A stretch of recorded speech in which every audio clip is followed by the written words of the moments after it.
喂 testing testing testing 1 2 3 1 2 3 testing。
Testing, testing. Okay, good morning, everyone. Welcome to our conference, Peace and Conflict, Ethical, Religious, and Geopolitical Perspective. Okay, thank you everyone for coming today, especially in this cold weather in Hong Kong. Yeah, it is kind of the coldest in Hong Kong, at least for this year. Okay, so but it's still good to see so many faces here in this early morning. So I'm the moderator for this open ceremony. My name is Benedict Chan, also a director of the CAE. And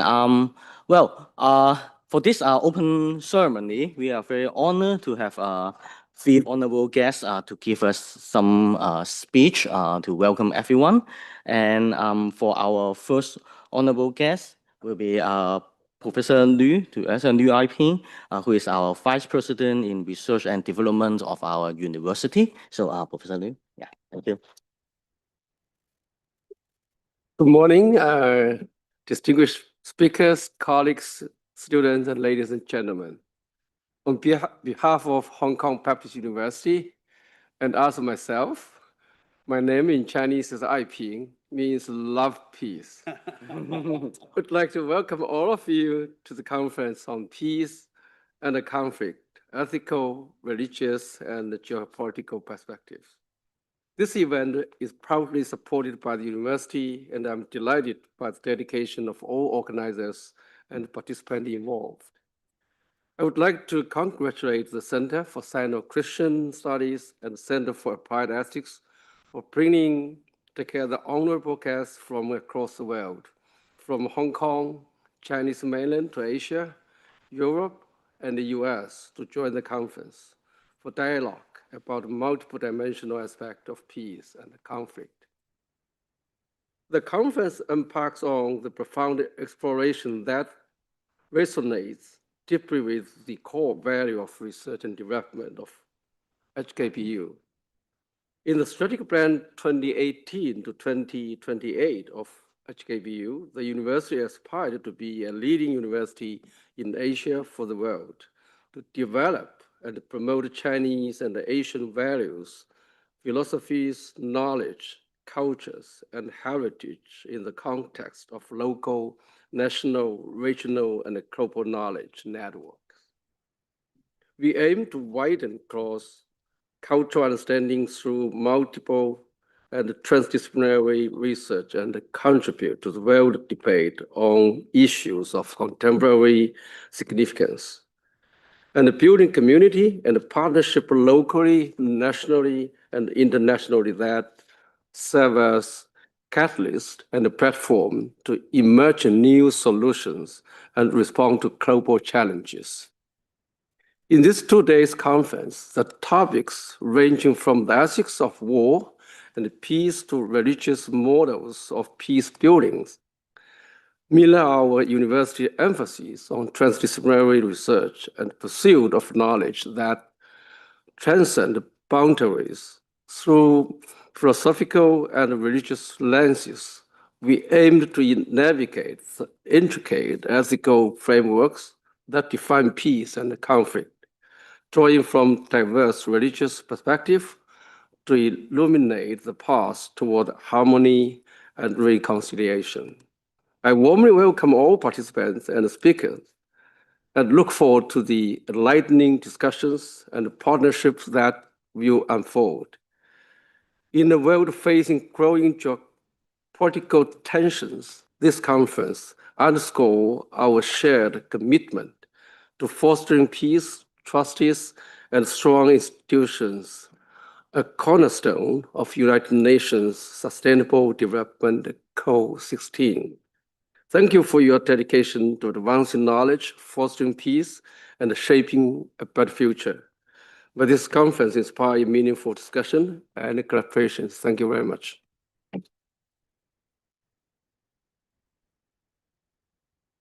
And now we would like to invite Professor Daniel Lai, our Dean of the Faculty of Arts and Social Science, to give us a speech. Thank you. Good morning, everyone. Professor Liu Aiping, Professor Liu Chen, Professor Edgardo Conor-Merrick, our esteemed presenters, colleagues, students, ladies and gentlemen. It is my pleasure to extend a warm welcome to all of you in this important conference. Indeed, following up on what Professor Liu has mentioned, our faculty is really wanting to show our gratitude towards Professor Liu's support, because over 75% of the budget of this conference is covered by our Vice President's Research Office through the Research Committee funding. As a faculty, we are also happy to work together with the centers and our Academy of Chinese History, Religion and Philosophy together to co-fund this important conference. We live in a world of deepening complexity where ethical, cultural, political, and technological challenges are profoundly intertwined. To understand and address these challenges, we must move beyond traditional academic silos. As Faculty of Arts and Social Sciences, we have therefore made a very central mission to cultivate truly transdisciplinary culture, one that bridges humanities, social sciences, and emerging technologies in both education and research. This conference is a powerful embodiment of this vision, bringing together insights from philosophy, religious studies, political science, ethics, and beyond to generate fresh perspectives on peace and conflict. I'm proud to share that our faculty has been actively building a vibrant transdisciplinary academic environment. Our growing portfolio of integrated programs is designed to equip our students with the mindsets and tools to tackle real-world issues. Examples of our programs, including our undergraduate programs in Global and China Studies, our Social Science / Bachelor of Science in Innovation and Health and Social Wellbeing, our Bachelor of Arts / Bachelor of Science in Digital Futures and Humanities, our Masters of Science in Contemporary China Studies, our Masters of Public Administration, and our Masters of Arts in Global Society. Through these programs, students learn to synthesize knowledge across disciplines, developing creative and practical solutions to pressing societal needs. Looking to the future, we are committed to deepening this trajectory. I'm delighted to announce that upcoming establishments of our faculty's Digital Humanities and Social Science Labs, which will serve as the dynamic hub for teaching and research in the intersections of technology and human understanding. By harnessing digital tools as a supplement or as some sort of assistive measures, from data visualization, text mining to digital archiving, we will pioneer new methodology for analyzing conflicts, mapping ethical landscapes, exploring the cultural dimension of peace. This lab will also be a collaborative space for scholars, students, and community members who can co-create impactful responses to both local and global challenges. The theme of this conference resonates strongly with these strategic direction of our faculty. By engaging ethical frameworks, religious wisdom, geopolitical analysis, and now digital methodologies, we can arrive at a richer, more actionable understandings of peace.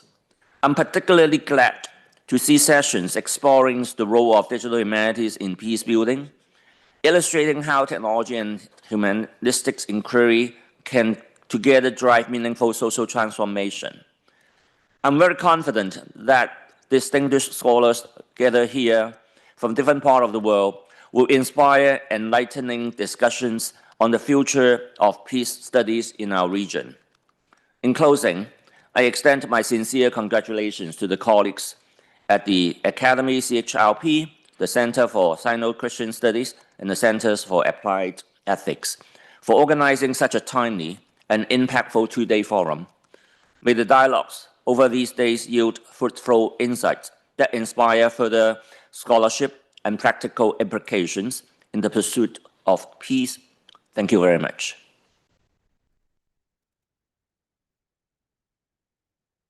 Thank you, Professor Lai. Now we would like to invite Professor Wong Man Guang, who is our Academy Director of our Academy Chinese History, Religion, and Philosophy. So, Professor Wong. Thank you, Chair. Professor Liu Aiping, our Vice President for Research and Development, Professor Daniel Lai, Dean of Arts and Social Sciences, our distinguished speakers, keynote speakers, Professor Liu Zheng and Professor Edgardo Cullen and Merritt, our presenters here, speakers, colleagues, and friends. A warm welcome, especially during a little bit chilly day like this. It's a genuine pleasure to see everyone gather here for our conference, Peace and Conflict. On behalf of the Academy of Chinese History, Religion, Philosophy, and especially our co-organizers, the Center for Sino-Christian Studies, the Center for Applied Ethics, thank you for joining us. I must begin with a few words of thanks to our keynote speakers, Professor Liu and Professor Cullen and Merrick. We are truly grateful that you have made the time to be with us. We look forward to learning from you. To all presenters and delegates, some of whom have traveled a great distance, your expertise is the reason we are here, and we appreciate you making the journey. And of course, a special thanks to Professor Liu and Professor Lai for their crucial support in making this conference possible. When we consider a topic as urgent as peace and conflict, it is impossible not to see its deep roots in history. As a historian, I certainly biased, but I believe that our discipline offers more than just a record of the past.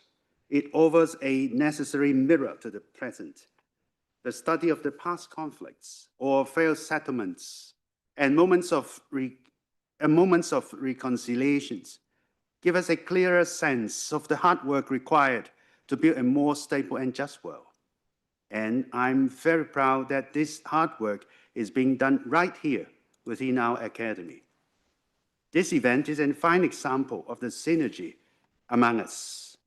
The Center for Applied Ethics, for example, continues to produce vital work, including its recent Routledge book entitled Warfare Ethics in Comparative Perspective, China and the West. At the same time, the Center for Sino-Christian Studies under the leadership of Professor Andrew Kwok has made an extraordinary impact with its pioneering projects called Cultivating Peace, which engage 8,000 in-person participants and almost 100,000 online audience. It has recently introduced new pedagogies in teaching peace to teachers through the Education Bureau of the Hong Kong SAR government. The project also provides workshops for students, professionals, pastors, and non-governmental organization workers in Indonesia, Korea, the Philippines, India, Thailand, and the United States to advance peace work. This conference is not just a meeting, it is a point of connections for this excellent scholarship. This is a chance for us as scholars from different parts of the world to share our research, to challenge one another, and hopefully to spark collaboration that will extend far beyond these 2 days. So may I encourage you to engage fully with the conversations ahead. Your presence here demonstrates a strong commitment to this crucial field of study. Thank you again for being here.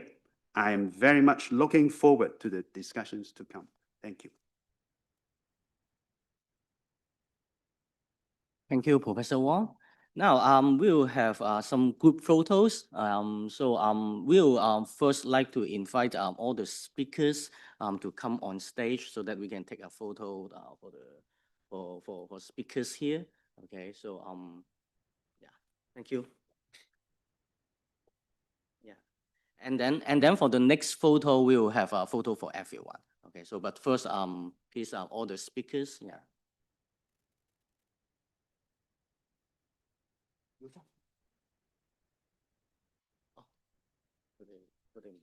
哋唔係喺度手面。佢哋阿 Sophia，佢哋坐喺呢度嘛。Okay. Yeah, Professor Liu also sit in the middle. Yeah. So you're front and center. Yes. Very important. Yeah, you will be the core one. And our pillar. Should we sit down or we stand here? We sit down. Okay. Okay. This.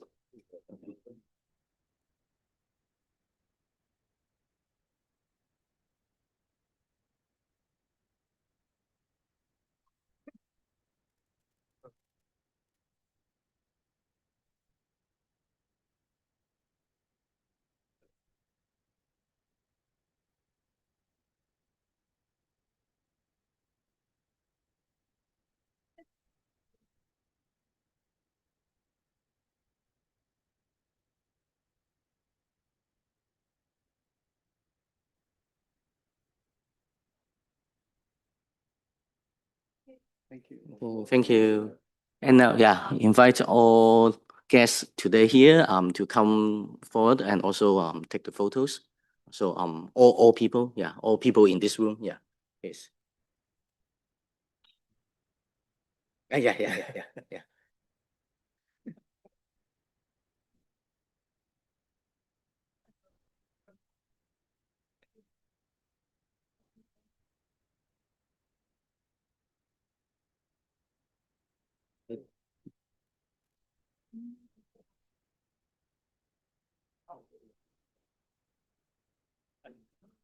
又 maybe some can stand here.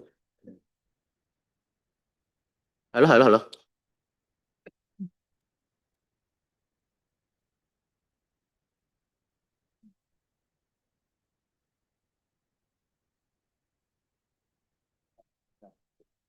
你大約邊個位？Where? Yeah, maybe some people can stand in the front row.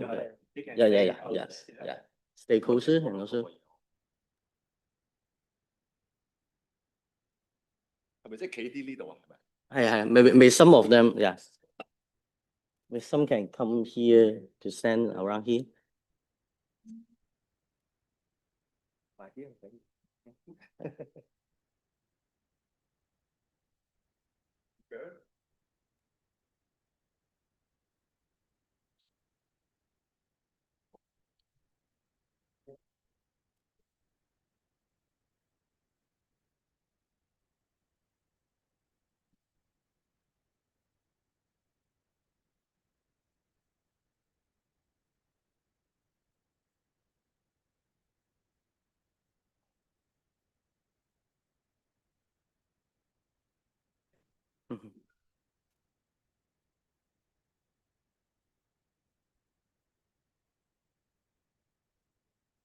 Okay, thank you.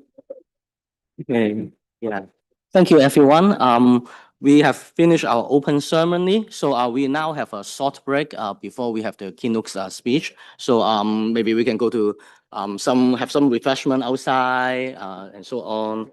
And okay, yeah. So so we'll come back 15 minutes around later. Okay, thank you. 咩announcement？呢個係叫佢哋Okay. And for those overseas guests, please go to the registration table to find Carrie to fill out those reimbursement forms so that we can process your airfare, ticket reimbursement, that kind of stuff. So for overseas speakers, so please go to the registration table as well. Okay, thank you. 咁我哋可能係咪要 organize 一下？一陣間同埋要係，我哋而家擺，我哋而家。OK，我一陣間係主要係我睇下我啲嘢係咪喐嘅。冇錯。我係要去翻前面定阿 Professor Liu 去Professor Liu 應該會走㗎啦，因為佢10點鐘有個。唔係話佢我講係阿 Liu 有成。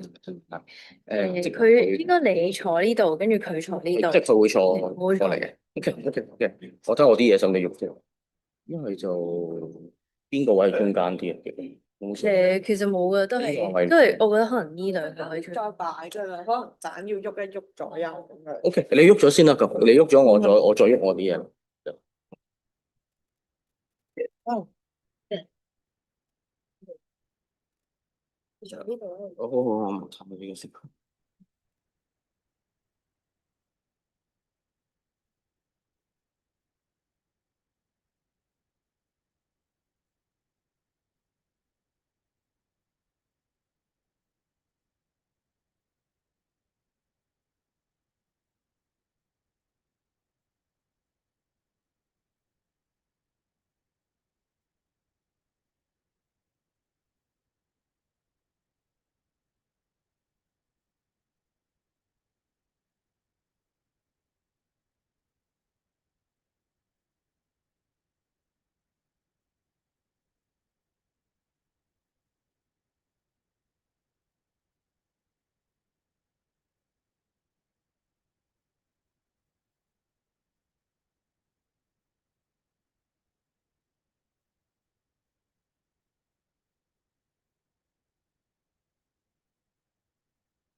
历史哦，谢谢。对，好，那我这边也可以看到，对吧？OK，good。哦，这个是棺材，还有系统的。好，keyboard，都可以，都可以。啊，我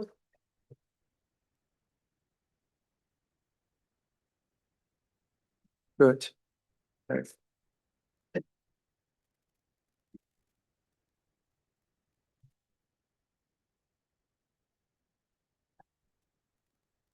我刚才忘记给你。谢谢，谢谢，谢谢，谢谢。请问有 students 参加吗？有学生吗？当然了 OK。他都有说是，他们跟我们说，事实上有100多人这个报的。不哦过因为我们也有在网上，哦，在网上所以有有一些就是今天太忙的事。OK。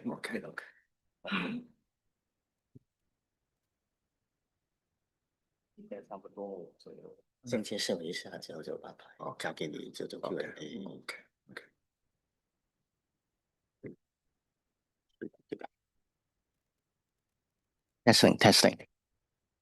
Okay, welcome back to our conference. Now we are going to have a keynote speech from Professor Liu Cheng. He is professor in Nanjing University, a very famous scholar in peace study in China.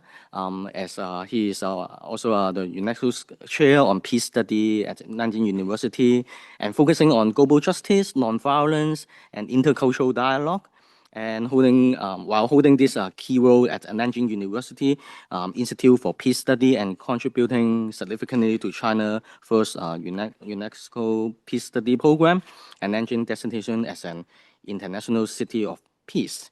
And his research interests includes history, world history, peace study, intercultural communication, and Confucianism. He lectured on topics like peace building globally, linking history to contemporary global challenge. And over the past decade, Professor Liu and his team in Nanjing University become the first in China to offer peace study courses, put out peace study publications, host international peace study conference, and held peace study training program, and carry out peace activities.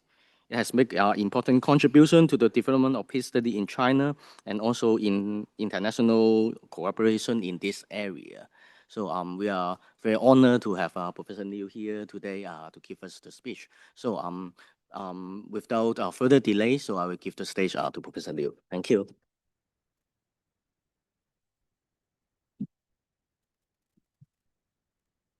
Thank you, Chair. Okay. Okay. Thanks, Chair. Good morning, everybody here. Ladies and gentlemen, it's a very pleasure and honor to be here to talk something about my understanding for peace. Yes, I'm the person in China, but the first person introduced peace studies as a discipline to mainland China, or maybe China, including Hong Kong and Taiwan, Macau, 20 years ago. But I'm professor for history. My major is history. So I know a lot of story about peace, conflict.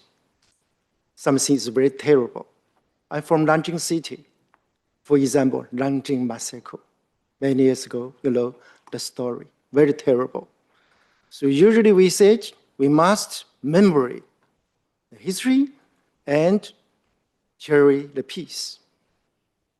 But in history, hundreds of years history, everybody to repeat this sentence, memory, history, and cherish peace. But same story happened, terrible story. So I must continue to say, how to memory, how to cherish peace, how to memory the history. So I think peace building is the best way, not only memory, but much more important to restore the terrible history. What is history?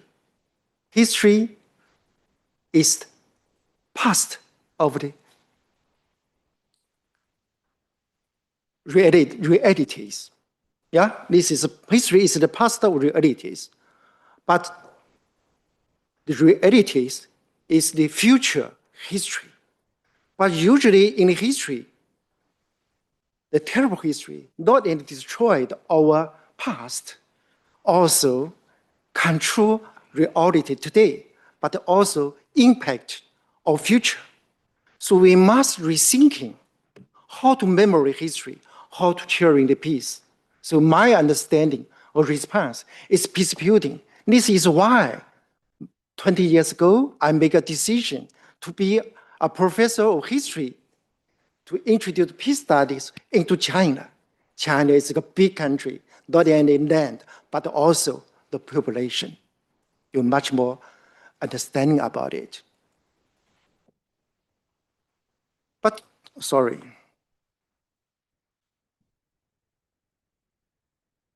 But when we talk about peace today, we must think about opposite of violence.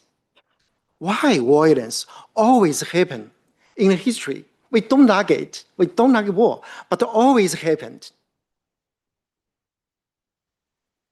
The reasons, I think, actually everybody know peace. Nobody like war. But everybody, we have equal right, human rights. But some moment, some situation in family, in community, in a city, in a country, or between the countries.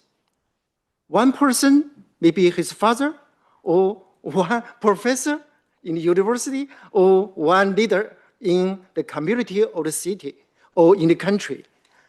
He or she think he is the God. He get God inside. He get the truth. You are wrong, I'm right. So we have different opinion happened. He or she said, you must follow me. If you don't follow me, at this moment, the violence happened. He forced you to follow he or her idea or action. Every level, different level, the war is same. It happened like this one.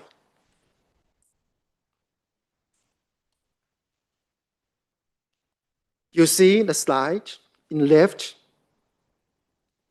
Everywhere we couldn't avoid one person to kill another person.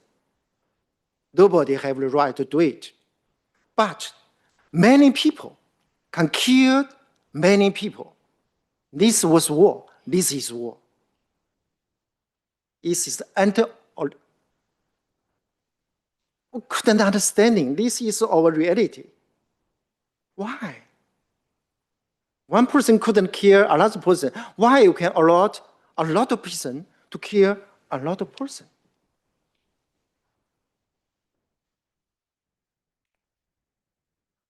If we rethinking our history, we will find a lot of things in several moments or some period, the discussion. We need it or we change it.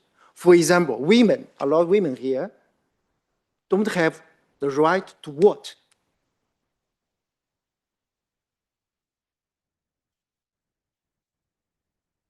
But today, we also discussion of the war. We need it or we don't need it. Discussion. But a lot of things, like I said, the women's right to vote, a lot of things, or the sun raining around the earth, or earth raining around the sun. But at a very special moment, suddenly happened. I think the war will become taboo in very soon in the future. But how can make it become much more soon? Peace study is very important. This is the reason why I introduced peace study as a discipline into China, especially mainland China. Every peace and conflict war is happened in the relationship So our understanding, the models of relationship is helping to understanding what is peace and conflict or violence. In the Butcher, I thought about it. Someone or some country, they think they are important. You, nothing. This is ego. Nobody like it.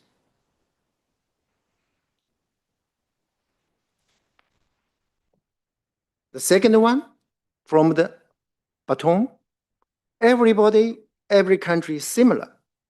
This is okay, then the first model of the relationship. But your understanding during the history, everybody, the country becomes similar. A lot of the war, conflict happened. Even today in school, we have a very special word, it's in revolution. Chinese 内卷, in revolution.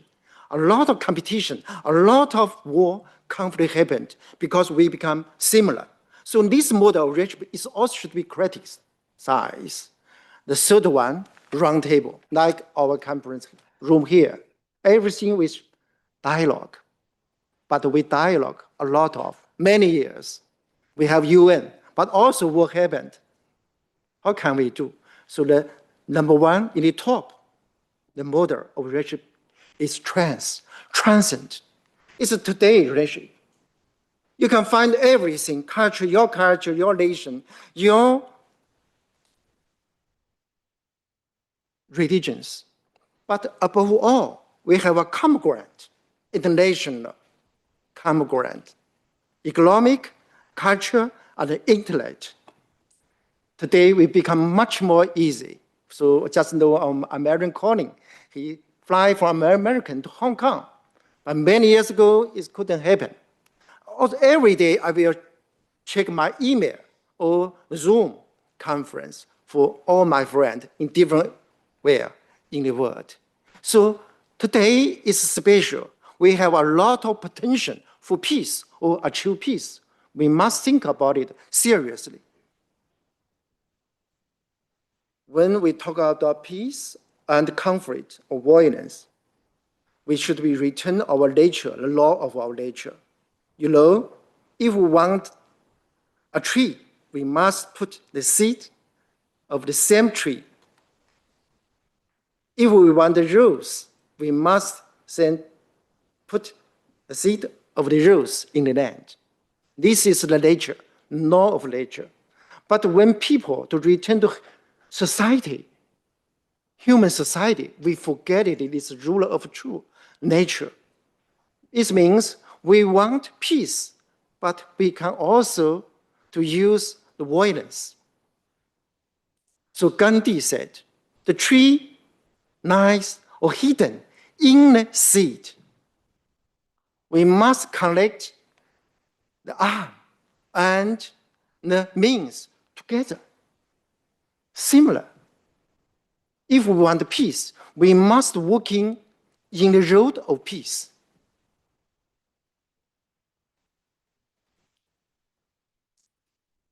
Our world is different, quite large. Some people think other side use the left view. They found we are really different. Oh, you're American. We are really different.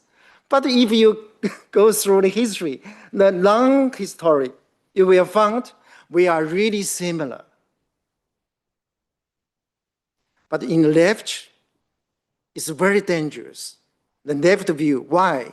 Because somebody, even here, they think these ideas to make the reason of the war. Because you are evil. You are totally different. So very dangerous. But actually, we are similar. I'm professor for British history. Every year, I visit England. Of course, English people and Chinese people, it's really different. The skin, oh, okay, American, yeah, Anglo-Saxon person. But you will touch with professor in England, you will find the professors are similar, both England and China.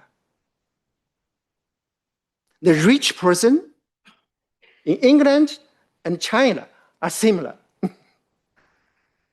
What is identity? The difference in identity between England and China. The several identity is the true, but not identity of one nation. This is globalization already. So, but some people must say, Professor, you couldn't avoid a lot of difference. I'm from Nanjing. I'm a Nanjing boy. My grandfather was in Nanjing. I studied in Nanjing, born in Nanjing, and working in Nanjing. Nanjing University is boring. But when I'm a child, I'm already 19 years old. So when I'm a child, I will speak in Nanjing street very often. I never shy. Why? Every people at that age, that time, they speak in the street of Nanjing. No problem. But my son, he also a Nanjing people. He never speak in the city, in the street of Nanjing. So you can say it, my son or myself, who is Nanjing, who is not Nanjing? Boy, both of us are Nanjing. We are same. He's my son. Also both Nanjing, studying Nanjing and working Nanjing, but just time lag. This is time lag, not difference. This is very important for peace and also conflict. Why? Because if you know about it, it's only time lag. So you will find you don't want to say difference. You are very beginning, you must focus on the common ground, and the best common ground, then you can say something speciality. I don't like to say, a lot of my students to say difference. I prefer to say speciality. Means speciality is the big common ground. So the difference is the reason of the war or conflict, but speciality is the power to connect you and me together. So this is a totally difference, even there are something. So then we talk about peace. What is peace? 20 years ago, because I grew up in mainland China, New China is come from the war. So my understanding, the peace is no war. Absent of the war, it means peace. But when I started peace study, I know actually peace is very wide. No war is only led to peace. It's based on the doctrine of the just war. It means if you want peace, you must prepare war. For the Asian times, today, nearly everybody to some way. But we have another peace we call positive peace. You want peace, you must prepare peace. So we find a new conception, the doctrine of just peace. So peace means relative peace and positive peace together. For peace, we not only decrease something, most important, we should end something, increase something together. So I usually say in my country, in China, our government, they think about their conception for peace, like to peace. But I'm professor, I think about positive peace. You understand it? Yeah. I'm not the government, I person. So the peace and the security is very connected. Every country, every people, we need security. But negative peace means you must let another people or country to feel afraid. Then you will feel security. It means a lot of people are afraid of you. You feel safe. Okay, this is the story in our history, also today. But we also need another security through trust. Pursuit to peace building or peace building can contribute trust between Hong Kong and mainland China, between American and China. So trust, connect, security is substantial. This is substantial, yeah. I'm professor of history, so we know a lot of story about terrible history in history. Nanjing Massacre, Dresden, Germany, in Second War, Hiroshima, and also Coventry. I visit a lot of places that have terrible history. I'm learning a lot of story. But one message is very stronger. The message is no more, never again.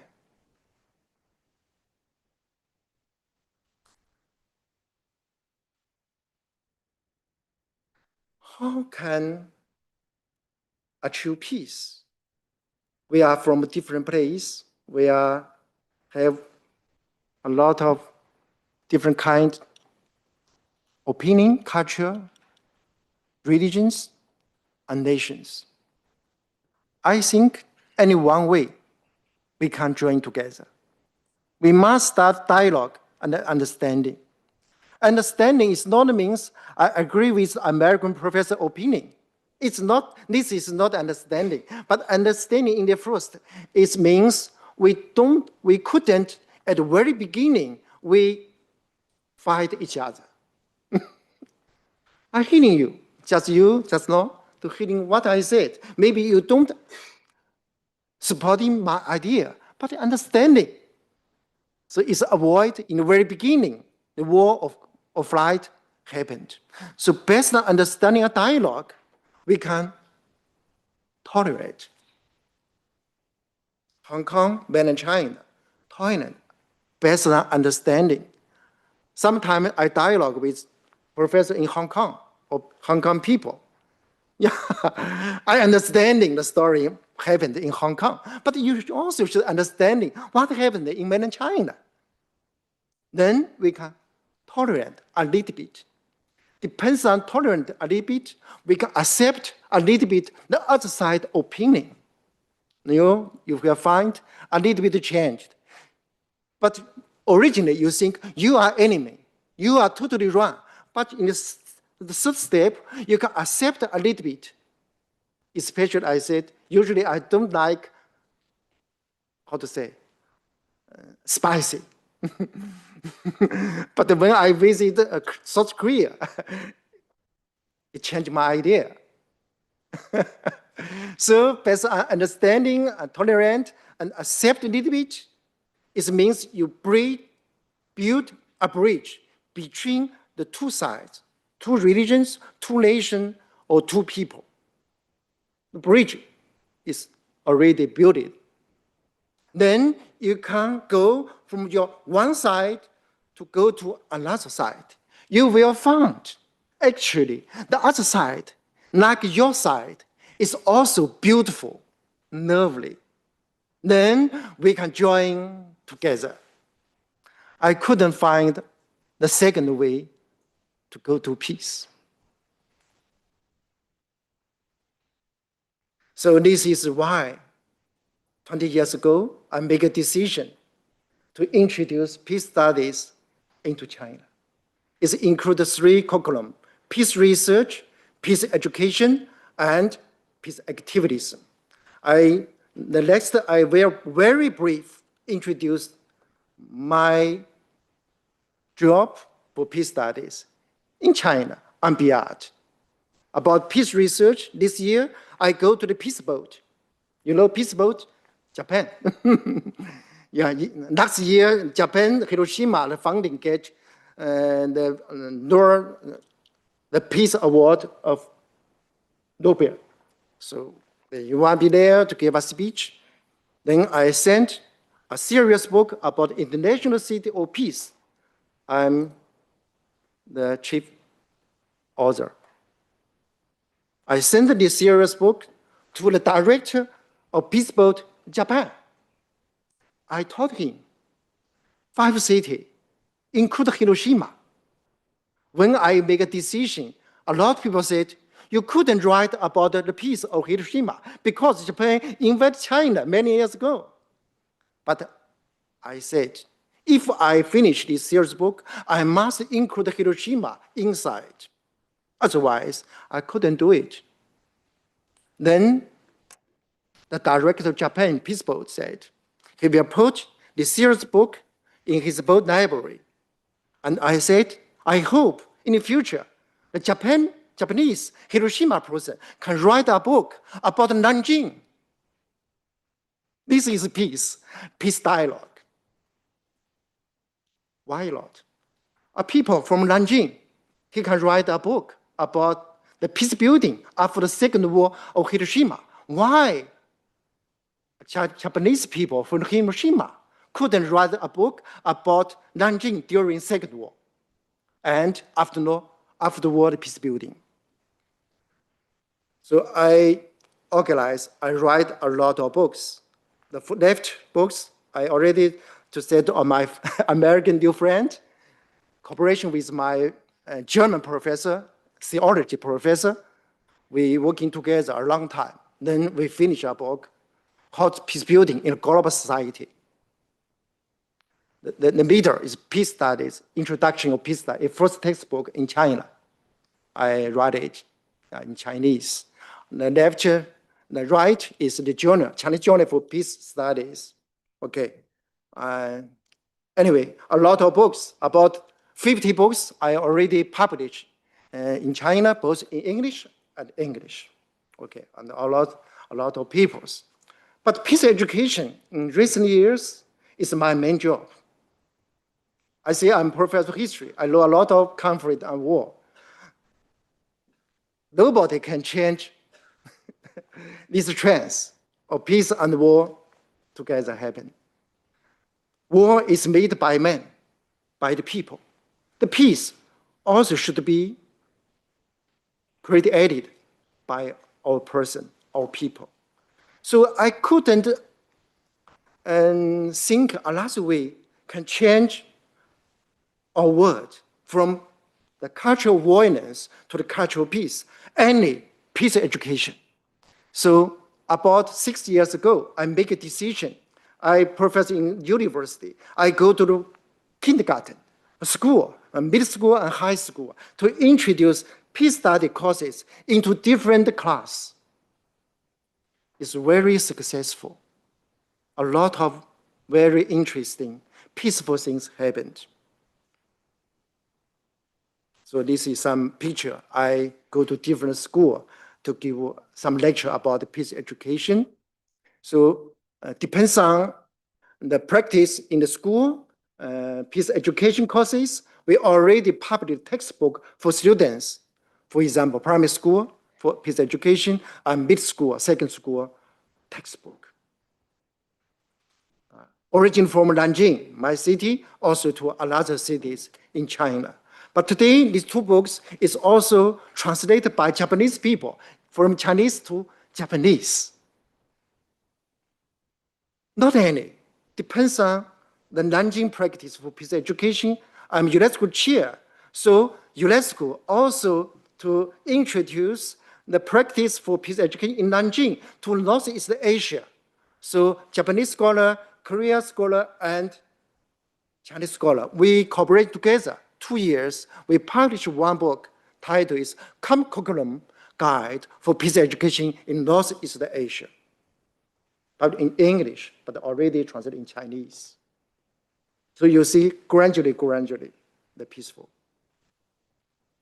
We also to hold a lot of different kind of training program or some school in China, especially in my city, Nanjing City, in my university. This is nine top universities, Beijing University, Tsinghua University, Zhejiang University, together to talk about peace and peace education. So they are the future. Young generation is the future. If they become the future leader of different level, maybe they will change the world. This is my thinking, okay? I also, to give some lecture to the general from different countries. about the positive peace. I tell a story, very interesting. Every soldiers, the high rank, everybody supported my idea. So in the tea break, I asked them, if really the world become peace, what's your job? Their response, don't worry, professor. We are a clever person. If we really support your idea about peace, if the world is really become peaceful, we are very clever. We can find another job for peace. So this totally changed my idea. Even the military researchers, actually, they also like peace, especially positive peace. Also, we have some cooperation with Alaska American, that's Cruz. He's an American professor. Also, African professor, German professor, Chen Liu is me, together to support African to development, peace study and peace education. Every weekend, every Wednesday evening, Beijing time, 9 o'clock, we invite one professor to talk about peace to the African generation, about the 4 years. We already published 2 books, a lot of books will come out. So you see, from China to our world, especially Japan. I cooperation with the Japan Peace Studies Association. Every 2 years, we have a dialogue between Chinese peace study scholar and Japanese peace scholar. We are not government, but we are scholar. We can talk something about our common ground for peace. Every 2 years, we already hold 5 times in person and 2 times internet in the Zoom. Next year, I will go to Tokyo, or this year, not the next year, in April or in May. We'll continue this channel for both our countries, especially scholar. We want expanding this kind of dialogue to Northeast Asia region, include Korea. I'm Nanjing's citizen. Nanjing is the Asian capital of China. It's a really big country. Yeah. Nanjing University original title is the Central University because at that time, Nanjing is the capital of China. So I advise our government, local government, to introduce peace, to help them to cooperation with UNESCO to hold Nanjing Peace Forum. We hold it 3 times already. We hope continue. I also to help to another city like Nanjing to build international city of peace. Here are already 4 cities in China become international city of peace. I hope more and more cities become international city to become a community of peace. The future of the world will become peaceful.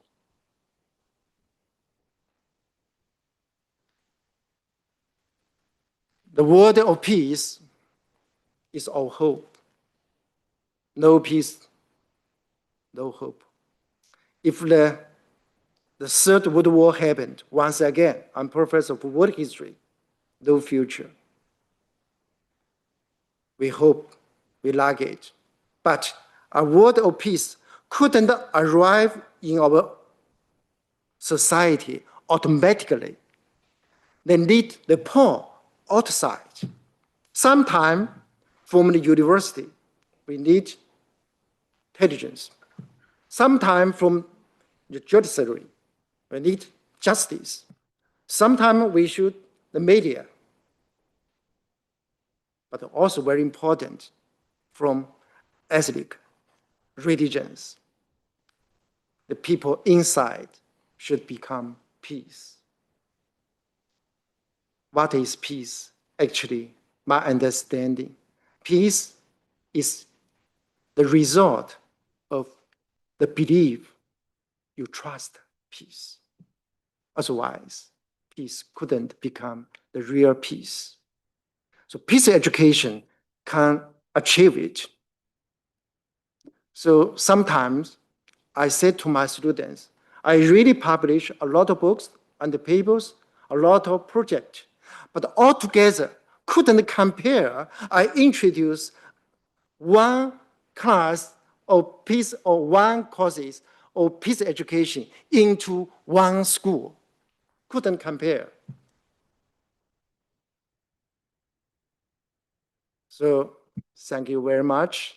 This is my understanding for peace, also my practice in peace action. Thank you very much.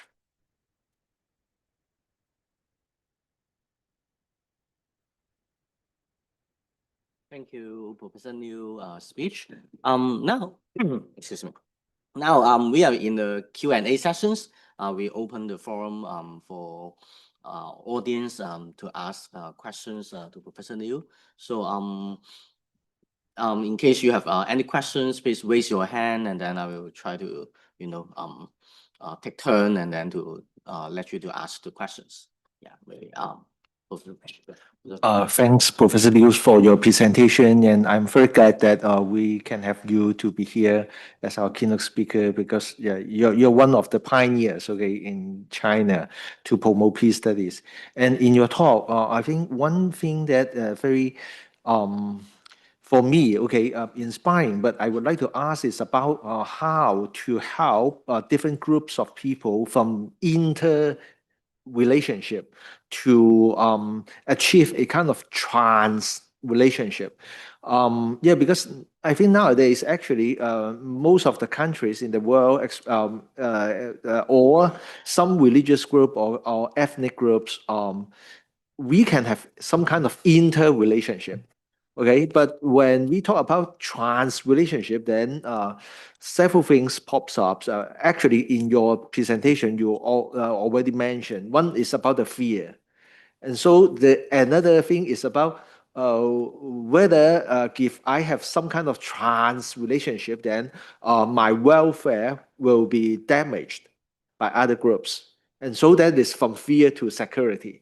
I would like to know about your wisdom, okay, on this point, okay, because I think nowadays most of the different groups, they worry about that their welfare being damaged, and so they would not like to share or go to the trans relationship. Thank you. Thank you very much for your questions and comments. So of course, this university is is a Christian university. Yeah, something like that. I'm not Christian. Yeah, I'm not any religion background. But from my understanding, why we need religion? What's the aim of religion? I think every religion, they want to organize all people together. Because if every people together to become a community, it means peace, because we have similar ideas. But our world is really huge. You have your religion community, but another religion come out. They also want to organize all people together. So then our aim is for peace. But after a lot of different kinds of religion appeared, the conflict happened between or inside. But today, more and more, inside the religion, especially Christian, can dialogue each other. Even in some countries, for example, Myanmar, different religions, Christian and also Buddhist or Muslim, they can also some dialogue. It's very interesting in Myanmar. They have a very special dialogue,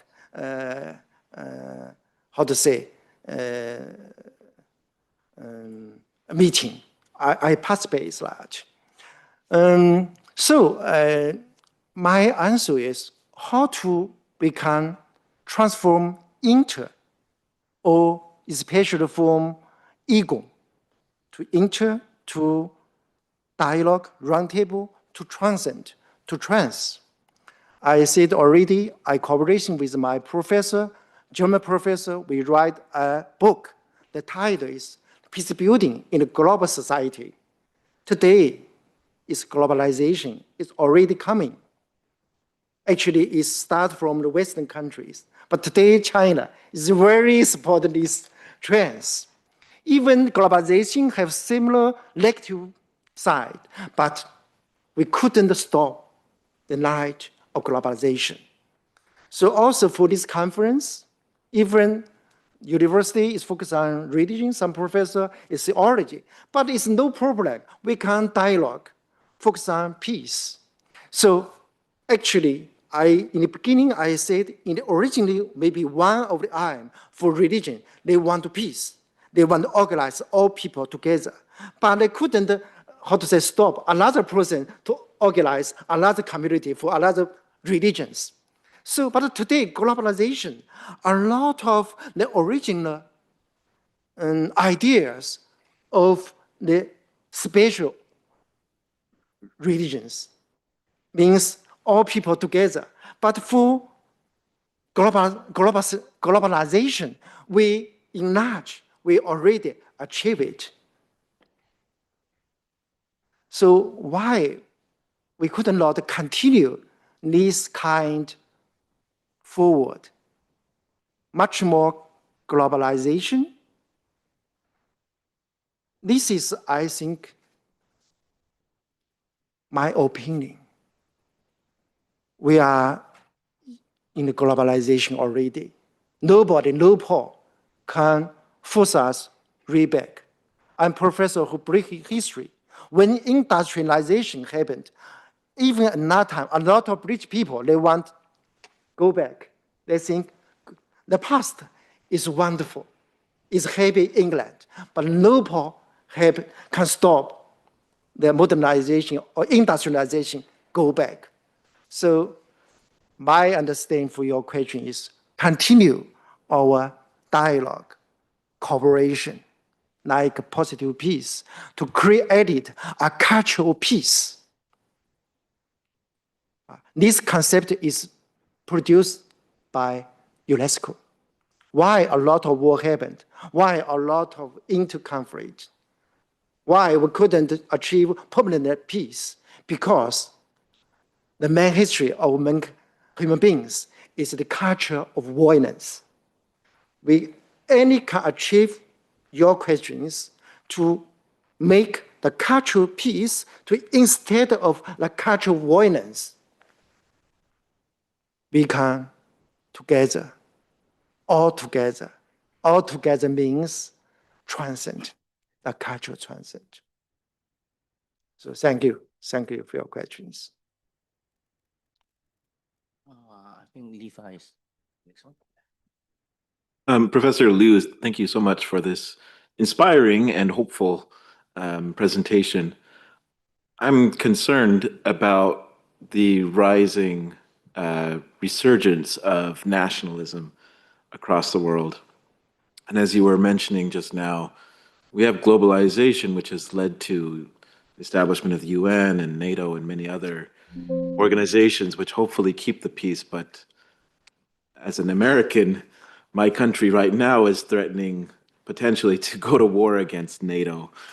Do you have any thoughts about how do we solve this problem of not just the United States, but we've seen this across Europe, we've seen this in Asia, these strongman leaders who emphasize only their nation's interests, and usually that's to the detriment both of other people outside and even to their people inside of their country. You come from American? I do, yes. Yeah, thank you. Yeah, nationalism. In China, usually we don't talk about it. We don't like it. Usually we say the patriotism, but sometimes it's similar. Yeah, and also American. Yeah, nationalism, patriotism. And nationalism, this concept is originated from modernization, industrialization.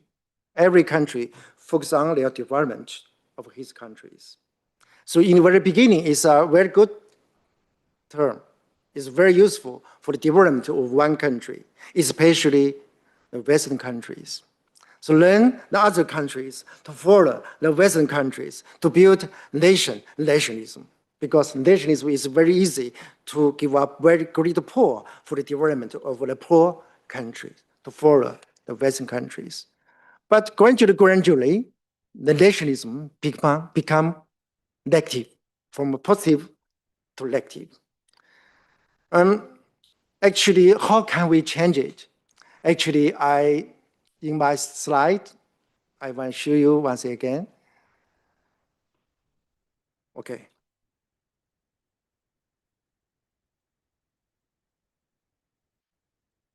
We have different interests in American, China. Top one, top two. Usually we say this way. Yeah, actually, why we taught top one, top two? This is actually the conception come from nationalism. We are human rights. We are equal rights. We are only one country in the world. Why you are number one, we are number two? So we should change this kind of conception. So nationalism, I think, is connect with this kind, number one, number two. Everybody want to become number one. Even a school student in the school, they also want number one. I thought about it in the new term, 叫Yin Revolution. Chinese way is 内卷. Even students, but also American Day and China is also very strong competition, depends on nationalism. But we said, how can we can go to peace, understanding? Maybe our government, the staff, need dialogue. Professor to professor can dialogue. Maybe we can a little bit influence our local government, maybe central government, sometime, somehow. Also very important, I said already, my practice in recent years, it focuses on peace education. I'm a professor, a little person, little pro. But I can do something for peace education to change our students' ideas about peace and violence. I do it already many years. I can tell you, a lot of Chinese students, they totally changed their ideas. Before the peace education courses, they only believe the violence can kill peace, especially war sometimes. But after the peace education course, they believe only non-violence connect peace together. So how to deal with nationalism? I don't have very simple or straight way. Maybe peace education, peace studies is one of the best way. Thank you very much. Especially as I only one professor. If in China we have 100 universities, they have one professor, they have interest in for peace education. In China, we have nearly about 3,000 universities. Look in China, mainland China. If every 3,000 university have one professor, they have interest in for peace study, peace education, what will be happen? If all countries in the world, the university professor have interest in for it, what's happened 10 years ago, or 10 years after? So I'm professor of history, just for what history? Before, I believe a lot of things, especially very poor, but just now, I only believe non-violence, peace education. Otherwise, we couldn't change our world. Our world, I said, history is the reality of the past, but the reality is the history of the future. So today, we have more peace education, peace studies. Our future will totally different. We will, achieve much more peaceful world. I believe it. I said, my understanding for peace is the trust of peace. And you trust it, you can do it, then the peace can come to true. Thank you. Once again. Professor Liu, thank you so much for a very inspiring talk promoting peace. And I will have a question about this peace education. How you address, how you implement practically this peace education, especially like you mentioned, primary schools, secondary schools, or building peace cities. Can you shared some of the values, but if you can also explain a little bit further, what are the practicalities on how you introduce that concept? Thank you. Thank you very much. I said about 25 years ago, I make a decision to be a professor of history. I introduced peace studies to be a discipline into China. But at that moment, my thinking is only focused on university. I never think about it to introduce peace education to school. I never think about it. But during the pandemic, I understay in Nanjing 5 years ago. I couldn't out of Nanjing. Then I meet some my calling teachers for history in school. So one meeting, we talked about peace studies. I introduced something about peace studies to the teachers in mid school. Then I asked them if have any possibility we can cooperation to introduce peace education into your school. Maybe we can have a try, but just not killing, just say something in a special meeting about history. But several months after, then I get the television. The teachers in the high school give me a call. He said, Professor, do you forget it? Your suggestion to introduce peace education course to the school? Of course, I couldn't forget it. But I don't think you have interest in because in China, or most school is public. Private we also, but very neat. Also, the curriculum is decided by the Education Bureau. It's not easy for teachers to build another courses. It's not in the system of the curriculum of education department. But I'm professor for history in Nanjing University. So usually we have some cooperation for world history. So they trust me. And they think we can have a try. But she said, we don't have money. We don't know about anything about peace education. I said, don't worry about it. Myself and my PhD candidate and MS students, we can organize a team to your university. You can organize a class. We don't need any money.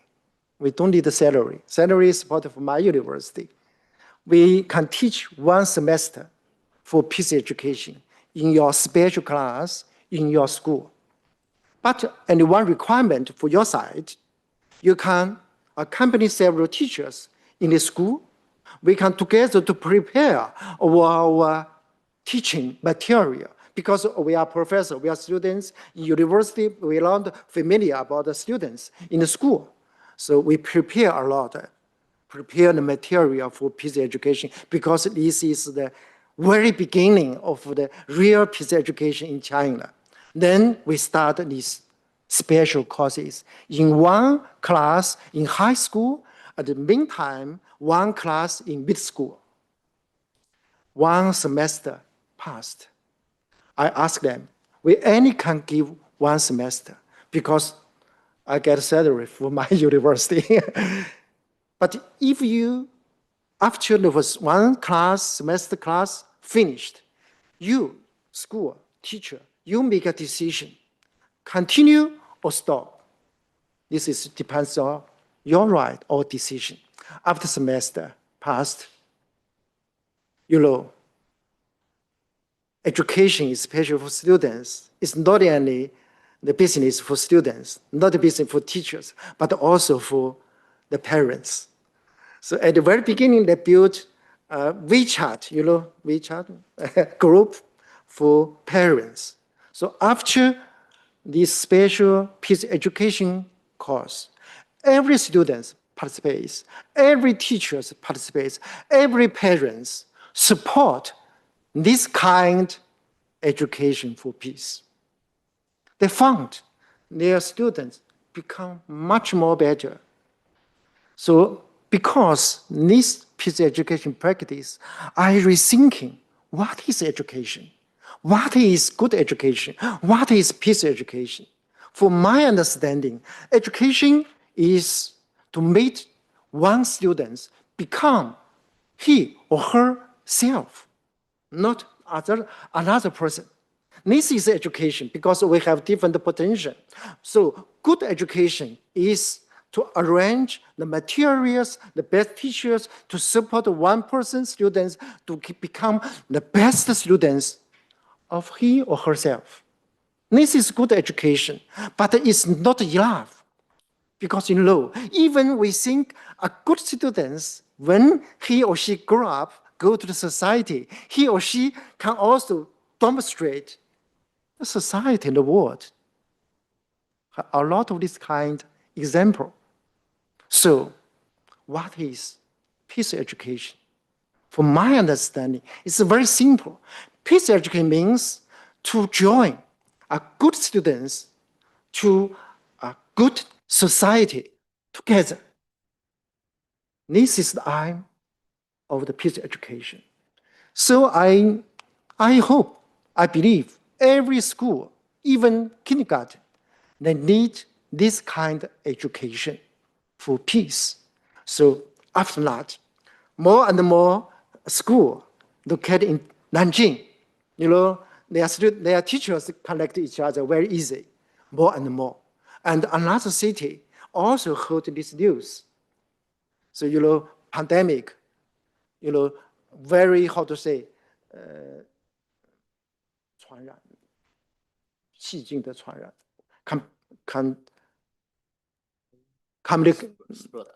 yeah, victory, no reason. Okay, somehow I forget the term, sorry. But anyway, after the Nanjing peace education practice, at first, just now in China, more and more school in different cities, they produce peace education courses. My hope in the future, all schools, they can build or introduce this kind of courses. I think if it really happened, I believe it will be really change our world in the future. Thank you. Thank you very much. Well, since we don't have we are running out of time, but we can let one more people to ask. I think I saw Martin raise your hands before, so maybe. Yeah, thank you very much. So it's a great honor to finally have you here in Hong Kong at Hong Kong Baptist University. I remember as a peace studies researcher, getting to know your work quite early on. I think within the context of the Northeast Asia Regional Peace Building Institute, seeing you bringing students already back in the 2010s to the John Rubber House Museum in Nanjing, as well as listening to survivors of the Nanjing Massacre. And in all this, I think in China, learning quite quickly and also rightly from international best practices from Yad Vashem, as well as from scholars like from Notre Dame, John Paul Lederach. I see a lot of fingerprints here. I have a specific question about your presentation of your engagement, all this wonderful engagement with military leaders, as well as civil society actors across, between Japan and China.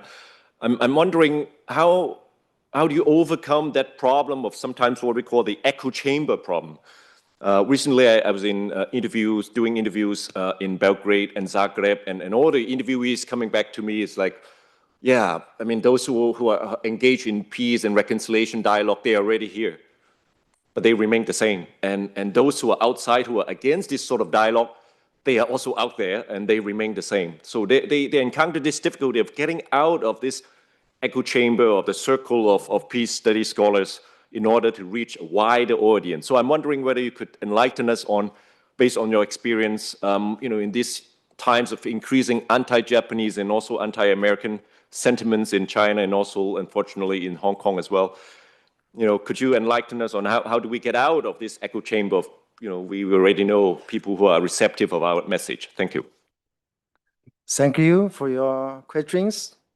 And I talked about the different model of relationship. Actually, this relationship is not only person to person, but also can consider about the ruler of international, also Northeast Asia. So based on my experience, my job, for example, the cooperation with Japan, Japanese or Korea, American, Germany, English, I think trust is very important. Heart to heart, the dialogue, cooperation. So usually we think peace building is something for relationship building. Yeah, something is very also a little bit difficult to cooperation, especially between China and Japan. For example, actually in the end of this February, not Hiroshima, Okinawa also have a conference based on Northeast Asia. I already have the internet 2 times prepared meeting, but finally I canceled in person to present Okinawa conference in the end of this month because the situation just now between Japan and China. So also in our this kind of relationship, our countries also influence our academic exchange program. Also in the May, I also visit Japan, but it's also some pressure. But usually, a Japanese scholar and me, we are talk together. I give you a story. One time, Japan, they have a Peace Studies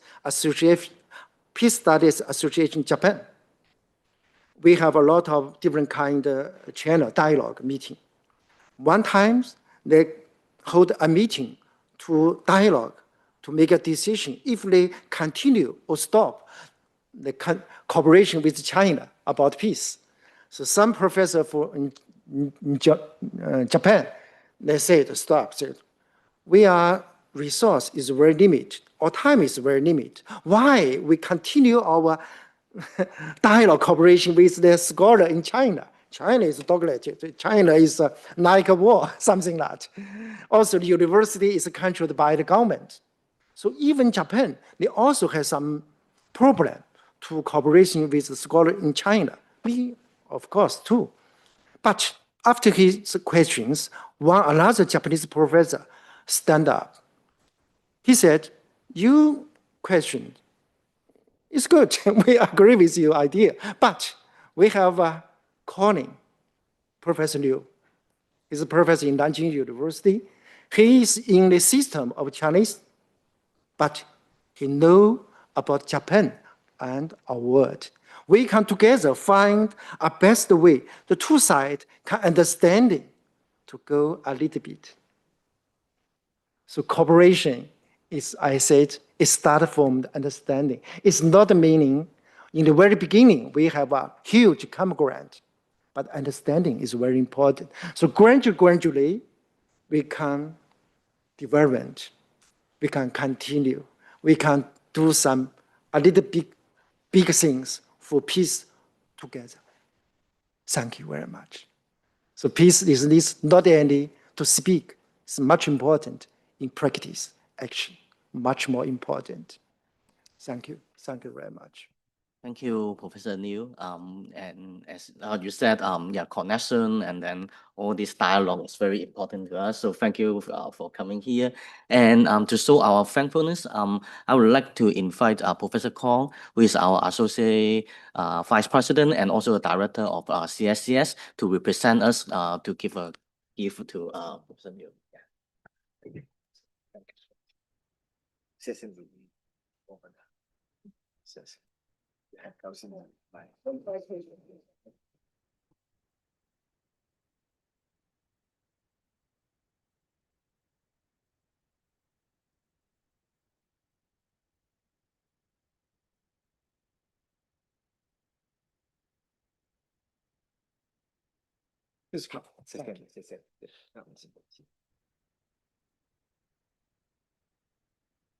Okay, yeah, thanks. Maybe we give a big thanks to Professor Liu again. Yeah, thanks. Okay, let's end our keynote speech session one here. So we will have a short break and then we will come back in around 11:15 to have another session. Okay, thank you. 谢谢你，谢谢你，我很高兴就是能够来到这边的会面，当做我们只是一个起步的一个阶段。我觉得的确是非常可爱。其实我们也曾经就邀请了日本的学生，幸好他们现在是越如果他现在来的时候是香港人，我应该觉得怎么处理？所以我想就是一方面就是我们不要忽略哪些很小的东西，其实哪些很小的东西也在这样怎么互动的时候也是非常不容易，是很不容易，但是。他不是让我。HKBU students, if you need your CCL, please scan this QR code for evaluation. Thank you.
Hi, we're gonna start like in 3 minutes. So if we could just slowly shuffle back, that would be great. Thanks.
Okay, we're gonna start like super soon. So everybody please take a seat and then I'll start introducing our next round of speakers.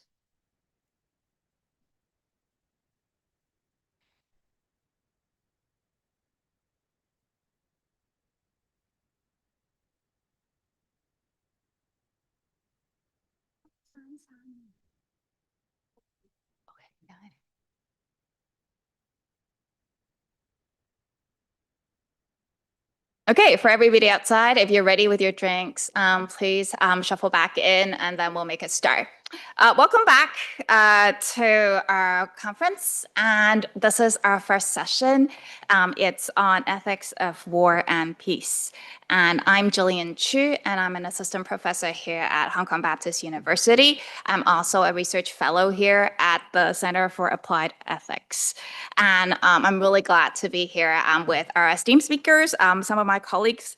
And so our first speaker for this session is Professor Benedict Chan, who's an associate dean of the Faculty of Arts and Social Sciences and also a director for Center for Applied Ethics. And his topic is From Contingent Pacifism to Just Peace Theory, Confucian and Christian Perspectives in Potential Dialogue. And so I'll pass this time on to Professor Chan, and we have colleagues at the front who will be showing us the time.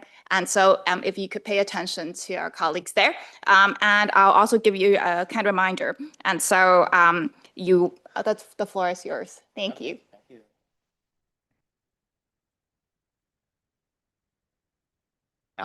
Yeah, it's me again. Okay, so you see me on the stage for the whole morning, but after this one, I can be relieved. Okay. Thanks for the conference.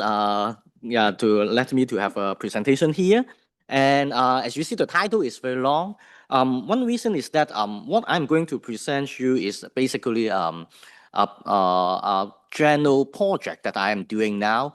There's more than one paper actually. So because I usually think that it's better to give you the background of the whole project and then some ideas, and then if you have some details about some details you want to know more, you can ask in Q&A or later that we can have a free chat on that.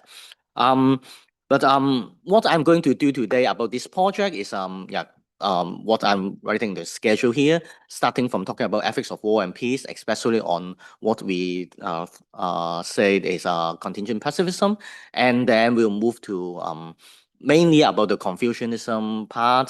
That will be more in my own research expertise. And then lastly, I will also extend that part to be covering something related to Christian tradition as well, which I know many of you here today is a Christian scholar. You probably know more about Christian tradition than I do, but I think our dialogue will be very good. Okay, as I said, there's some of the work I did before is already published. Some of them will be used as a background of my presentation here. Okay. Let me go into something that probably most of us know about the traditional way to talk about ethics of war and peace. Usually we divide that into just war theory and then realism and pacifism, but especially in the past when I was a student, for example, we usually even though we divide that into three parts, but actually the just war theory will be the main one that people usually talk about, and realism and pacifism are being put there just as an evil in a sense, especially for realism. And then pacifism is usually considered to be something good, but very ideal, but not really practical. So basically just war theory left, and then people will just talk about just war theory. However, even though within the just war tradition, there are some questions, and one of the questions that is probably the biggest questions for all people who need to think about is that, okay, if you are saying that there are some conditions that can be met and then become a just war, then do we need all the conditions? If we want all of those conditions we always talk about, then it will be very hard or even impossible for any war to be just. On the other hand, if we want to give up some of the conditions, then there will be another way that is in which one we should give up, and in case we do give up them, does that mean we are making the condition too easy to be fulfilled, and then there will be too many just war in a sense. There's a very general situations about just war theory, and then different people will have different positions. And one of them that I want to talk about, and in a sense is also something I would say I believe in that kind of position now, even though I'm open for other suggestions, and maybe in case some of you can convince me otherwise, I will be happy to change my positions. The position is still within the pacifism in a sense, but more in the sense of what we call contingent pacifism. What does that mean? First of all, it is trying to be, it is pacifism, still pacifism in the sense of it is still talking about anti-war, talking about we don't like a war, but frankly, no one really like that. Even for just war theories, they probably don't like war in a sense. But there's something more in the sense of it looks like that originally people, when they talk about pacifism, especially if they are against about that, they will think pacifists should be reject all kind of war. They cannot be any war that we can accept. This is a kind of an absolute version of pacifism, also a traditional sense of pacifism. But do we really need that kind of pacifism to be the only way to talk about pacifism? That is a big questions we need to think about. And contingent pacifism, in a sense, is trying to reply to that kind of ideas, saying that in addition to the absolute pacifism, there can be some other versions, and then one of them can be contingency in terms of something like compared to just war theory, okay, there are many of the just war theories, many of the conditions from the just war theory are actually reasonable, to say so. And in theory, if we can meet those conditions, then yeah, maybe some of the war can be considered to be just. So they will allow contingent pacifism, probably allow some kind of exceptions, or in theory, allow that kind of possibilities to have just war. But practically, it seems that it is very hard to really fulfill that kind of conditions. In that sense, then practically or contingency in a sense, that we cannot really have any war to be just. And so we still should move to the path on the peace. And of course, another thing that well, that will be the first thing about the contingent pacifism, about no war can be really fulfilling all the just war conditions. And then there will be something further about what kind of conditions we want to talk about. And then also another thing we need to think about is we still consider we are pacifism because we don't really think peace should only in the sense of negative meanings. That probably echo what Professor Liu just told us about the positive freedom and then the negative freedom. Yeah, negative freedom can be about no war, no killing, non-violence, but it seems that we need something positive as well. But then, of course, there will be a lot of discussions about what kind of positive freedom that we want to talk about. Now, that two questions about the just war conditions and then also about the positive freedom, positive peace. All of these kind of ideas seems joining together to be moving us to something further that we need to think about nowadays. And there can be a lot of ways to do so. And these presentations or my project, at least one part of my project is mainly focused on maybe we can look at different religious and philosophical or cultural traditions to try to figure out some kind of answer to this kind of meanings. And that's why I moved to the second part of my project or the presentation here about how Confucianism may say something about that. And for this one, of course, because of the time, I cannot really go into a lot of details about the Confucian text. And indeed, I'm writing some of them, and one of them is going to be published later on as well. But here is a very general overview of Confucian position on ethics of just war and peace. First of all, yes, there are some people who believe that we can consider Confucianism ideas to be as if talking about something about just war theory. For example, here, Daniel Bell is one of them that is quite famous in doing so. He's a professor in Hong Kong U now. He basically put all the just war criteria and then compare that to some ideas in Manchus and then think we can actually have some correspondence about that. And then there are further contemporary scholars in Chinese philosophy who have some ideas or some disagreement with him, like Sumachis and Jonathan Chan. They have they are not totally against the ideas that Confucianism can be in the family of just war tradition. Indeed, I think they support that in general, but they do go into some further details, thinking that it cannot be that directly saying the Confucianism is just equivalent to just war theories. And then, however, for me, I think what Hagen and Kim said is better in terms of thinking about the Confucian text, because they well, especially for Hagen, I think his position is quite close to what I just said about contingent pacifism. In terms of when we look at Confucian idea, it doesn't really look like they again they do have some just war condition. For example, maybe I just go into here because of the time. They do have some condemns of the aggressions or conquests. They do think that in case there's a benevolent governance, in case it is really from the sage king, then that kind of war may be more justifiable, or you may even consider there's a just war, something like that. This basically all of them are agreeing on that part that Confucianism has these ideas. However, whether it is really practical is a problem.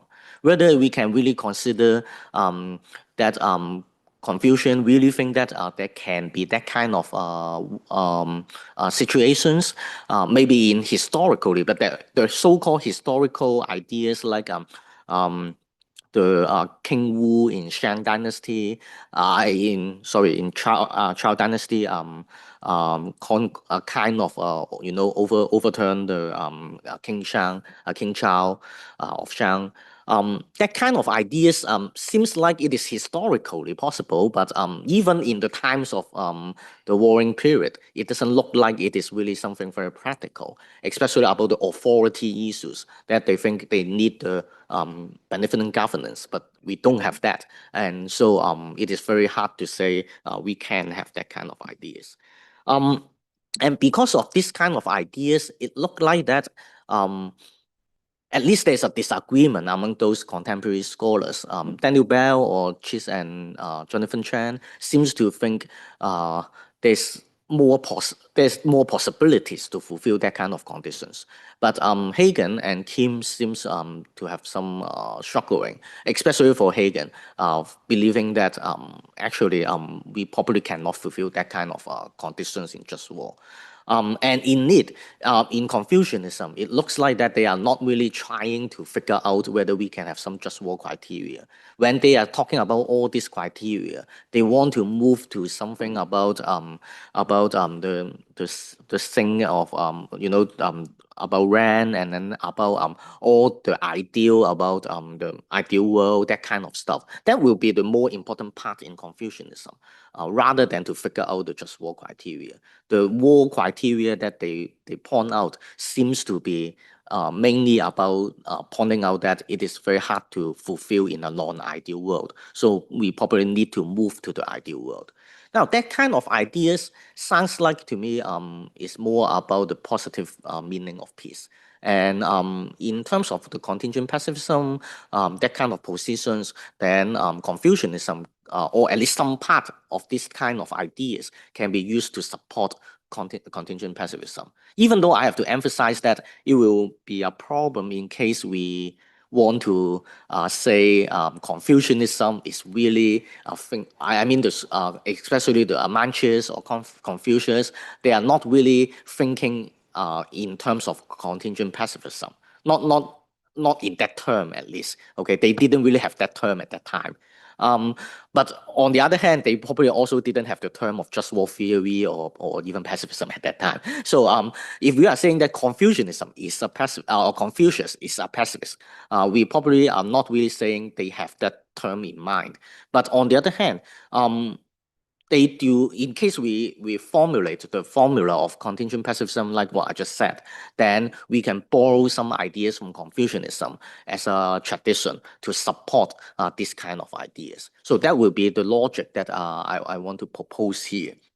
And because of that kind of ideas, then seems like I think we can actually move to some more traditions to think about this kind of ideas as well. This kind of an implication of what in case what I just said so far is something good enough for everyone. Then we can actually move to some more traditions and also some other examples or ideas like talking about human rights or even applying that in some international law, that kind of stuff. But here I especially want to talk about Christian traditions because there are so many experts here today. So I want to grab this chance to have a chance to have a dialogue.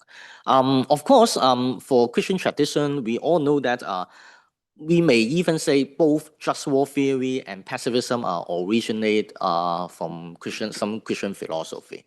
And then there are some, most people usually will say, maybe Christianity, especially starting from Augustine and Aquinas, seems to be in the just war tradition. But there are also some scholars who have some hesitation or some doubt about the ideas saying that the Christian tradition is only about the just war tradition. For example, Robert Holmes has ideas about talking about Augustine is not a classic just war theorist, at least. He has some more details that again I will skip the too much details here. But basically the idea is more like talking about Augustine is not exactly talking about just war in his writing. It is more like what we give him that kind of title in the later work. And also there's some part of them that is about the pacifism, about the pacifist ideas, especially the personal pacifism in his writing. That we can use that to talk about positive meaning of peace. Putting them together, it does look like that in case, again, we follow this kind of line or this kind of reasoning, it looks like that it is something we can echo the idea of contingent pacifism or some kind of positive meaning of peace. And another example I want to talk here is that recently there are some scholars in Catholic Church to talk about the Pope Francis ideas in 2020. And then later he also have some ideas about the Ukraine war. But in 2020, there's some ideas about mainly is that he is not totally objecting the ideas of self-defense, but on the other hand, in practical, he seems to have some hesitation on thinking about just war theories and encourage people, especially Catholic or Christian, to move more to focus on peace and focus on promote how to build up the peace in a sense. Some scholars try to use that kind of ideas, especially to talk about just peace theory. Okay, there's another terms in my title, even though I don't have much time to talk about that. But for me, it does look like that contingent pacifism and just peace theory can, in a sense, join together. I even have a so far it's not a very solid idea, but I even wonder that maybe just peace theory is a bigger set, and then contingent pacifism is one of them, especially on the negative freedom. Sorry, I keep on saying freedom, negative peace. Okay, and then contingent pacifism is about the negative peace, and then for the positive peace, it may be easier to be covered by the terms of just peace theory, something like that. So if we are making this kind of comparison, I realize the reason behind the Confucianism and Christian tradition are very different, definitely. But still, within the ideas of the ethics of war and peace, they can have different justification, but the same ideas on the contingent pacifism and even positive meaning of peace. That will be the just peace theory that we can put together. And for this kind of project, one of the good things is that we can always have some further comparison, not only between Confucianism and Christian tradition, but can be with some other traditions that are like, for example, in Chinese philosophy, Makqi is another tradition that is say a lot about war. So there will be echo our later father. We have a presentation on that, and then there are some applications that we can do as well. As I said, I did something on international law, but there can be some many other examples that we apply all this theory into there, like target killing, human shooting, and AI technology. I think is actually one of the very important one as well, about the so-called killing machine, the UAV.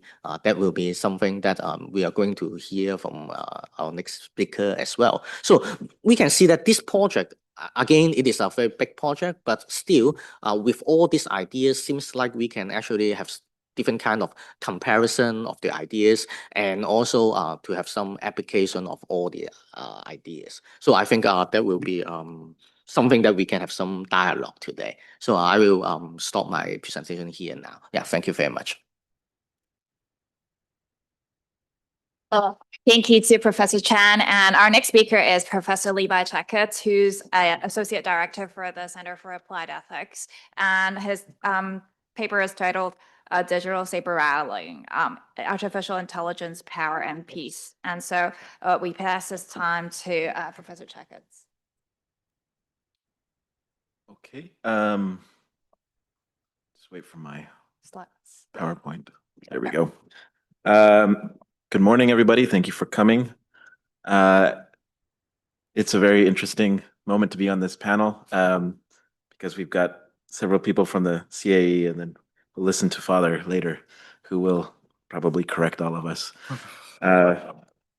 Today, I'm talking about AI technologies and war. My background is as a Catholic social ethicist. I focus primarily on technology.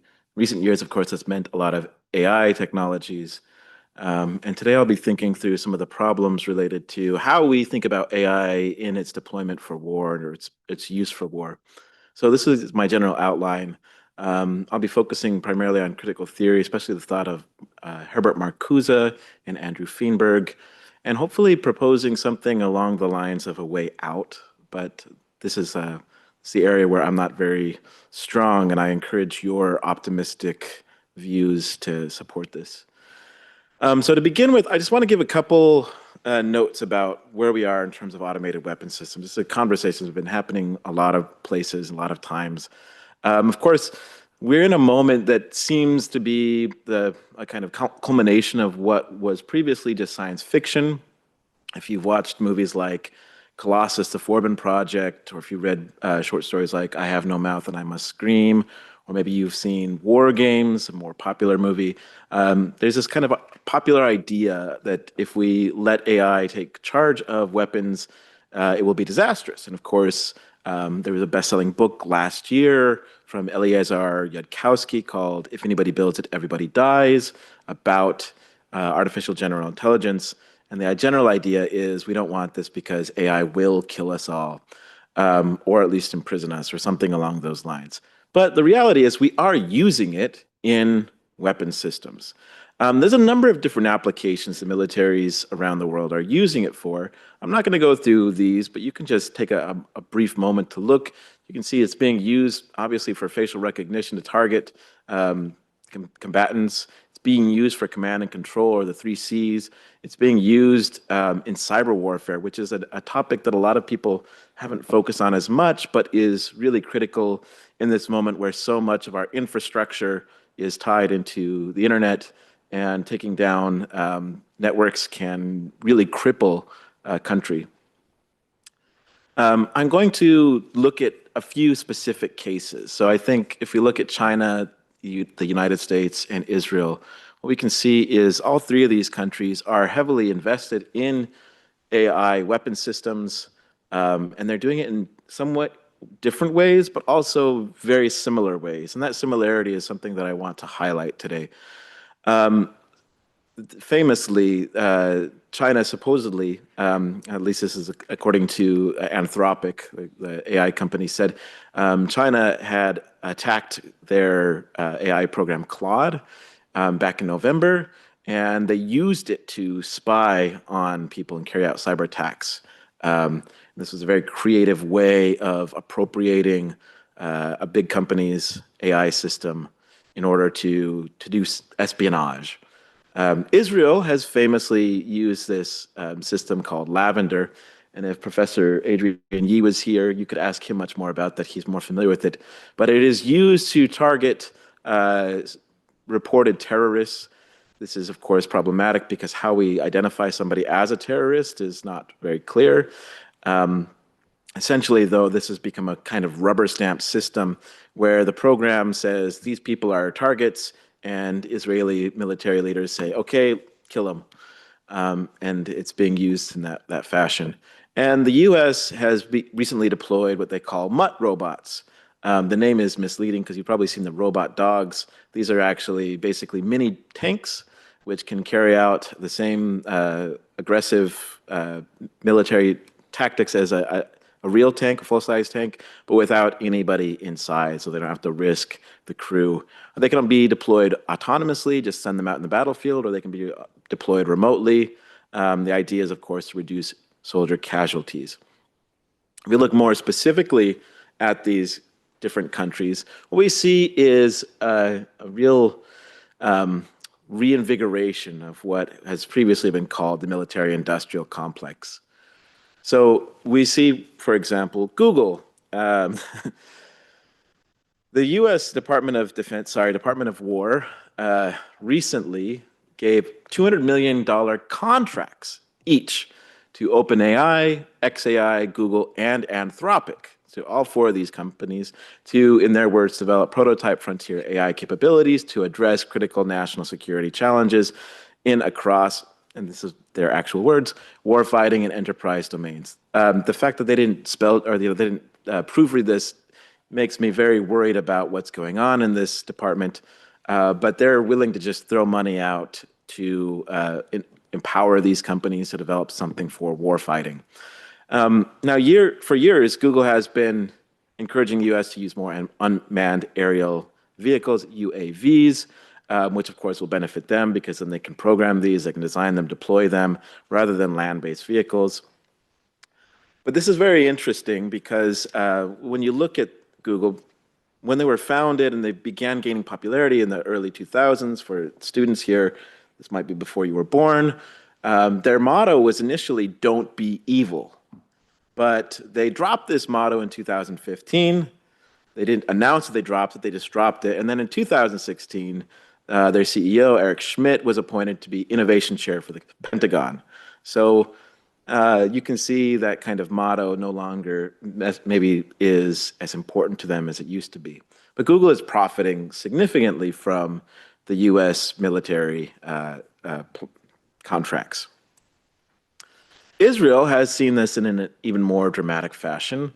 Last year, they reported a 95% growth in defense startups, the largest growth in any country, and they're very proud of this. They're not in any way trying to cover this up. This is something they very openly boast about. So they went from 160 to 312 defense startups in 1 year. And a big part of this is because in Israel, of course, every citizen is mandated to engage in compulsory military service, which means that after you've left and you've gone into industry, you still have connections to the military. And these connections allow people who are beginning startups to very easily tap into those resources that are already existing. So even though US may have a lot of contracts through DARPA, Israel has those contracts set up because everybody's already familiar with the military. They've already been part of it. So Israel saw a huge increase of these defense startups, and now these defense startups are trying to get contracts from the Department of War in the U.S. As a way of kind of getting some more money and increasing their economic standing. China is different from both of these countries, but they do have a process that's in some ways very similar. China has this tendency which they call dual-use tech companies. So a dual-use tech company is a company that is ostensibly used for civilian or ordinary activities, but can be conscripted into military purposes. So for example, Beidou is basically it's a Chinese GPS. It's used for navigation for most people. Generally, it's not a problem, but that allows also, in a moment's notice, the military, the People's Liberation Army, to use those satellites for their own purposes, for navigation and so forth. They have a military-civilian fusion policy, which emphasizes collaboration between university researchers, private companies, and military in order to collaborate on projects and coordinate goals. And this is, in a way, it looks like DARPA, but the reality is because of China's semi-controlled economy, government has, at least theoretically, more control of data and proprietary information which they can use for military purposes. So these three countries, which in many ways have their own policy, their own system, their own ways of doing things, you see very clear resemblance between them. And we can say that this is essentially military-industrial complex. The industries and the military are working hand in hand for the same goals. Now, this brings me to critical theory.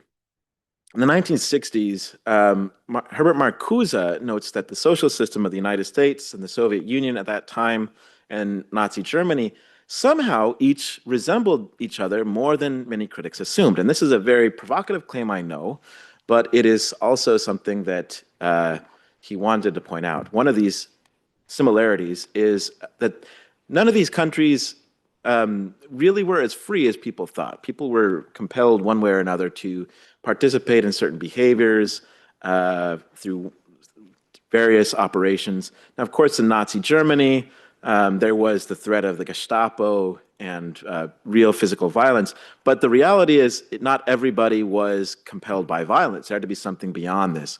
So he noted that ideology was a primary function to get people to behave. And this was something that was previously unseen in societies. We didn't see ideological control at the same scale that we see in the middle of the 20th century across the world. And so it's not unique to Nazi Germany. It's not unique to the Soviet Union. And it's definitely present in the United States, although a lot of Americans maybe not aware of this. But this was a reality. So he says let's talk about what this means. And he uses this term of one-dimensionality. The way he defines this is, he says, ideas, aspirations, and objectives that by their content transcend the established universe of discourse and action are either repelled or reduced to terms of this universe. In other words, you can't think something outside of the box. You can't have a different way of approaching questions, ideas. You can't dispute things without being reined in or discredited. Now, there's a lot of examples that he gives of this. And you can see some of these here that he articulates in his book, One-Dimensional Man. He says, essentially, every variable must be quantified and accounted for as part of a larger problem. This is the way that one-dimensionality works. We look at things and we break it down into components so it can be solved, even if there's not really a resolution. So, for example, he talks about the problem of worker dissatisfaction. At a classical communist view, the workers are dissatisfied because their labor is exploited. But in managerial theory, that's not satisfying. We have to ask specific questions. Well, what's the problem? Is it wages? Is it hours? Is it safety conditions? And then when we get, that forces the workers to articulate their dissatisfaction in particular terms, which can then be addressed in this mode of total administration. This also leads us to things like talking about what is acceptable collateral damage in the case of an atomic war. And these are things that really shouldn't be thinkable, but become part of the universe of discourse within one-dimensionality. He says that negative thinking, where we see, oh, things are intractable, we can't solve them, that gives way to positive thinking. And you might think, well, positive thinking is good. It can be, certainly. The problem with positive thinking is it thinks that every solution can be addressed through the proper application. So this is Marcuse's view. When we look at this situation, then, through the lens of Marcuse, what we see is the AI race of the current era parallels the space race and the arms race of the 20th century. The United States and China, as Professor Liu mentioned in his conversation, they're positioning themselves as 1 and 2, or 2 and 1, and who's going to be the top, right? This is very similar to what we saw in the latter part of the 20th century with the US and the Soviet Union. And this is all aspects of one-dimensionality. So in countries like the US, China, and Israel, the AI's military and civilian applications, the fact that in some cases the same companies are working for both groups, demonstrates the one-dimensional aspect of the contemporary technological innovation. It cannot just be Google doing things for peace. They're working with the Pentagon. China's dual-use companies demonstrate every civilian company also functions as a military company. And this suggests then, I think, and this is a key part of my view here today, we need to think otherwise. We need to find points of resistance or opportunities for liberation that go beyond the limited universe of discourse. As I mentioned before, Marcuse says that one-dimensionality is when ideas, aspirations, and objectives that by their content transcend the established universe of discourse and action are either repelled or reduced to terms of this universe. So we need to find a way away from this. I think an approach to this comes from Marcuse's student, Andrew Feenberg. Feenberg's ideas are specifically about technology, which makes him more useful for my interests and my research. And he talks about what he calls the technical code. He defines this as something that stands at the intersection between ideology and technique, where the two come together to control human beings and resources. These codes invisibly sediment values and interests in rules and procedures, devices, and artifacts that routinize the pursuit of power and advantage by a dominant hegemony. That's a big way of saying, essentially, technologies have underlying ideologies to them. We may not be aware of them, but they do influence and shape our behavior, often in ways that we're not aware of. So in one-dimensional societies, government and industry work together to develop what they call innovative solutions and prioritize weapon capabilities alongside civilian applications. This is an example of the technical code. Being militarily prepared is part of the task of industry as much as promoting peace. But one of Feenberg's main ideas then is to democratize technology and to challenge the technological rationality by recognizing that the technology relations don't need to be entirely one-dimensional. They could be directed toward what he calls participant interests. So there are ways of us resisting or reappropriating or changing or challenging the technologies that exist, and especially the technical code that underwrites them. He notes that democratic interventions typically require punctuality, that is, a specific time and place. Discursivity, there has to be dialogue about the interests of the participant groups, and innovative dialogue, looking for a new solution together. But we do have to work against hegemonic interests. So this leads to the question, well, what would that look like? What would it be to think different way? I begin by thinking, Feenberg helps us to think new groundings for our technologies beyond these technical codes. So when we look at dual use, military industrial contracts, defense startups, and so forth, they herald a technical code that keeps international conflict a central concern of innovation. That those who are developing new technologies have in mind war. This is a key part of their orientation. But what other sources do we have for envisioning a different world? Here are some suggestions. On the Chinese side, my mentor, Carl Mitchum, has recently written a lot about this kind of problem.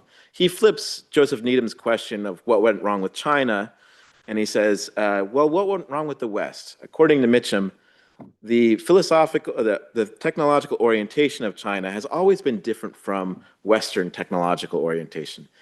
The West has focused on technology as part of military conquest. This is the kind of Roman concept of what technology is.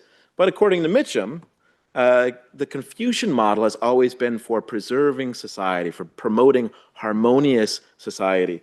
Because of this, technological development has always been emphasized not for conquest, but for stability. So people like our colleague Pakang Wang and Wang Xiaowei in Beijing have promoted the idea of Confucian technologies as a viable alternative to technical code. And recently, I've been party to listen to the sort of techno-social imaginary of Kang Youwei's Da Tong Shu, which offers a different alternative, a way of thinking about technology as part of a global peace society. On the Christian and Jewish side, we have Isaiah 2, and I really love this passage because I think it articulates a key idea that animates both Christian eschatological hope and Jewish hope. And it says, on that day many will come up and say, let us go to the mountain of the Lord, to the temple of that God of Jacob. He will teach us his ways so that we may walk in his paths. The law will go out from Zion, the word of the Lord from Jerusalem. He will judge between the nations and settle disputes for many peoples. And this is the part I really love. They will beat their swords into plowshares and their spears into pruning hooks. Nation will not take up sword against nation, nor will they train for war anymore. The whole orientation, according to Isaiah, is that we no longer focus our technological, industrial development toward war, but toward peace. I think also from Isaiah 11, the image of the peaceable kingdom. And this is a painting, a wood etch from Fritz Eichenberg. And you can see he's a more recent artist, so he includes industrial imagery in his articulation. What does it mean to strive for the peaceable kingdom? How can we envision this? How can we move that direction? So just in concluding, that is my conclusion. Okay, so in conclusion, I think if we have this sort of orientation, it can help us think about what it means to not be focused on war as the goal of innovation, but what it means to strive toward a positive peace, as Benedict said. Thank you. Thank you, Professor Checketts. And our last speaker for this session is Father Wojciech Golubiewski. And he is the director of Thomas Aquinas Center. And he's also affiliated with the Institute of Philosophy and Sociology at the Polish Academy of Science. And his paper is titled Ethics of War and Peace, Aquinas and Mozi in Dialogue. And so over to you. Thanks. Thank you very much. It's a real joy to be here at this conference promoting peace, and I would like to thank organizers for the invitation. Thomas Aquinas, born in southern Italy in the 13th century, was a Catholic Christian theologian and philosopher. His doctrine of just war has become a classical reference in later developments of the just war tradition. Mozi lived in China during the period of the Warring States, much earlier than Aquinas, around the 5th and 4th century before Christ. He was one of the pioneers of Chinese philosophy, best known or infamous for his teaching on Jian'ai, sometimes translated as universal love or impartial care. Chris Fraser argues that Mozi, together with his followers, the Maoists, authored one of the earliest theories of just war in human history. The goal of this paper is not a thorough comparison of the two thinkers' teaching on peace and war. Rather, it aims to show certain parallels in their doctrines which allow war as an exceptional measure for the protection and promotion of peace. The dialogue between these distant thinkers can be grounded not only in the gravity of the questions discussed, questions that remain relevant today, but also in the conviction that the moral and political views of Aquinas and Mozi share a common ground in the intelligibility of the natural world as a source of practical wisdom, conveying exemplars for emulation in decision-making and action. In this paper, I will first explain what Aquinas means by peace and how the notion applies to different realities and aspects of human life. I will say how for Aquinas, seeking peace is an inherent tendency in the pursuit of any good, clarify the distinctions he makes between peace and concord, and present some foundational elements of Aquinas' teachings on just war. In the following part, I will outline Master Moses' teachings on peace and war. Moses speaks on peace as characteristics of rulers and societies that seek the benefit of all, that take the good of others as their own, and that align their policies and actions, including those concerning war, with the will of Tien. Tien functions as a quasi-personal, perfect model of benevolence and righteousness to be emulated by all, especially by those who govern. Finally, I will bring the teachings of Aquinas and Moses on peace and war into dialogue, showing how war is permitted in both accounts only for the sake of peace, and offering an incentive for further exploration and some preliminary conclusions. Aquinas and peace. One of the basic philosophical truths Aquinas affirms about the world is that all things desire good. He defines good as that which all things desire. This claim does not carry a moral or psychological meaning in this context. For Aquinas, seeking peace belongs also to the metaphysical structure of desire itself. By desiring any good, one also desires peace. By this universal tendency toward peace shared by all things, he means the inclination to attain desired goods with tranquility and without impediments. As he writes, quote, "Whoever desires anything desires peace, insofar as he who desires anything desires to attain with tranquility and without hindrance to that which he desires." And this is what is meant by peace, which Augustine defines as the tranquility of order. End quote. Aquinas' definition of peace is thus very general and can be applied to different realities. As a universal tendency, the desire for peace manifests in distinct ways among people, often as a tendency toward harmony and civic friendship within polities. Moreover, he observes that true and lasting peace can be founded only on truth, not on illusory goods. Aquinas carefully distinguishes between peace and concord. At one point, he states that peace leads to concord. Concord rests on a specific shared matter that two or more parties freely accept. A ceasefire or even a peace treaty can be a sign of concord, but not necessarily of true peace. What peace adds to concord is the absence of internally conflicting desires, a kind of appeasement of internal tensions, in addition to the absence of external conflicts. Peace is not merely equilibrium, but an inner harmony in which all tendencies are rightly ordered and none stands in conflict with another. Peace, defined as the tranquility of order, applies to various aspects of human relations, including relations within and between polities. However, it is characteristic of Aquinas as a theologian that true and perfect peace he holds can be found only in God. Peace, he says, is the direct effect of charity, which means love of God above all things and others for God's sake. Aquinas also acknowledges an indirect cause of peace, namely justice, quote, "insofar as justice removes the obstacles of peace," end quote. It is within this scope, justice as removing obstacles to peace, that Aquinas' teaching on just war should be understood.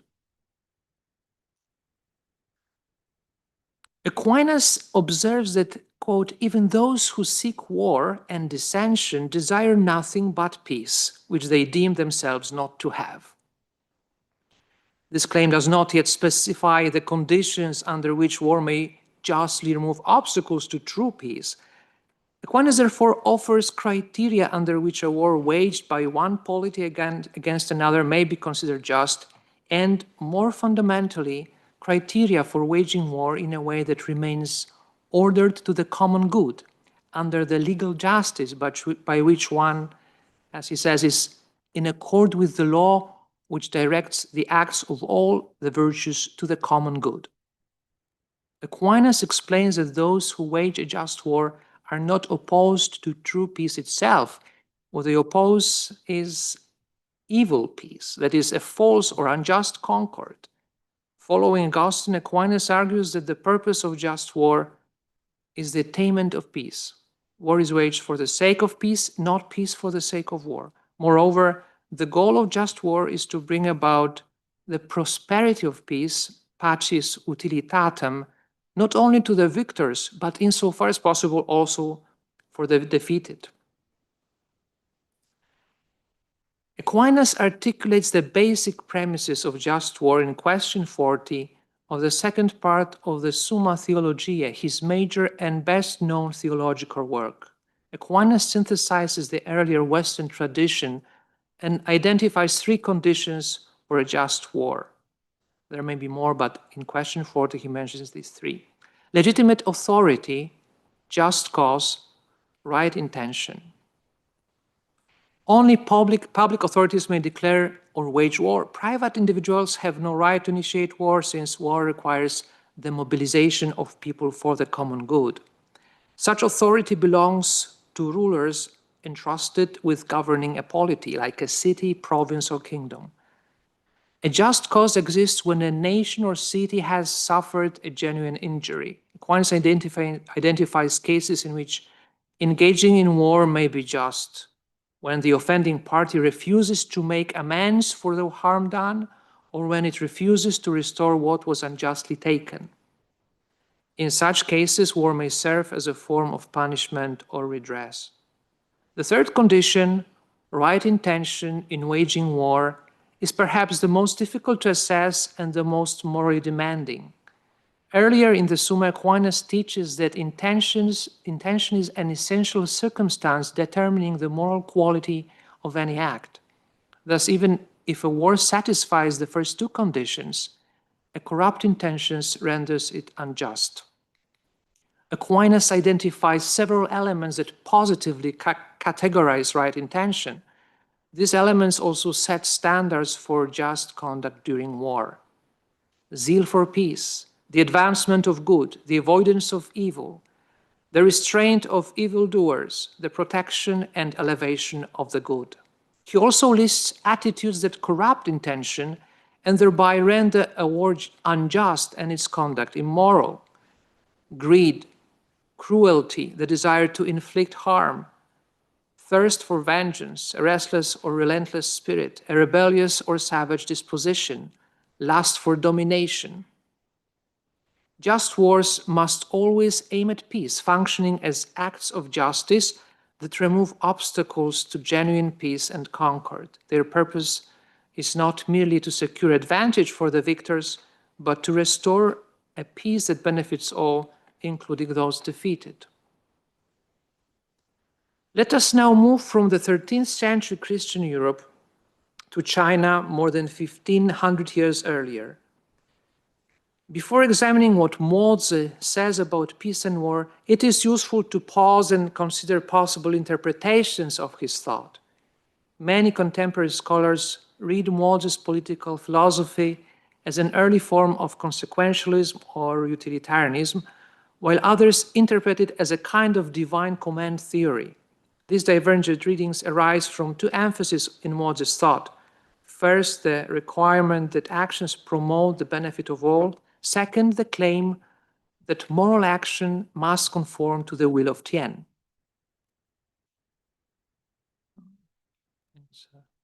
I've moved too fast, sorry. Okay. Yes. For Mozi, political ideals are grounded in the perfect exemplar of benevolent agency. Tien, sometimes translated as heaven, often understood as a personified form of nature or as a quasi-personal deity. The primary way to follow and emulate Tien is to align one's actions with what Tien manifests as beneficial and to distance oneself from what is harmful, as conveyed through natural and social phenomena that express Tian's intentions and will. Mozi teaches that Tian is the highest standard for government and that the ancient sage kings ruled in accordance with it. He describes Tian as possessing unfading light, broad and impartial actions, and blessings that are abundant and generous without indebting people.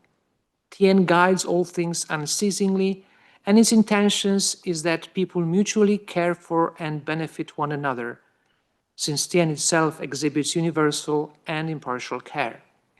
The will of Tian manifests a quasi-natural tendency, willed yet coextensive with the tendencies observable in nature toward flourishing, order, and universal benefit achieved through mutual care. Those who align themselves with this tendency emulate Tian's intention and receive its blessing. Those who act against it fall outside the blessing and benefit Tian provides. The curse of heaven is thus understood as the consequence of contradicting those patterns embedded in natural and social phenomena that tend toward benefiting of all. Peace arises through alignment with observable patterns of benefit and in obedience to the will of Tian. Quote, when the principle of obeying the will of Tian is understood and widely practiced in the world, then justice and government will be orderly, the multitudes will be harmonious, the country will be wealthy, the supplies will be plentiful, and the people will be warmly clothed and sufficiently fed, peaceful and without worry. End quote. The practice of impartial care is the way of the sage kings, end quote, gives peace to the rulers and sustenance to the people, end quote. The peace of the people depends on the policies of superiors. Quote, peace and danger, order and disorder, all depend on the government of the superior. End quote.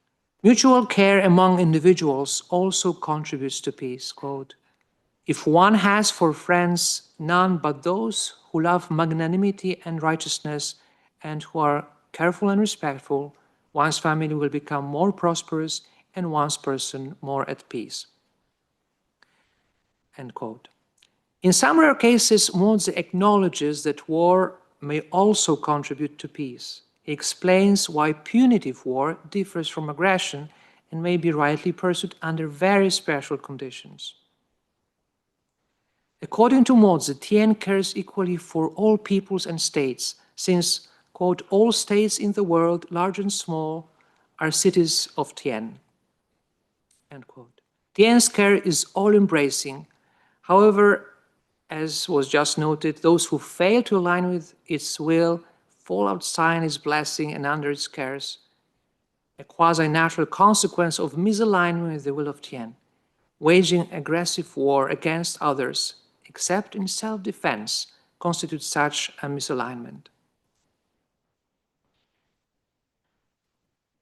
Mozi unequivocally condemns aggressive warfare. In the chapter of the will of Tian, he states, the will of Tian abominates the large state which attacks small states.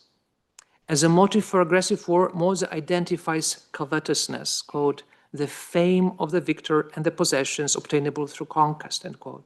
He employs an analogy between crimes of increasing gravity culminating in the murder of an innocent person, and then argues that warfare is far worse because of the immense scale of suffering it causes. Mozi's opposition to aggressive war arises both from his commitment to promoting the benefit of all, which is conducive to peace, and from his condemnation of actions that harm people and states, disturbing their prosperity and peace. Mozi emphasizes the suffering that war inflicts on population and argues that even victory brings no genuine benefit, since it deprives people of what would truly be advantages. He sharply observes that such victory, quote, does not even make up for loss, end quote. Elsewhere he adds, quote, if the rulers now really desire gain and avert loss, desire security and avert danger, they cannot but condemn offensive wars. The Maoists advocated strong defensive alliances among neighboring states and encouraged assistance to smaller innocent states under attack.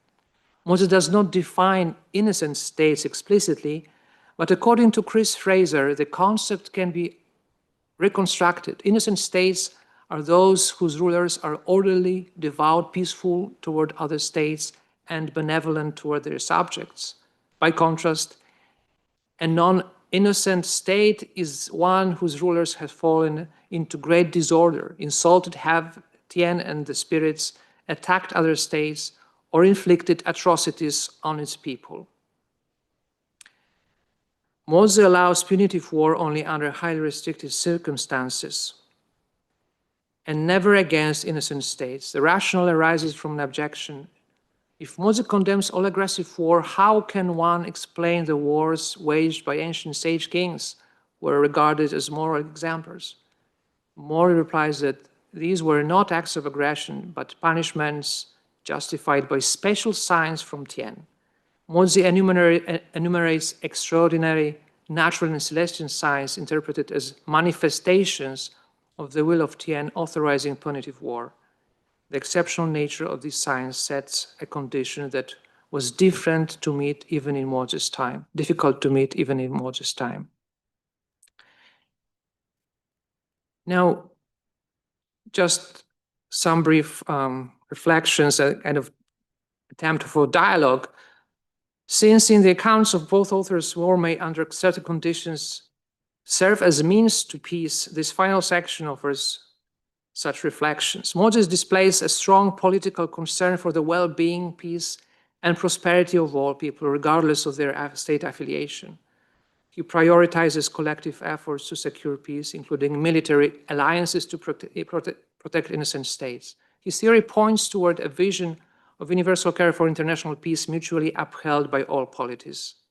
In Aquinas' view, rulers bear responsibility for the common good of the polity they govern. Consequently, they cannot simply dismiss the use of military force or the possibility of war. Yet they may wage war, just war, only insofar as they intend to bring about the prosperity of peace as much as possible for all. For Aquinas, charity is the most profound means of promoting peace, since peace, in its deepest sense, is the effect of charity. What he sometimes calls worldly love lacks the universal scope required for loving all. Such universality of love or care, which Mozi recognizes as manifested by Tian, Aquinas holds to be possible only through the ordering of the human will by charity toward the divine good as a result of faith in Christ. Aquinas' teaching on charity thus supports Moses' insight that the common good of prosperity and peace among peoples depends, at least in part, on the universal scope of impartial care, even if Aquinas insists on a rule of proximity in the exercise of care for others. For Aquinas, conflict and war appear difficult to avoid, since existing concords between polities may lose the character of true peace over time and with changing circumstances. Both authors emphasize the importance of motivation or intention in matters of war. For Aquinas, right intention is a condition for just war. For Moses, alignment with the will of Tian is crucial. What Aquinas' right intention, Moses' emulation of Tian's intentions, sharing their focus on promoting the utility of peace for all. Just war aims at removing what obstructs true peace, yet peace itself requires love, understood either as impartial care, in Moses' account, or in Aquinas' deepest sense as charity, something God brings about in us, without us. Thank you. Well, thank you, Father Golubievsky. And so now is our time for Q&A. We have around 25 minutes. And so can I invite you to raise your hand, and then when I point to you, can you introduce yourself, so your name and your institution, if you have an institution affiliation. And I will take maybe around 3 questions before I'll ask our speakers to respond, and then we'll go through this a few times depending on how much time we have left. So can I invite for questions? Yep, Carl? Hi, Carl Hildebrand from HKU. So just a question for Levi. You mentioned the Roman conception of war, and technology, or rather the Roman conception of technology and its connection to war, in contrast with the Confucian idea. And I was just wondering if you could unpack that a little bit. And then I guess, secondly, you talked about Confucianism and its emphasis on peacetime and peaceful application of technology. I was wondering if you could just, unpack that a bit more too, or just kind of explore further, what kind of, I guess I wonder what kind of advantages it might have, because I think some of the, worries that I have around, AI and technology is not necessarily connected to warfare, and it might be economic and social, rather than exclusively focused or primarily focused on that. Though it is, of course, one worry. So yeah, thanks. Thank you. There's also another question at the back just now. Yep, go ahead.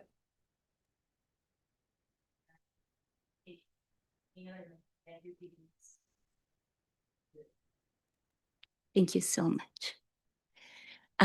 So this is a question I had in the previous session, and I think it connects really well with what Father Wojciech has shared.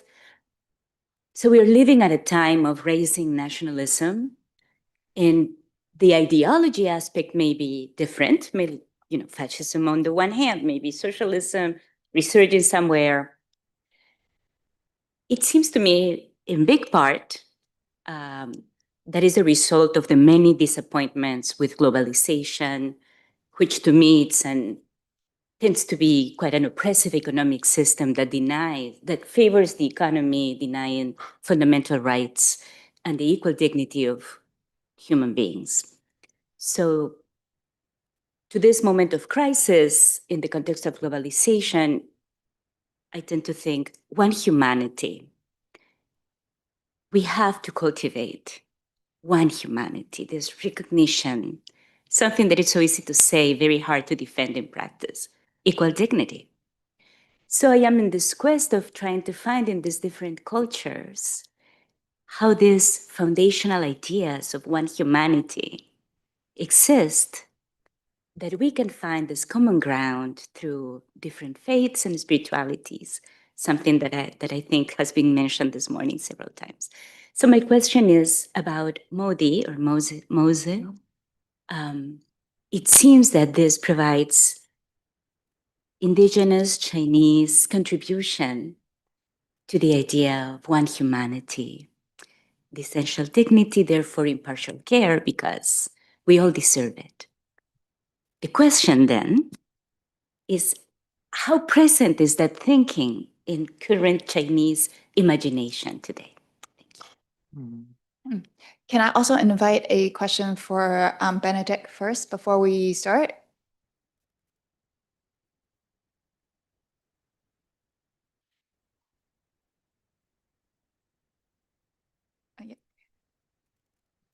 Okay, actually, yeah, I can ask a question to Benedict. We are next door, and so we discuss a lot. Then the question again, I would like to ask that whether the contingent pacifism actually open a black door for war. Actually,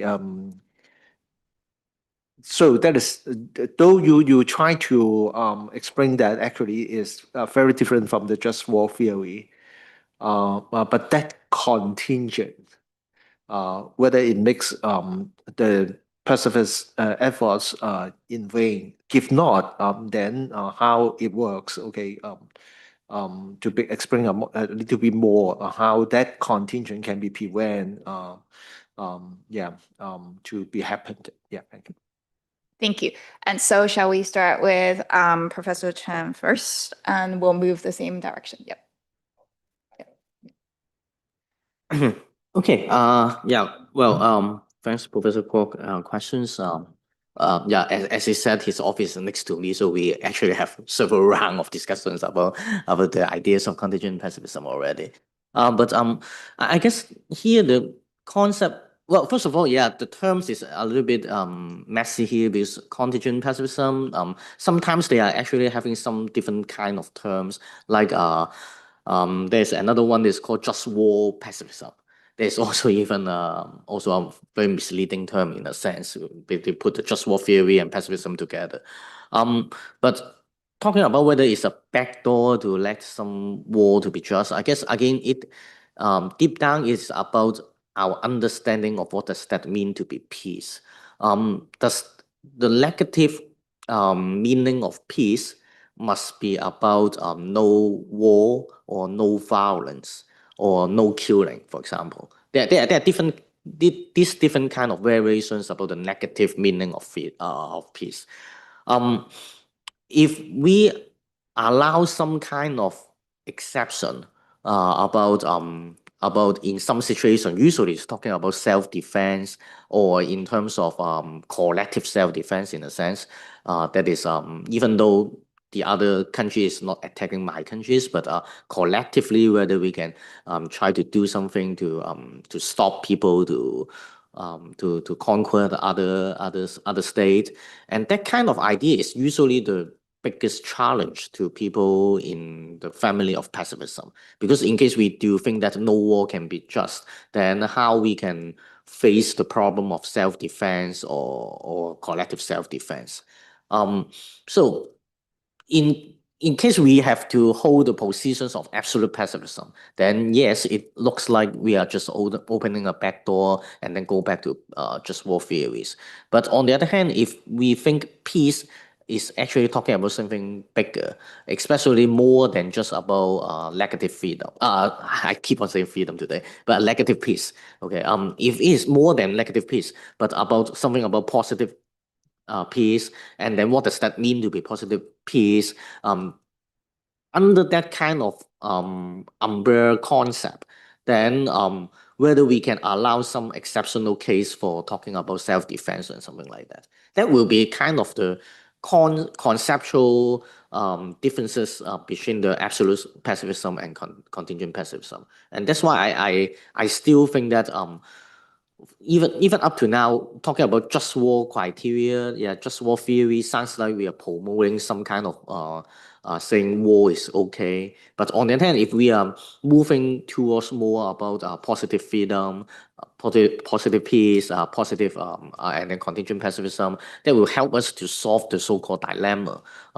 Talking about we want peace, but then whether we have some exceptions for doing something on self-defense. That seems like a conceptual difference here that we need to pick up. So that's why I think contingent pacifism seems to be a better terms. Not only to talk about Confucianism or Christianity, but in general, that seems like the direction we should go along. Yeah. So there's kind of the ideas behind why I'm using the contingent pacifism. Yeah, thank you. Thank you. Can I invite Professor Checketts to respond? Yeah, thank you, Carl, for that question. This allows me to do a little bit of shameless self-promotion. I have an edited book coming out centering around Carl's position here. And we invited several very proficient, much more proficient than I am, philosophers to respond to his idea. This comes back to a big question in philosophy of technology of just what is technology and how does it fit in ideologically or philosophically into our worldview? On one hand, there's this position that was articulated by the historian Lynn White Jr. back in the 1960s, who said his position was that technology was essentially a manifestation of a certain type of Christian spirituality to dominate the world after a certain reading of Genesis 1, where God says, subdue the earth and be rulers of it. And he thinks that this inspired a lot of the opinion or attitude toward technology from the Middle Ages on. Mitchum is taking up the Needham question. So Joseph Needham was a sinologist who asked this question: why did China, which in ancient times was the most advanced country in the world, why did it not continue in the modern era? Why is China so-called backwards by the 20th century? And he has some position thinking there's something about Western worldview, so forth and so forth. Mitchum flips that on the head. He says, well, why do we want to be the way the West is? Why should we strive for that goal? I think that innovation at all costs is the goal. So Mitchum says his idea is that, or his claim is not Christianity specifically, but the Roman mindset, which for the Romans, engineering was a tool of empire. It was how they built their empire, by building these massive roads that connected everything, by building these aqueducts that allowed them to control populaces, by building things like crucifixes, which inspired fear, by inventing an entire tactics that became the basis for a lot of technique.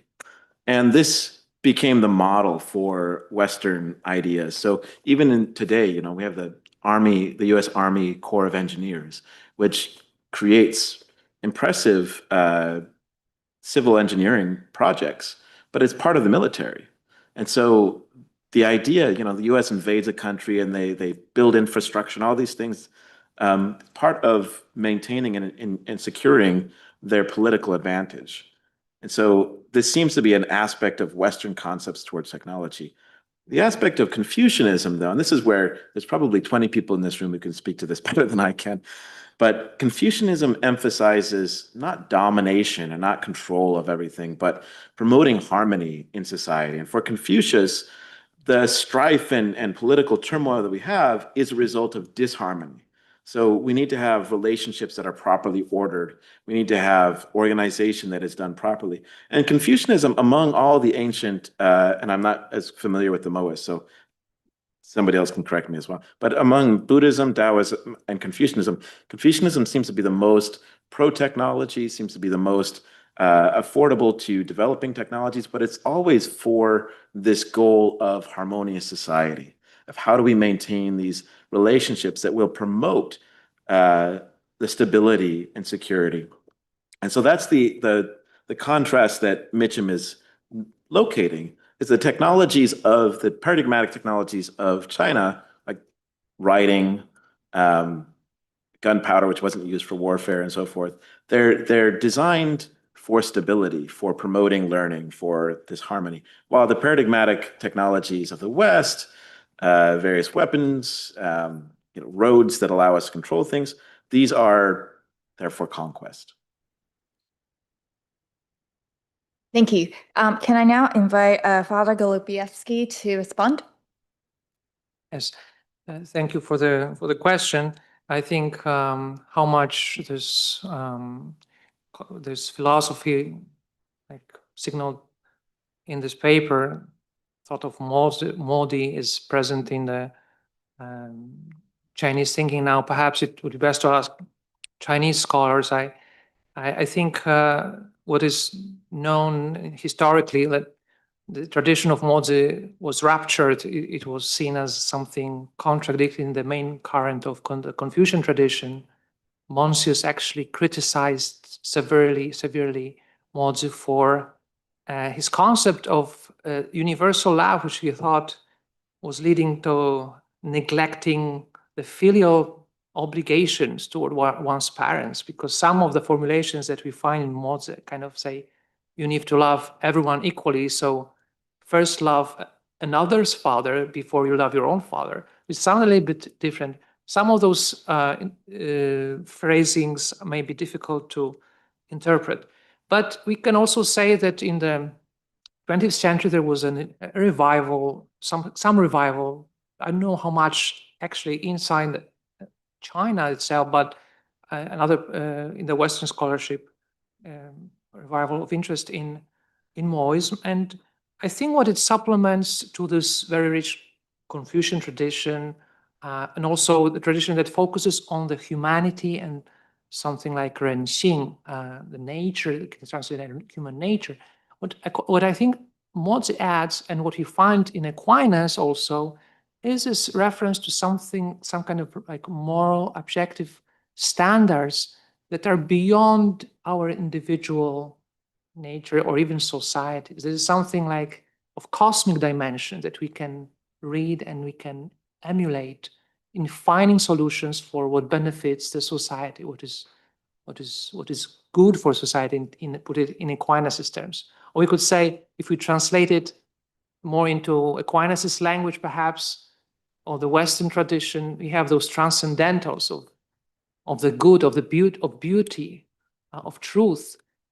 Mozi does not use this language. He comes from another culture. But I think very much what he wants to express by following Tian and those standards that he finds there can be, with some qualifications, translated into those transcendental values that secure our humanity, because we cannot define ourselves through our own categories. We need those higher references to something that transcends us, whether it is a common good or some. But I think what I find and what I wanted to emphasize, and I also did in my previous study on comparing Aquinas and Mozi, is trying to find those patterns that we share even more broadly than just in our human societies, that we share in kind of this cosmic dimension of nature, of the patterns of nature that somehow also instruct us and lead us.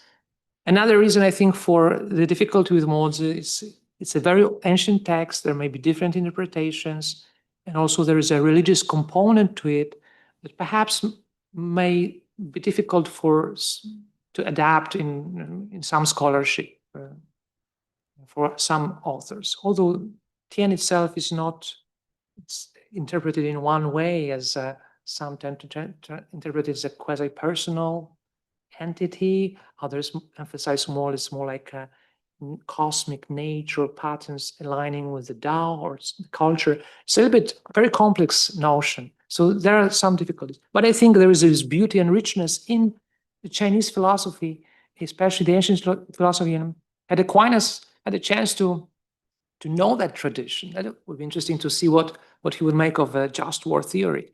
And this is something that I think we can learn from, and also perhaps encourage some scholarship in this area. Thank you. Thank you. And I think we can take maybe one or two more questions depending on, Martin. I have one, sorry, Martin Chung of Hong Kong Baptist University. I have one follow-up question for Father Golubevsky.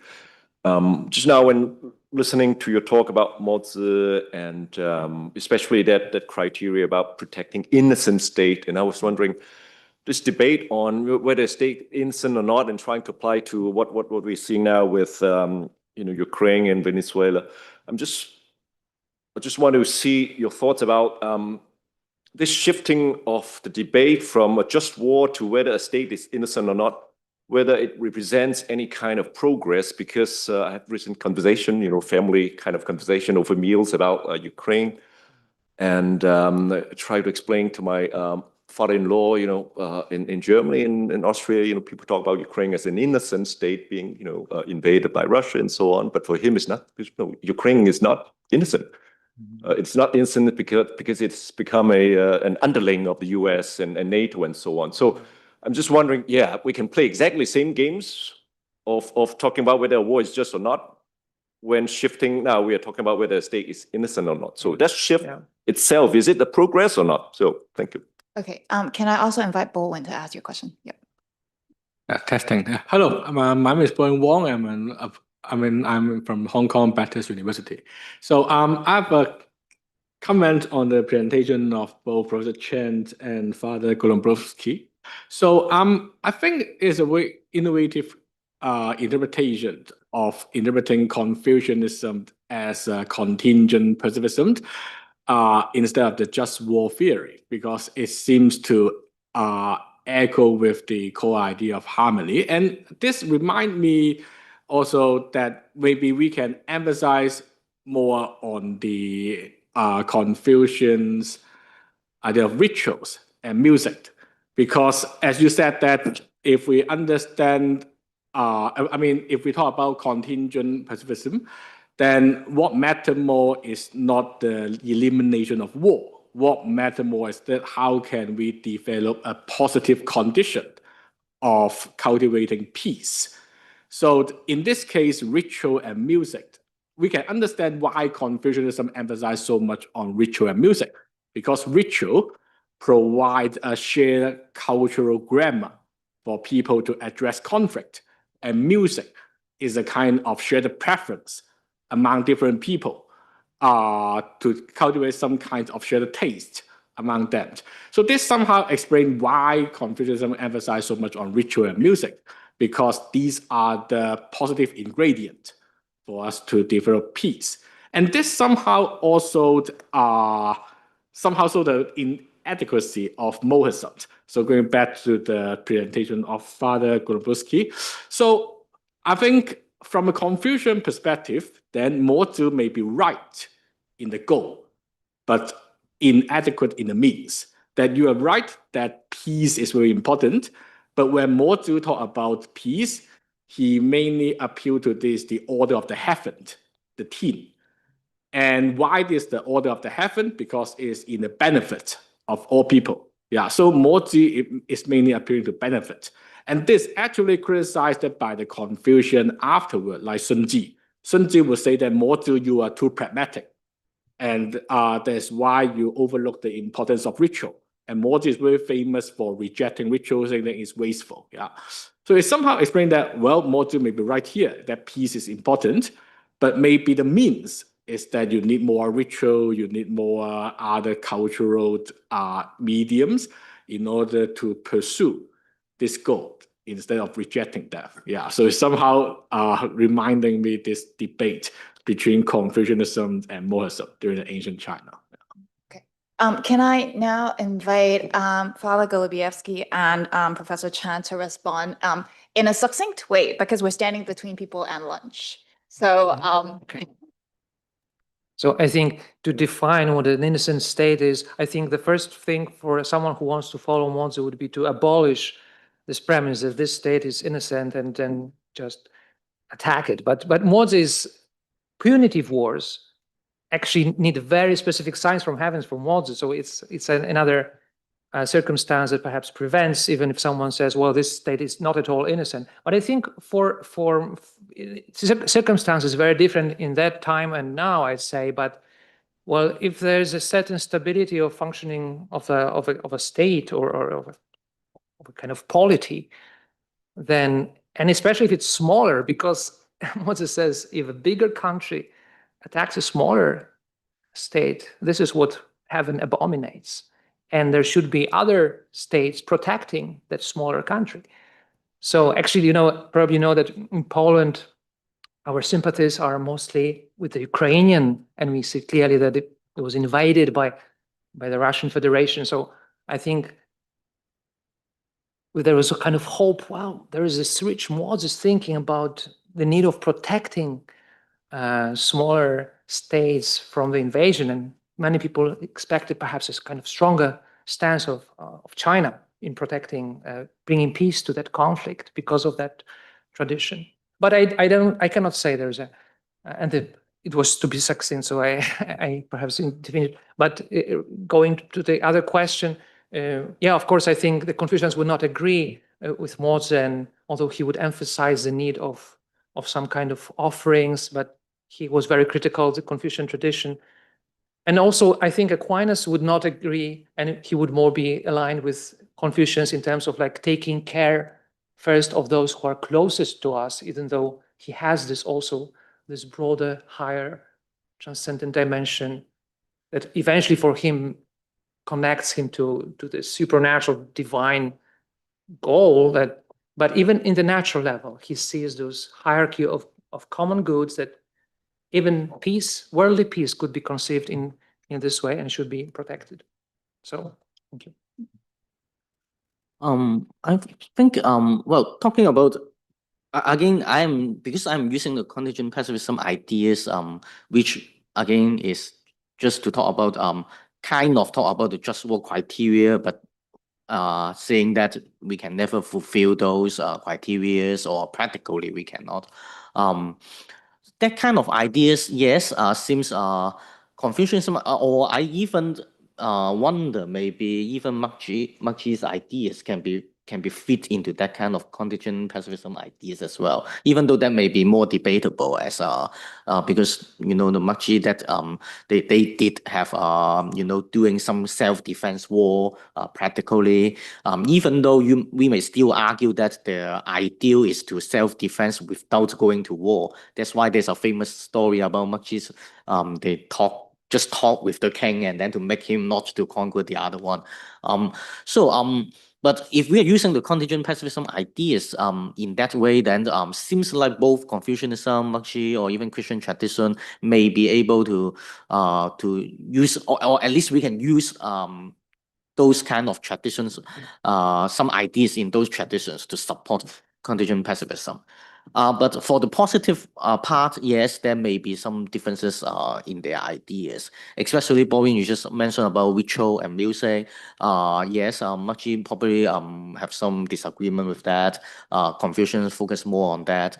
But on the other hand, for Muxi, they do have some ideal in their positive piece as well. For example, they will say a welfare of everyone is very important, their well-being, we need to make sure everyone to have food, that kind of stuff.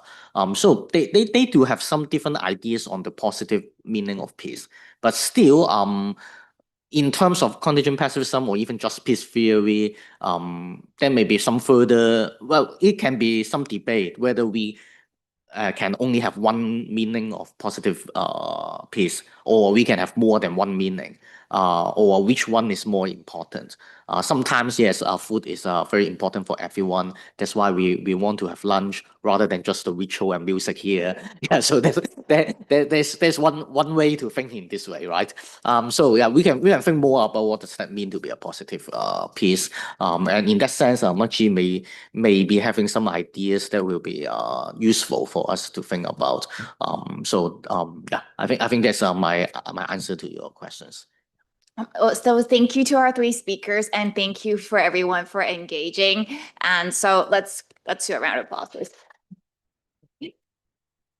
So I have a few announcements. And so the first one is for our guest presenters and staff and student helpers, lunch is right outside. Grab food. And if you're needing to look for nearby like other outlets that are available, if you went down to the third floor and went straight on Lee Promenade, you'll come very quickly to a Pacific Coffee, which is like a Starbucks type food outlet. So feel free to wander around as well. And we'll be back here at 2. And so for our guests who came like traveled internationally, it would be great if you could during this lunchtime go to our registration table and look for Carrie, who will be distributing reimbursement forms. Thank you.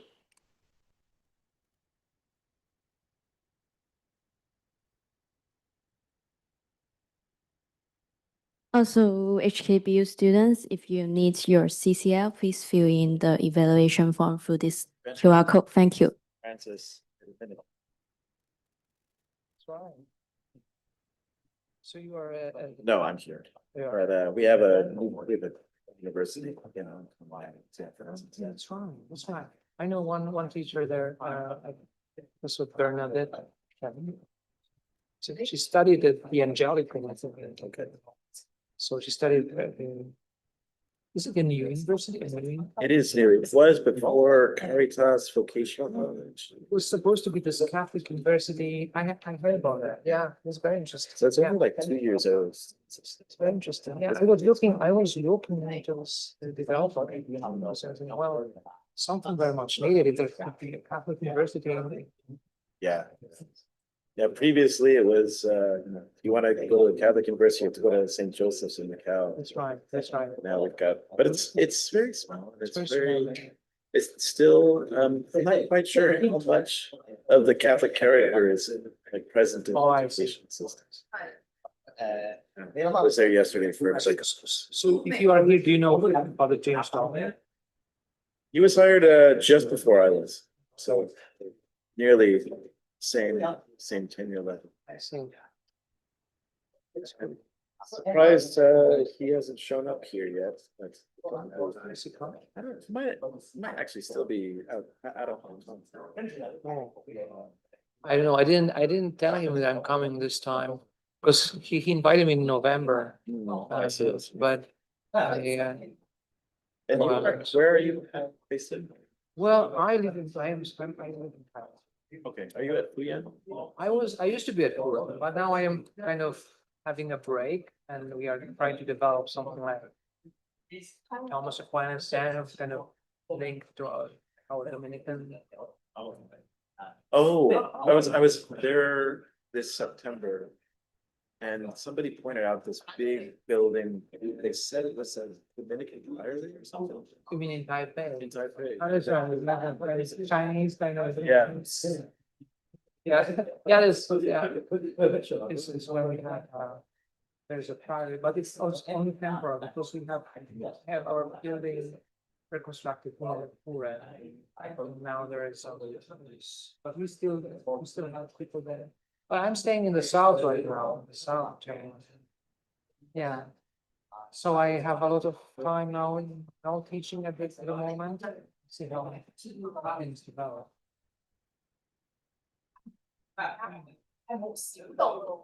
And it's not such a long travel for you. That's right. I mean, Welcome. it's very nice that they to bring me here. And it will be kind of a surprise, but Oh, it's actually better for us. Okay, that's fine.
Right, ladies and gentlemen, welcome back to the Peace and Conflict Conference. I hope you've all had an enjoyable lunch and lunch break. My name is Martin Chung. I'm an associate professor at the Department of Government and International Studies here at Hong Kong Baptist University. And it's my great honor to chair this panel with 4 speakers and 3 papers.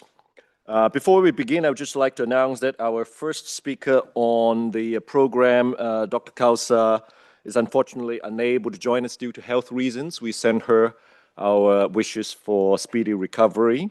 And because of that, I'm going to invite my colleague from the Department of Social Science, Hang Seng University of Hong Kong, Dr. Victor Chan, to begin first with his paper on actually peace studies in Japan. This morning we had from our keynote speaker learned a lot about peace studies in China. So it would be great to also hear about this from pessimism to pragmatism, the rise, decline, and future of peace studies in Japanese universities. Without further ado, may I invite Dr. Victor Chan, please. Thank you, Martin, for introducing me.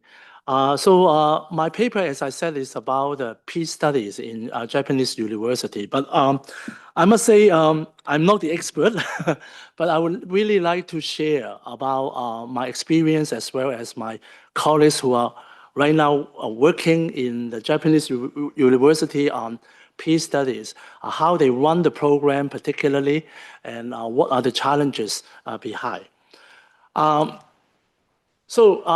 Before I start, I just give you a very brief idea about peace studies as a program. So here are, when I read the literature about the peace studies program in university education, there are basically 4 major pillars. So conflict analysis and resolution, building positive peace and justice, non-violence and social change, security, disarmament, and global governance. So it is like a very interdisciplinary field, for the peace studies. So here is my outline of presentation. So I will briefly talk about the background of peace studies in Japan after the Second World War, the rise of the peace studies in Japan in the 1960s till 2010s, and then some key themes of researching peace studies in Japan. And then I will try to give you my observation, some research gap on the peace studies as a program, as a university program, and some my research question, and then my methodology, some findings, discussion, and conclusion. So I think Japan is really a unique place for peace studies. This morning, Professor Liu already mentioned about Nanjing is a very unique place for starting the peace education in China. Then definitely Japan, of course, here this morning, I think also saw these photos already in Hiroshima, so the atomic bomb.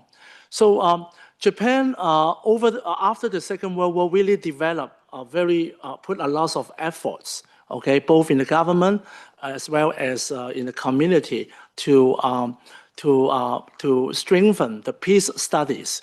So I think it is definitely important for us to learn a little bit about how Japan's peace studies has been involved.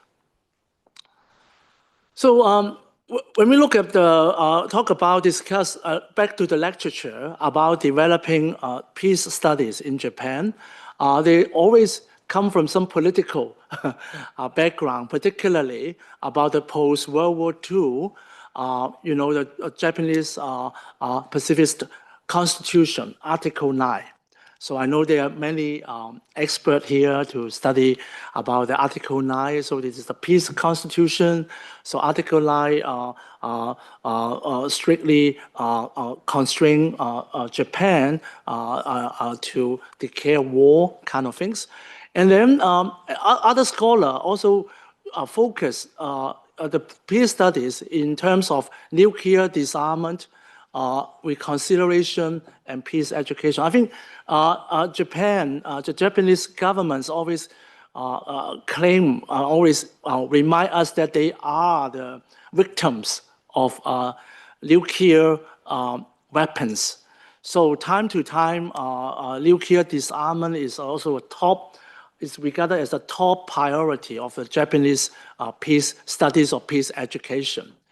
But of course, the geopolitical context we should also should be taken into consideration.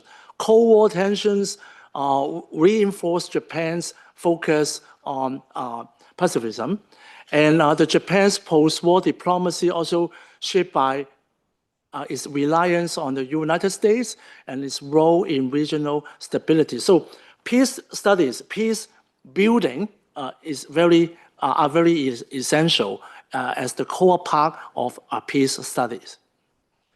So I would like to introduce you this professor, the late Mitsuo Okamoto. Okay, he was the emeritus professor of peace studies at Hiroshima Shoto University.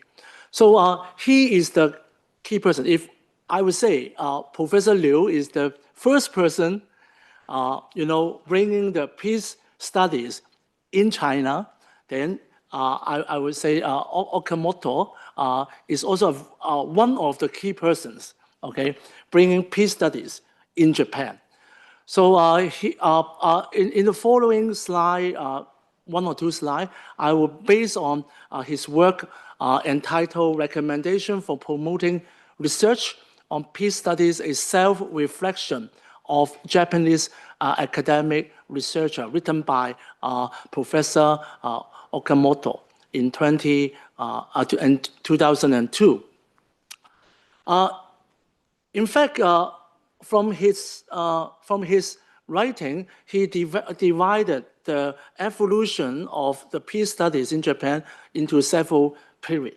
And I think I'm not going into the details, okay, for that diagram. But you will see in the 1970s and 1980s would be a very important, was a very important eras for developing Japanese studies program, particularly in the university. In 1976, Shikoku Gakuin University offered the first peace studies course, and then the first peace program under Professor Okamoto.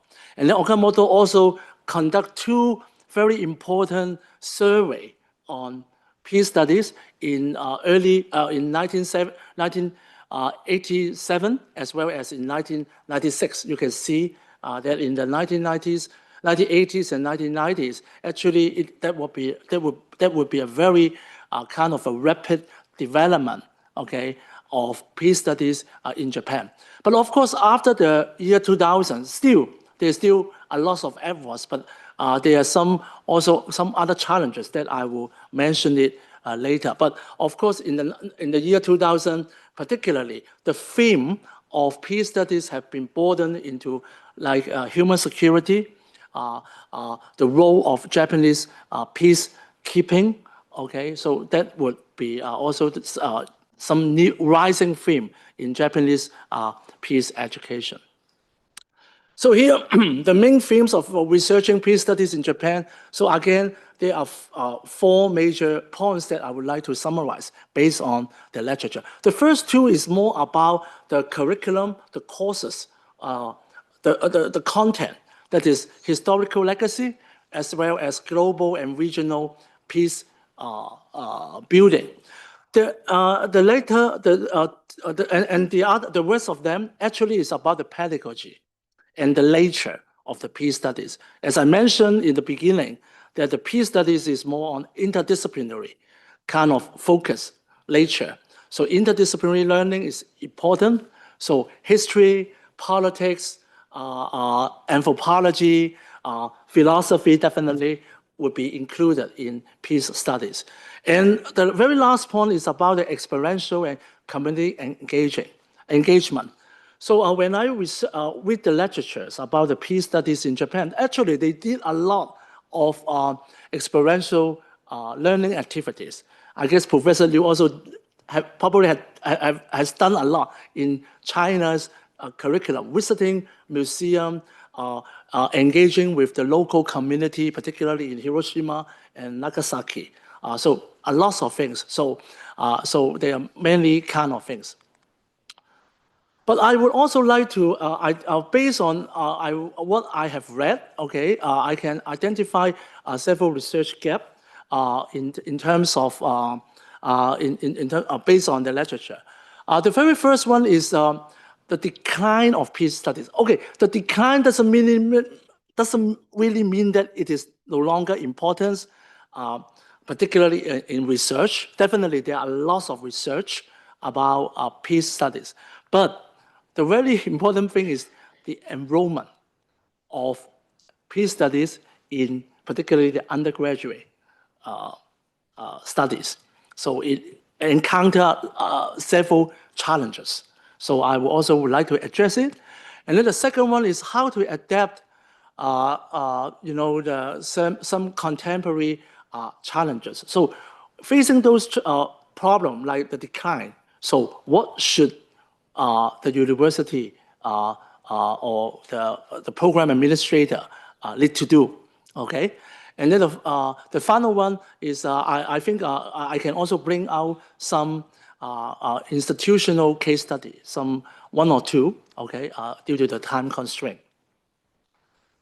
Okay, so here is the research question. What factors have contributed to the decline of peace studies? I particularly talking about the enrollment as well as the offering of peace studies in Japanese universities, and what opportunity exists to revitalize this discipline in the context of global conflicts and shifting global geopolitical priority.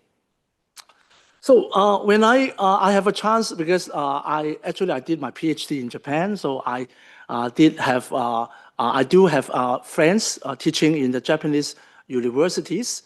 So when I talk to them, okay, about the peace studies, and then as a major, what would be the challenges? Then they mention, and then I talk to them, and then I also check some government document.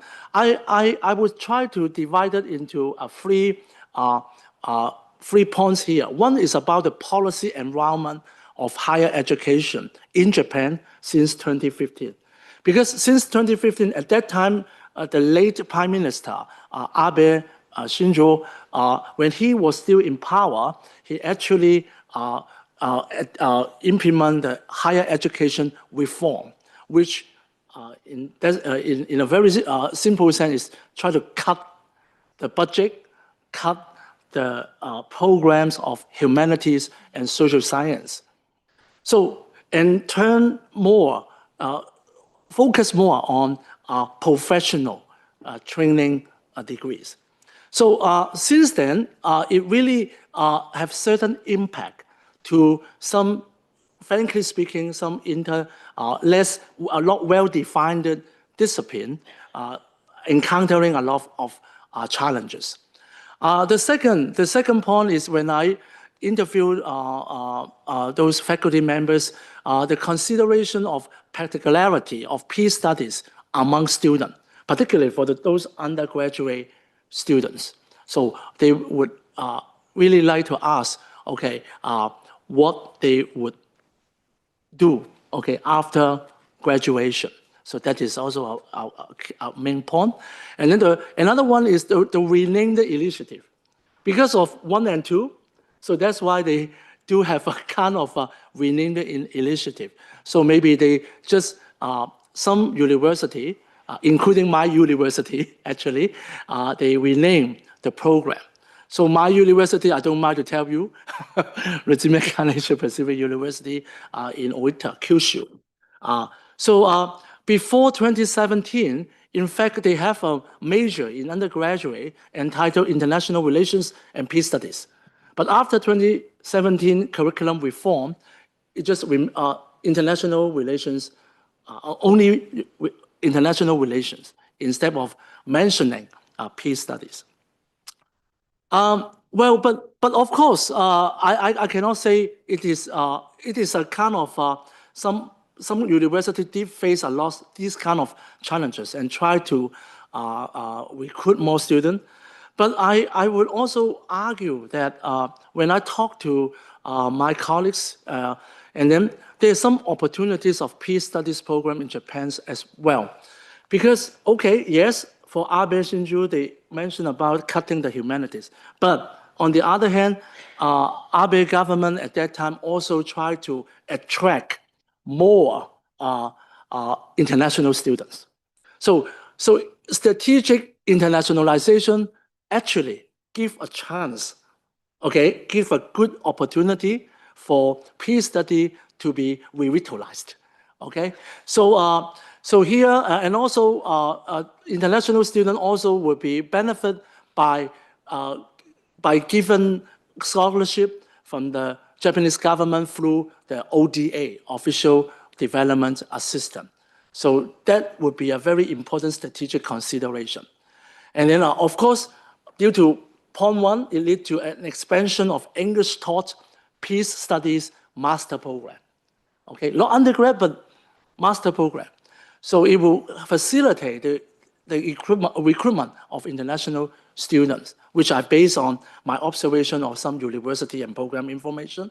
And then increase the network of overseas connection and introduction of experiential learning. So there are many universities, they have a foreign connection, particularly what I'm going to show the case of International Christian University based in Tokyo. They have a Rotary Peace Institution. The Rotary offers scholarship, okay, for international students to take the master program of peace studies.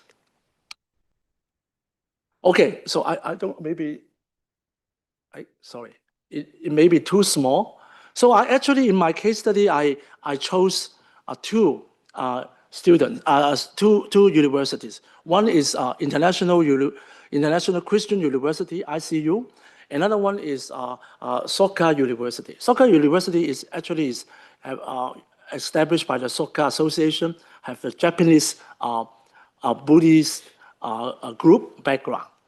So they have the 2 degree, okay? So I just want to compare them, okay? But basically, due to the time constraint, I cannot explain the detail. But frankly speaking, I know this conference, one important thing is about the religion. But I don't think these 2 universities highlight the religious element in peace studies, but more, in fact, on human rights, human security, etc.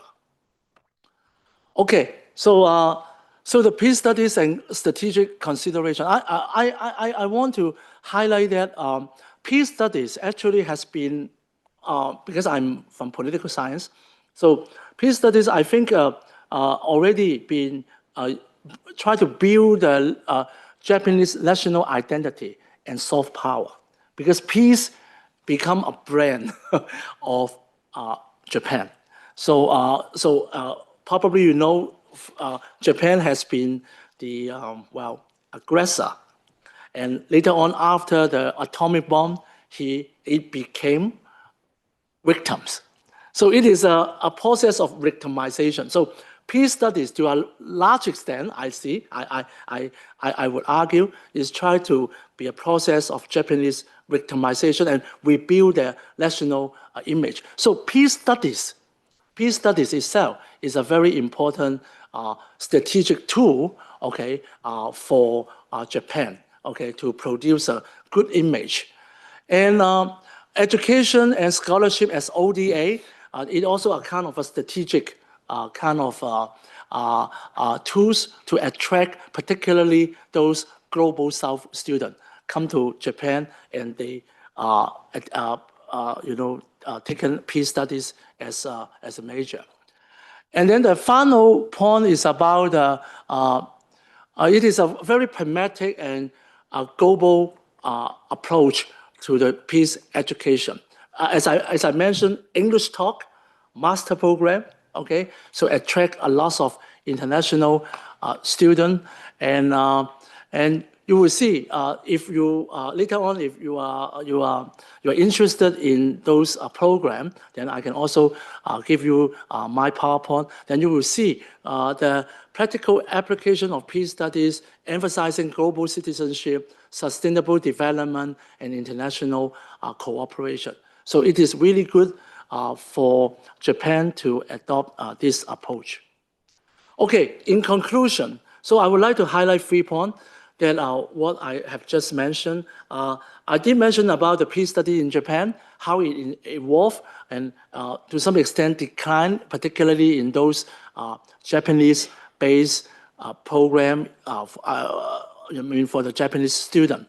Okay, so it comes to some challenges, but it also have the opportunity once, as I said, the government attract more international students and use the scholarship as the ODA for them to participating in the program. And finally, as I said, more importantly, the strategic role for Japan global identity. So peace studies here serve as a pragmatic tool for enhancing Japan's soft power and global image as a leader in peacekeeping, peace building, and conflict resolution, particularly through the kind of educational diplomacy with global South nation. So thank you very much. That's the end of my presentation. Wow. Thank you. Thank you, Dr. Chen, for this excellent time control. It was actually exactly 20 minutes and also very interesting insights and observations about peace studies in Japan. Although on that point about peace studies in Japan as a way of self-victimization, I have some thoughts about that, but maybe we'll leave that to the discussion. Ladies and gentlemen, and dear colleagues, it's my great honor to introduce our next speakers, my very dear colleagues from the Department of Religion and Philosophy, and which is Professor Gillian Chu and Professor Rachel Robertson. We're going to present a paper, a joint paper on navigating diversity on social media, a study of Hong Kong Christian communities. So we'll leave it up to them to divide their presentation among themselves. And yeah, please, you have the floor. Thank you. And thank you for inviting us to be sharing our research. And we've listened this morning as I was sharing the session, I realized we were talking about actual wars and actual peace. Not that I'm saying this is not, but what we're talking about in this research that we're doing, it's more of a pervasive thing. And so we're talking about online communities and the sort of deep-seated biases and the sort of violence that are more built in our social structures. And so it might look quite different from the sort of things that we were talking about in the morning. And we're looking forward to the sort of conversations on this topic. And as Victor was saying just now, how the universities in Japan weren't talking that much about the religious element. We're going to be talking a lot about the religious element. So we'll see how that goes. And thanks, Martin, for introducing us. And so I identify more in sort of theology and the research of theology, and Rachel is more in philosophy. And so together, the both of us have been thinking about the idea of how religion, and especially in Hong Kong Christian communities, would think of how the sort of leveling playing field that social media has given us, and whether that is actually true or not. Because And we're really glad to be able to share something with you that is grounded in Hong Kong. And so we hope that this is something you can take away as a souvenir. Not only like the awesome like pineapple buns and egg tarts that I hope you'll be able to try during your time here, but also about Hong Kong Christianities. And perhaps this is a souvenir from us to you. And we're thinking about how the narrative of social media, perhaps in other places, but especially in Hong Kong, we're talking about how this has leveled the playing field of like church hierarchy. So not only like star pastors are now able to talk or say like give God's word or whatnot, but actually nobodies, like say people who are like lay Christians without like having studied theology or like just attending church are able to also like lead and have a voice in this. And so we wonder if that is the case, because outside of Hong Kong, when we think about social media, or perhaps inside Hong Kong too, that it's usually quite a toxic place. So there's a lot of like doxing, or like there's a lot of people like just like heckling or catcalling and things like that. And we wonder if that sort of toxicity on social media translates also in Christian communities when in their use of social media. And so we wonder if like the sort of misogyny and race or like sexual orientation biases still happens, because in our existing sort of hierarchies and community structures that is happening outside of online communities. And does that also been brought into online communities? And so that's something that we're looking at. Great. And so let me share a quote with you. I will explain the background in a bit. And so this quote says, it's a translation that we did. It's originally written in Chinese, specifically for Cantonese audiences. So even if you like read Chinese but in Mandarin, it would still be kind of confusing to you. Actually, our spirituality is quite strong. We're Facebook friends with quote unquote a key opinion leader, Lei Cixi. Although we're not like those horny hounds who stalks her page, seeing what she says and like every posts, but we can also witness she was less crazy in prior years. But in the recent year or two, there is obviously a large group of people who start following her. Whatever she says, there is always likes and dislikes, scraping for likes, and even more influential than Mother Teresa and almost like Madonna. And that eggs her up, and she is more mean, criticizing everybody. We don't deny that Lei Cixi is a beautiful girl. She occasionally posts 1 or 2 sexy photos as baits. And as for whether it is because she is pretty enough, that attracts a large group of male pastors and lay Christians and stay and like everything. We're all men, so we understand. So this is, let me give you some background. And so this is part of this is sort of like a explainer piece. So in Cantonese, 懶人包. So we came across this piece that is about a debate that between several theological professors in Hong Kong. So at the time, this was huge in Hong Kong Christian communities. In 2017, there was a discussion as to whether people should be keeping the 10 electoral seats in the religious sector for the Christian communities in Hong Kong. So there was a debate between several theology professors, some from Alliance Bible Seminary and some from the Hong Kong Baptist Theological Seminary. And so this post that we have kind of up here, it's basically like, oh, if you haven't heard of this, let me explain this to you. And for some really strange reason, this writer who identifies himself as a man in the quote, he diverged a bit and then started talking about this key opinion leader, Lei Cixi. And this is the only woman in the whole piece that she talks about, because all the theological professors that he refers to in this piece are all men. And we came across this and we're like, okay, why are you like talking about her in that specific way? That's so strange. Like he engaged with all the ideas and motivations of all the male professors that he mentioned. But when he talks about the only woman, he's like, she's crazy, she's mean, and she's revealing, and she's like trying to post sexy photos as baits. And we're like, that sort of narrative is actually quite common.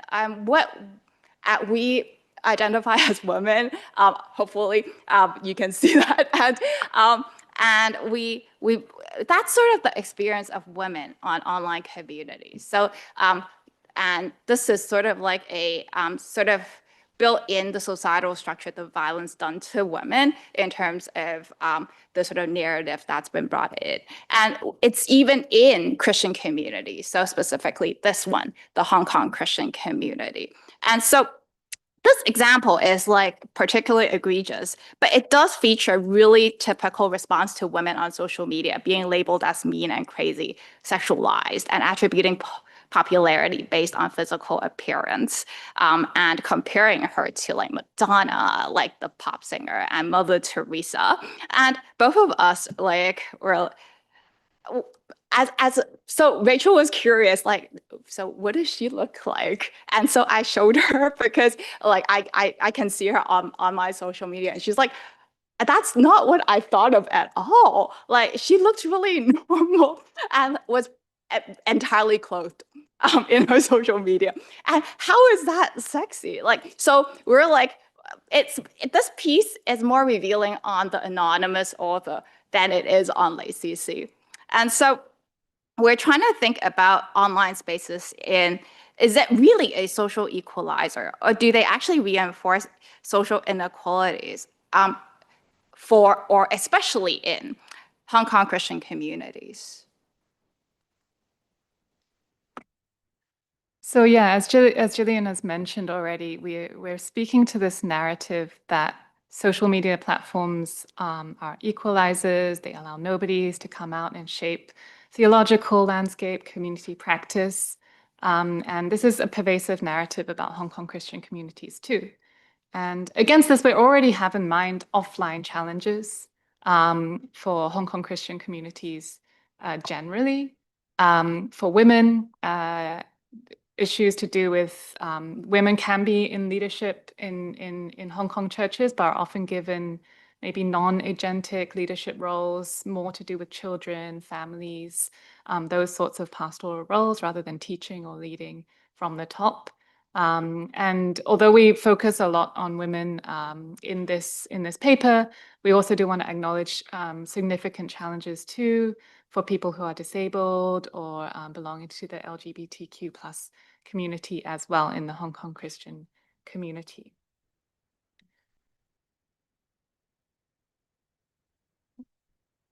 It takes some time. Sorry. So, did I skip it? Yeah. So our suggestion is that there needs to be more nuance to this narrative. There is some challenge to hierarchies of power, some equalization, but only on certain dimensions. To bring out those dimensions, we combined two approaches in digital theology to power. One from Pauline Hope Chung, who talks about how when digital technologies are introduced into a religious community, power can either continue in certain ways through use of technology, reinforce existing power structures, can be displaced, which is more what the narratives of equalization talk about. But she also introduces a third way in which people have to navigate between these continuities and disjunctures in different ways. But just to add a further layer to that, we think Heidi Campbell's approach to power as well is very helpful because it splits up what exactly is continuous, what is being displaced, what is in dialectic, along the dimensions of roles doing this. So who's in leadership, what kind of roles are available, community practices, then how the community is forming its ideology and identity. And then finally, approaches to religious texts. Are these continuous? Are they being displaced? Is there some sort of dialectic there? So we have a kind of initial table showing that. And so if we could look back at the equalization narratives, it's only one part of the picture. I think they really focus on the way that when lay leaders emerge through social media movements, they're able to break away from offline positions of power. And so there are changes in who has the roles, the kind of practices, that they don't have to depend on traditional church and publishing structures to get their message across and to bring people together. They're also able to maybe engage with religious texts in new ways, bring in new ideologies. But if you look at who are the lay leaders, the kind of key opinion leaders we've studied are mostly able-bodied, straight, ethnically Chinese, cisgender men, and also are usually theologically educated. Perhaps at the time that they rose to prominence on social media, they were not, but they were on pathways, usually in Western Anglophone regions, to gaining some sort of degree as well. And so we think these other parts of the framework can be filled in as well. And I'm just going to pass back to Gillian to talk briefly about 3 cases where we can do that. Yeah, so for 3 of our case studies, we selected 3 KOLs that we consider positive examples of the use of social media in relation to like trying to represent marginal communities. And we will also delve into why they are able to afford that, being cisgender men, Chinese men around middle age and having some sort of degree. So it's sort of built into who they are already. And so we think that it's the message that they deliver is important, but the vessel that carries the content in itself, it's itself a message as well. So if they weren't who they are, would they be heard in that specific way? Or would they have been engaged with in that specific way that they intend for people to engage with them? And our argument is not, probably not. If they were women, if they were like, if they were transgender, if they were like homosexual, maybe that would not be the platform that they can exert their positive influence on, possibly. And so we chose topics related to marginalized group that they themselves mentioned the most on social media. So not that they don't talk about other things, but then this is just one that we wanted to draw an example on. So we chose homosexuality for Tang, that he tries to talk about LGBTQ plus communities, and for migration for teen, and homelessness for and extract from these topics. And so all 3 of them are published authors. So not only on social media, but actual like book length authors. But then we only looked on their social media posts for this particular analysis. And so the first one is Michael Tang. He received his PhD from the University of Birmingham in the Department of Theology and Religion. And so alongside theological studies, he's also a music producer and a coffee barista. And so currently he lives in Britain, and he describes his writings as alternative theological education. And he often relates to contemporary and newsworthy issues in Hong Kong Christian communities. And his posts and podcasts at Life Seek Understanding is now in November. He had around 633 followers on Facebook and 434 followers on Instagram and 181 on YouTube, and a lot of other different social media platforms that he engaged with. The reason why it's slightly lower than the other 2 is because this is a new account. He previously had a different account called @Theology Like MCOM, who he engaged with Eddie Au. So Eddie Au no longer engages with social media as much anymore. So Tang started his own platform. At the previous platform, they would invite guest speakers such as Christian KOLs, academics, pastors to engage with conversation and topics that tend to be considered fringe or controversial. So MCOM is actually a Hong Kong euphemism for menstrual cycle. And so this analogy is meant to demonstrate how theology doesn't have to be serious. But using this euphemism to name a channel hosted by 2 cisgender men who does not provide the sort of inclusiveness that they hope for. Instead, it's could be interpreted as denigrating women of sorts. After this channel discontinued, Tang started Life Seeks Understanding, and we find him to take similar approaches to women. So for example, when commenting on how he quote unquote like women, and he has the talent for quote unquote picking up girls, when mentioning his interest in women's study, which let's park that, and then we'll talk about the LGBTQ+ and then come back to that. And so aside from using what he considers to be humor in relation to gender issues, Tang also attempts to represent, or at least consider, LGBTQ+ voices through a theoretical lens and in light of his experience in the church. In one post, Tang states that in Chinese church communities and theological communities, LGBTQ+ issues often regarded as not needing the space for dialogue, as if they were issues that were already set in stone. He hopes to broaden believers' perspective so that they can understand more about different theological approaches to LGBTQ+ issues before making a decision. So in a podcast, Tang states that he, as a music theologian and not an expert in LGBTQ+ theology, but he still finds it important to have the space for dialogue. And so he finds that in his case, we see the evidence of displacement of hierarchy of formal roles through new community practices offered by social media because of his social media following and the way that he positions himself as a scholar. And so he's afforded this sort of conversation due to his having a doctor of philosophy. And so Tang uses his platform to discuss LGBTQ issues, offering his own reading of relevant Bible passages. And this demonstrates the potential of social media to allow for displacement in standard ideologies and interpretation of religious texts. But he himself is not part of the LGBTQ+ community, and but instead trying to challenge standard community practice and raising awareness, both ways to broaden the scope of conversation and allowing minorities who are hoping to be part of these communities to feel like they're seen and have a role to play.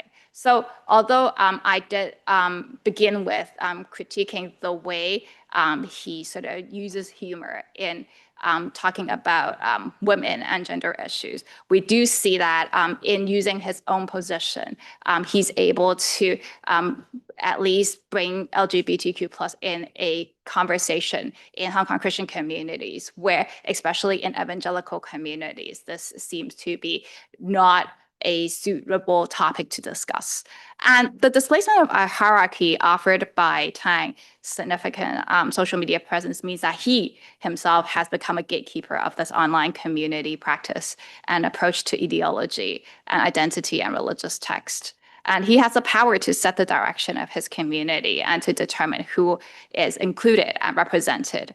And his self-perceived use of humor and disparaging language when talking about women suggests that his intended audience most likely are composed of men. Though he did recently have a gathering, and looking at the images, it looked like there were women in it too. And so perhaps not everybody took his quote unquote jokes in the same way. And so this is a similar assumption of underlying anonymous post. So like when he in the quote that I cited, it's like, we're all men, so we understand. That's what he said. And so in this way of working serves to reinforce barriers of accepting women as having legitimate voices, encouraging further denigrating of comments and responses, and signaling that members of other marginalized groups must align with privileged identity to join. And to open an online space which is truly empowering for marginalized groups, Tang's choice of language, interlocutors, and intended audience must be informed by his positive vision of an inclusive community of discourse. And so perhaps his idea is for inclusiveness is great, but perhaps there is room for improvement of that. And so Tin Zifeng, oh, right, okay. Sorry. Maybe I can just offer some concluding comments. We can maybe talk about the other two cases another time. Yep. So I think basically what we wanted to say is that although we do see in the cases we've looked at significant disjunctures and displacements with the emergence of lay leaders, there are still reinforcements and reliance on existing barriers along the usual lines of gender, for example, disability, social class, and so on. And so we really see these KOLs, although they each engage in very worthwhile causes and seek to represent or uplift the marginalized in different ways, they're working in a kind of dialectic where if they were not already of a privileged identity, it may be difficult to use social media to speak to those issues, to be able to develop ideology and identity, and to develop applications of religious texts as well. And so in the final instance, I guess our recommendation, which draws on the theologies that these kinds of leaders themselves are developing as well online, is to first acknowledge that equalization is not so straightforward, and that needs to be work to be done so that the marginalized within this community can themselves speak to their communities and be represented directly. And we take in the final instance a model from Christianity, perhaps modeled best, of course, by Jesus Christ, who, for the sake of joy, endured the cross and disregarded its shame, and took his seat at the right hand of the throne of God. Two ideas that we just want to drop in there at the end is first, dispossession. So as Gillian mentioned, leaders, even online, even if they rose to power in an unusual way, they themselves are now the new gatekeepers of their communities and could acknowledge this privilege and maybe work against the ways that online communities are designed to function.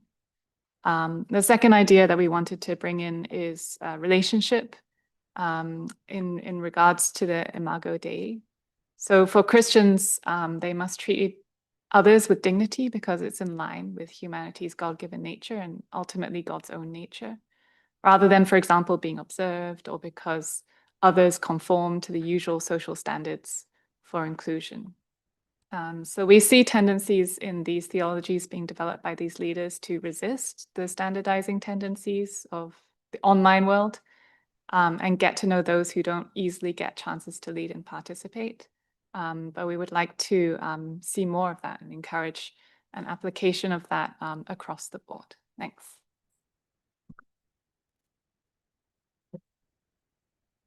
Yep, thank you very much, Gillian and Rachel. I'm sure we'll have a lot of questions coming back to your presentation later.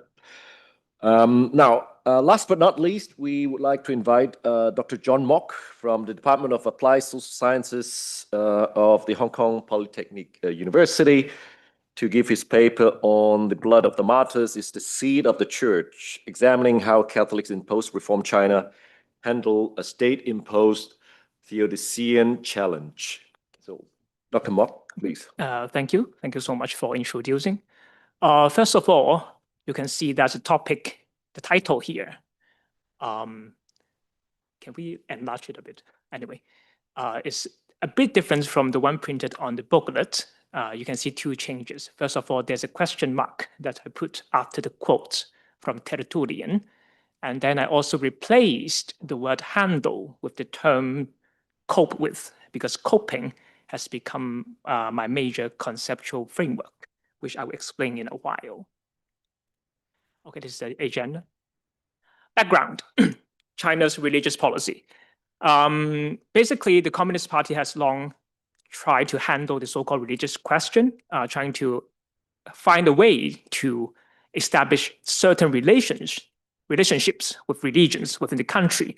And then during the Cultural Revolution, the policy was very simple, which was to basically decimate all religions, right? But then after the Cultural Revolution, since the launch of the reform and opening up, the party decided to have a new policy, which was basically stated in this very important document, usually known as Document 19. I try to summarize the major points. Oh, sorry. Basically, the state now allows religion to exist. The state also allows religious organizations to function, so there can be religious activities, but all religious organizations and activities must be under the state's control and must be contained. They cannot develop too much. So here there are some basic points, like religious activities must be confined to certain designated locations, so there cannot be evangelization. And then another no-no is that any collusion with foreign forces is prohibited. Now, this actually poses a very specific challenge to the Catholic Church, because the Church is always connected to the Holy See, which itself is a sovereign state. I'll explain more in a while. And then recently we have Sino-Christian. I would say Sino-Christian does not deviate a lot from Documents 19, but it's more like a more forceful way to enforce the basic direction. And about the church in China, which is extremely complex, for the sake of time, I'm going to simplify a lot. Basically, after the Cultural Revolution, the church, the Catholic Church, I'm focusing on the Catholic Church. The Catholic Church revived, and then the church in China also restored contacts with the Holy See, usually through Hong Kong, but then the contact was and is still quite limited because of the complexities. And then there is growth, still growth, but quite limited as compared with Protestantism because of certain factors. There are always the problems about the recognition of papal authority, as well as about bishop appointment.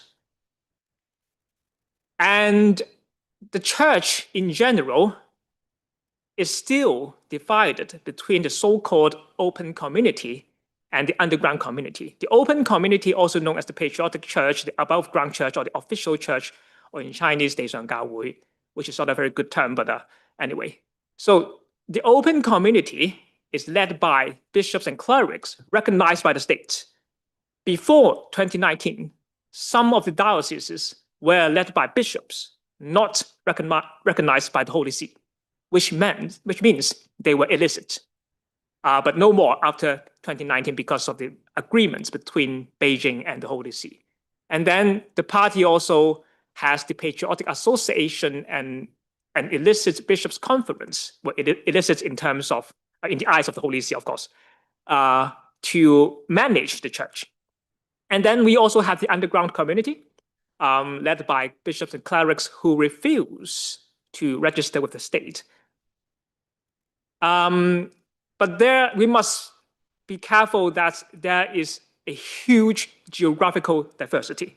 For example, in Hebei, there is still a very strong underground community. But let's say in Guangdong, there are basically no underground community or very little underground community activities. For Sino-Vatican relations in general, usually 2 steps forward, 1 step back, and sometimes 2 step back, 1 step forward. And there is intermittent tightening of control of the church because of certain events.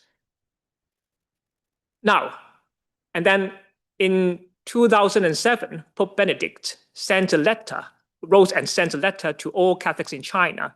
And then he states quite clearly that, let me quote here, it is clear that the claim of some entities decided by the state, etc., does not correspond to Catholic doctrine. And the Pope also describes the situation as difficult and the clandestine condition as not a normal feature of the church. And my research question. Now, factually speaking, Catholic practitioners in China cannot practice their faith very freely. Of course, there are some freedoms, but that not totally.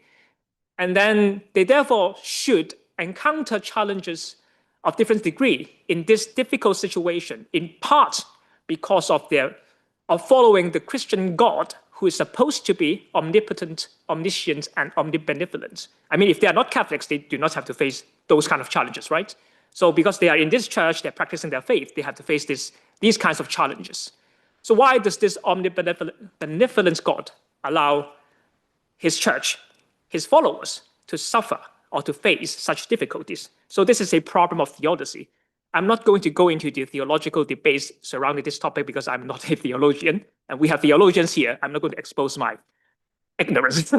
But then that is the basic background. My question is, how do Catholic practitioners in post-reform China cognitively cope with this situation in which their church has to suffer because of upholding a faith that is given by the omnibenevolent God.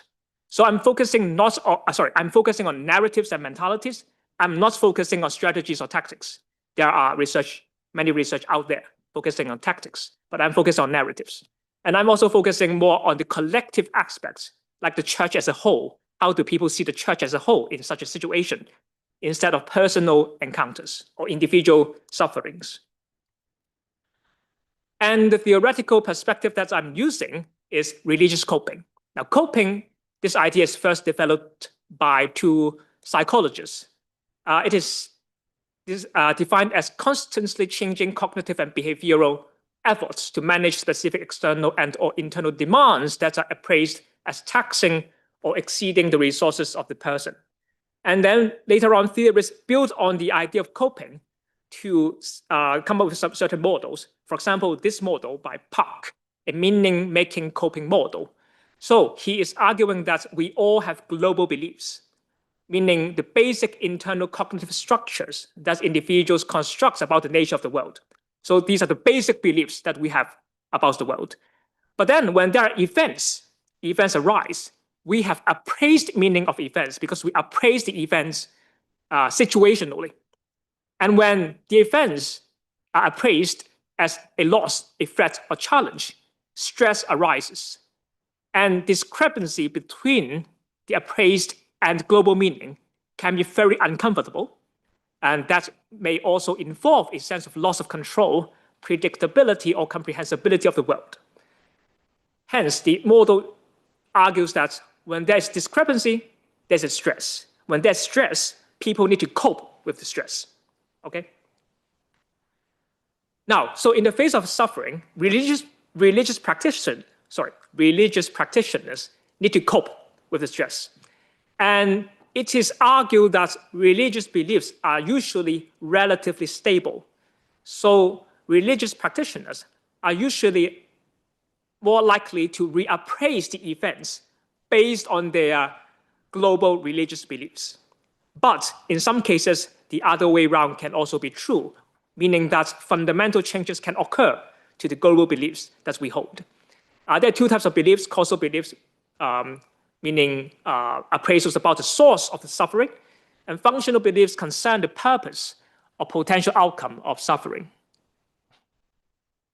And then from Parkman, who is the major proposal of the religious coping concept, when the sacred, something religious, is seen working its will in life's events, what first seems random, nonsensical, and tragic is changed into something else. For example, an opportunity to appreciate life more fully, or a chance to be with God, etc., and etc.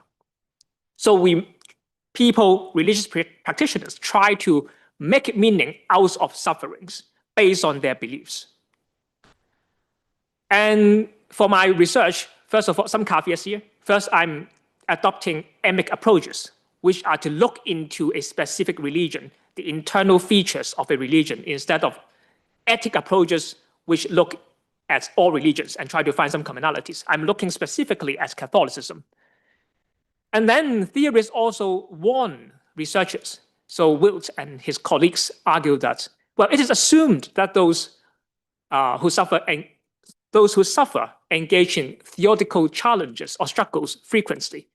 But there's actually little evidence that this is true. So this is a warning. We may think that suffering must lead to theodician or theological struggles, but that may not be the case. This should be empirically researched. Also, I'm focusing on a general situation instead of specific events. And at this stage, I'm still doing some kind of facts finding, but you can see that there are some preliminary patterns that can be discerned from the findings. Methodology, to keep it very simple. Sociologists love to argue about methodology, but we don't have many sociologists here, so I think it's fine. It is actually based on a larger project, which I have 57 interviews, but for this specific topic, I only have 55 because for 2 interviews, I didn't have the time to touch on the topic here. So among the 55 interviewees, 29 are Catholic practitioners from mainland China. 24 are Hong Kong Catholics with experiences of engaging with the church in China. So these Hong Kong Catholics repeatedly went to or continue to go to mainland China to work with church there. So they are well experienced. I also interviewed 2 foreign missionaries, both very fluent in Mandarin, actually. So they also go back and forth between Hong Kong and the mainland to work with the church in China. And then during the interview, I asked this question. From the perspective of the faith, we see that the church in China is in an irregular, difficult situation. So why do you think God allows his church to be in such a situation? So I deliberately framed my question as a theodician challenge. So I challenged them. Why? So you believe in a God that is omnibenevolent, but his church is like this. So what do you think? Why does God allow this? So my aim was to provoke reflections. And then I tried to do a thematic analysis of the reflections that I gathered. Findings. So thematic analysis, I have summarized 3 themes that are religious and 3 themes that are not religious. So under religious coping, I have R1 to 3 themes that appear in the findings, in their reflections. R1 is about mystery and free will. R2 is about the need to have faith in God and the importance of human participation in God's project. R3 is about for the greater good. So suffering is for the greater good. All of my interviewees touched on one of the above themes. But some also moved beyond the religious coping and used non-religious coping. So I have N1 to 3 non-religious coping themes. I will explain them in details now. I don't have enough time. Okay. R1, the first theme, God's mysterious plan and free will. So the theme is that the interviewees admit that they cannot understand why. They cannot understand why God allows this. But then they attribute the difficult situation to humans instead of God, to humans who are granted free will by God. Here are some quotes. Sorry, they are very small. But so, for example, a Hong Kong cleric says this. Now, there's a law of causality. God does not arbitrarily change this law of causality. If I punch you, you will feel pain. It is how things happen. The more people do things like this, the more people suffer. God created this law, but it is human who do this. And then there is a mainland practitioner from an underground community. He says this, we human would like for perfection, everything should be good. But then the Lord's thoughts are not the same as ours. It is mysterious. Some more quotes. A lay practitioner from Hong Kong. So she says, I think God is not allowing bad things to happen. God gives people the freedom to choose good or evil, but humans usually do bad.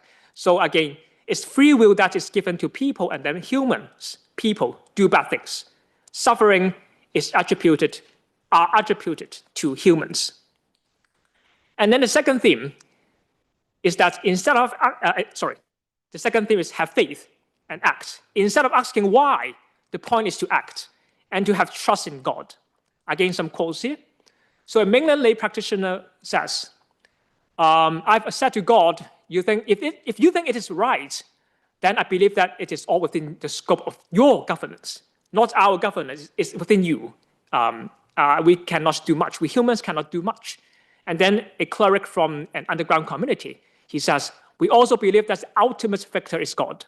Not any person, not any political party, nor any regime. The final victory belongs to God. So we have trust in God. And a Hong Kong cleric continues to say this. Now, if you see someone being beaten up, you know that it is unreasonable. So the first thing you have to do is to take care of the person instead of talk and ask. There's a situation, and then people should respond to it instead of asking why. And then an interesting quote from a practitioner from England. So she's saying that, okay, you're asking me like this is a problem of theodicy. She's the only one who actually used this term, theodicy. If we humans do nothing, I feel God would not grant our prayers either. So they are emphasizing the need to act instead of asking why. And then the final religious theme, greater good. So it is for the purification of the church as well as the strengthening of the faith. And then it matches the idea of the quote, the blood of the martyrs is the seed of the church. Now, a quote, the sufferings are not all bad. God is refining them. He is refining them. 提炼. Very similar quotes here and very similar metaphors. So it's like gold. I feel it is a kind of trial, like gold, refinements, like gold. This has given the church in China a more solid foundation on which to bear this faith. And then another cleric, after trials, 磨练. After tests, 考验. This faith has been refined like gold, so pure, truly this faith. So the sufferings, the tests, are here to make the faith even more pure. It is to purify the church. So there are some combinations of the themes. Some will combine two of them, some actually all of them. So this is an example of one cleric using all three themes, but I'm not going to go into details because we just met him actually in the previous slides. So the same quotes, all three themes. But then there are also three non-religious themes. First, some interviewees resort to historical precedents, saying that, well, this is not something surprising because the church has always been in a difficult situation in different parts of the world. Examples including not just the church, but the Jews, the chosen people of God, has been in Egypt for 430 years. And then since the Ming Dynasty, the church in France, in India, South America, Soviet Union, and the early church in ancient Rome, it is suffering, always suffering, so nothing special. Another non-religious theme is to really look into the practical and empirical observations. So the interviewees direct attention to how the church should really deal with the government instead of doing some theological understanding thing. So for example, some express disappointments with the Holy See, some say that we should cooperate actually more with the state in terms of development. Some also mention that, well, there are good priests out there. This is the fact. So the church is developing. Finally, I think this is a very interesting theme. I will call this sociological assessment. So some, actually 5 of my interviewees, argue that, well, I would say it's a kind of sociological thinking. Look at the West. They have freedom. They have freedom of religion, but their church is dying, unlike our church. So this sociological assessment is often paired up with our free, like this. If you look especially at Europe, it is completely free, yet now the churches are empty. Another cleric saying this, in the West, there is a loss of religious freedom. Everyone knows that, but they have lost religion. But on the contrary, now in our country, people endure a lot of suffering, and therefore many people are truly loyal to their own faith. I don't have enough time for another perspective, which I disagree with, but it's called imaginary faith work, basically saying that people are trying to save the face of God by shifting the blame from God to people or whatever. But I think this is a wrong perspective because it is based on atheistic assumption, which I don't think social scientists should take. We should adopt an agnostic approach in studying religion, but that is another story. Okay, finally, this discussion. So I focus on the church as a collective unit. So their themes are more general instead of focusing specifically on their personal encounters. Because many of the research in religious coping is about sickness. So a person has cancer. So how would she or he understand cancer? But I'm looking at the church as a collective unit. But then theodicy, back to this question. All of my interviewees, at least cognitively, can relatively easily address the seeming discrepancy by drawing resources from their religious beliefs. So maybe they are not really suffering from a theodical or theodician challenge because their faith, their beliefs can encompass the seeming inconsistencies, right? And my findings also speak to the previous literature. Their religious beliefs are more stable than the appraised meaning. But that's one case of shaken belief, actually. But so one interviewee is saying that It seems that God is not working, not doing to change the structure, but it makes him feel like the face of God is blurred. But there's only one single case here. Finally, moving forward, I think there are some questions we can think about. For example, does this kind of coping actually lead to the acceptance of status quo? So I feel okay now. I believe in God, and therefore everything is fine. Is this the case? And can cognitive coping actually lead to impacts beyond inner peace? So I may be able to cope with that cognitively. But if you want structural peace or social peace, can religion actually help? So that's it. And thank you for listening.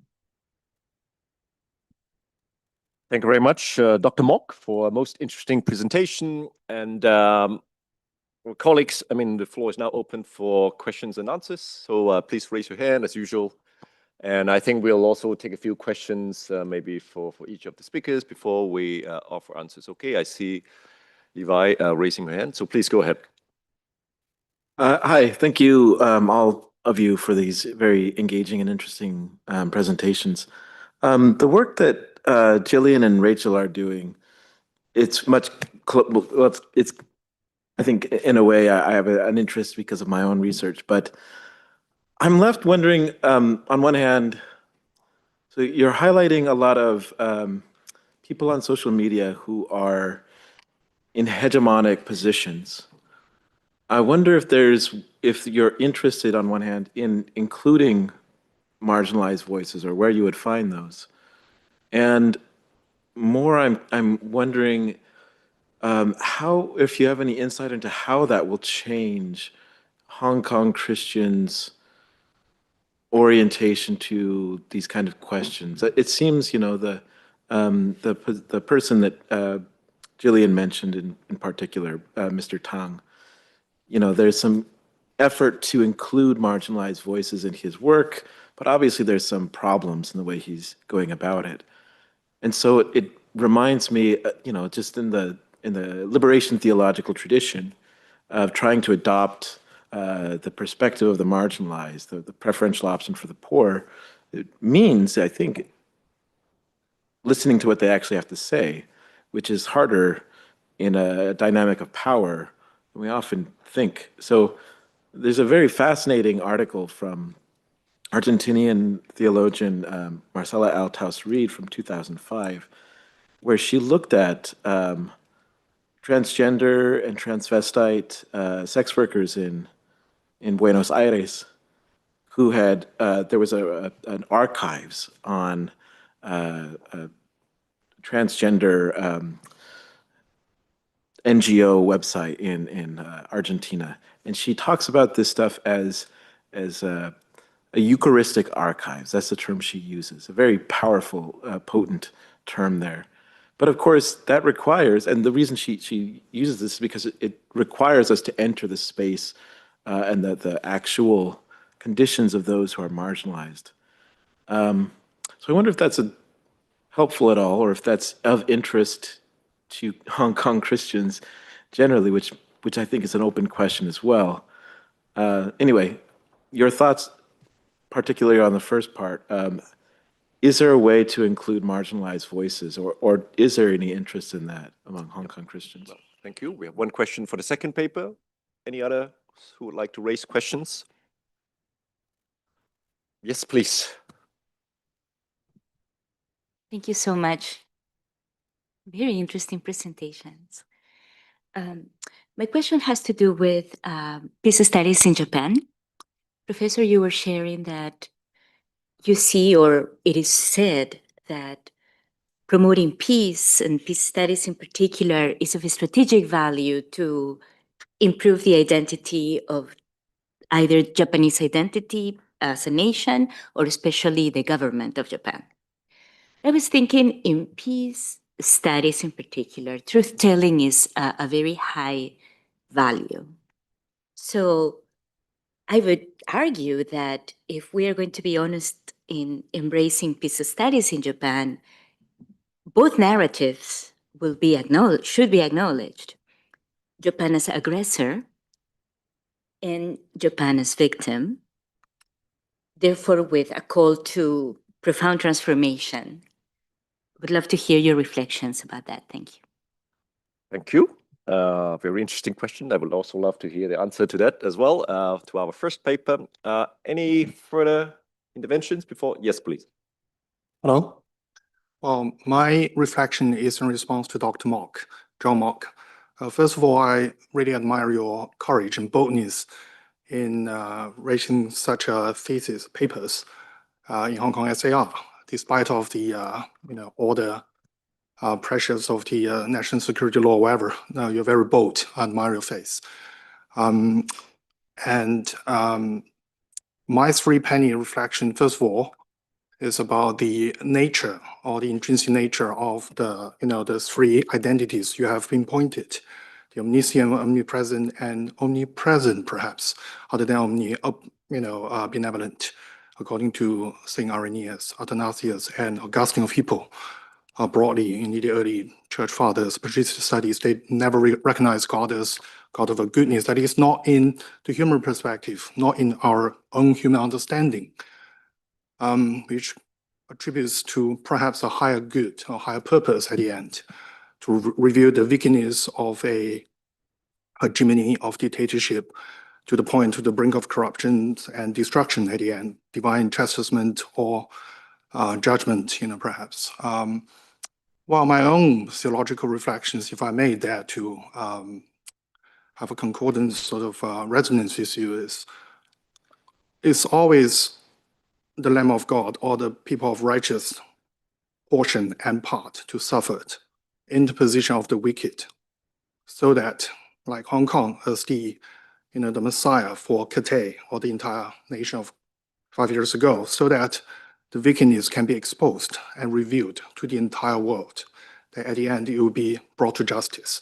So the Chinese underground or the unregistered house-based congregation, Christians, both Catholic and maybe the Protestant in broad spectrum, all suffered. The Gamdang Tai, for example, in Shanxi province, and Wenzhou, the police raid several days before Christmas, and the Zion Church Alliance nationwide crackdown, 30 pastors been arrested. I'm sorry, but could you make your question more concise so that our speaker can focus more to your specific question, please? Oh, thank you for your kindness to deter me from going further.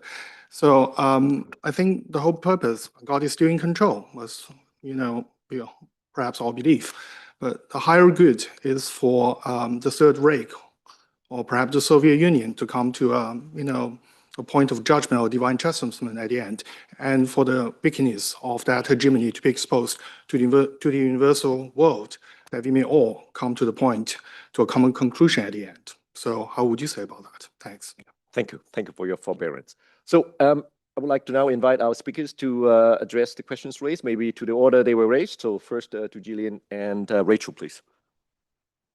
I mean, for me, very simply, yes. I think what you say is exactly what we want to critique. In that, I think we just saw there is this pervasive narrative in studies of the Hong Kong online Christian community, but also online communities in general, that just being online, suddenly everyone's equal and everybody's represented. It's just not the case. And there's also things about social media that mean that it's difficult to really to do that, just because you're online. So yeah, in each of these cases, although there's efforts to include, we also have a case of somebody who shares the stories of the homeless, for example. Yeah, I think it's very much someone speaking on behalf of, and what we want to encourage is more thinking about what it would look like to engage offline and enter into those spaces, which these people are doing, but just being aware that the power dynamics on social media can sometimes reinforce the inequality as well. I don't know, Gillian, you can speak to the facts about whether how many of these leaders are not of privileged identity. I can't think of one. And so I agree with Rachel, because the three that we have identified, one has as you were referring to Dr. Tang, he's already had his PhD. And the next one that is Tin Zifeng. He's currently pursuing his PhD at Emory University, also in theology. And then the final one is Stephen Wensing. And so he has his Master of Divinity. And so these are all people who are educated in theology, all men, Gen X, Gen Y. And as I agree with Rachel that I think awareness is at the bare minimum, the beginning in addressing this issue, because just saying that, oh, everybody now has a phone so that they can all speak equally to this whole Christian community, Protestant Christian community, that's problematic because that's not the actual case. And so citing a different, other than the 3 cases that we analyzed in depth, we were thinking about like perhaps would there be women who also engage in these communities, and so who are themselves experts. And it's hard to think of one that engages in that sort of same level.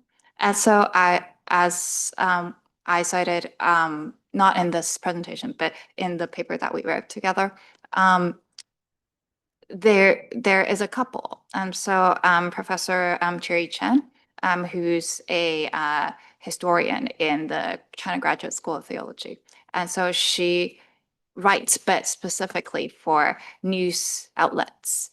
And her husband, Rocky Young, who's in the Bible Seminary of Hong Kong, and he writes on social media much more. And he finds this sort of, and again, they're a couple, obviously living together. They're married. And so it's not as if she would not have had the same information. She would know that she could post things in different places and perhaps like how to do that and whatnot. But she chose official ways of publishing. And that is important to us because we find that voices more like not the mainstream sort of voices. So if you're not a man who is educated and whatnot, then you needed sort of the authority of, say, published outlets to like back you, for example. And so we wanted to emphasize that we need to be aware of the actually built-in biases that is already existing in our social structure and by extension on online structures as well, and not just calling it a leveled playing field. And you also asked the question of like, would we be able to change the sort of orientation of Christian communities in Hong Kong? And I think in Hong Kong, the way I've seen it so far is that those who are served and those who are serving is quite clear cut. It's quite unusual to be like blurring those lines. So people have the mentality of I'm going in somewhere and I'm serving somebody who's less privileged than I am. And so they are receiving the service. And this is problematic. And I think this is something that it's worth addressing, or perhaps at least think about how to address this power imbalance that is existing. Yep, thank you very much, Gillian and Rachel. I would like to now pass the floor to Dr. Chen, please. Thank you for your questions. It is true that maybe both identity, either aggressor or victims, could be, could be raised, okay, throughout the account of the studies of throughout the peace studies. But if we look, when I look into the curriculum structure of this program, and they usually start the kind of a historic history, okay, started after 1945.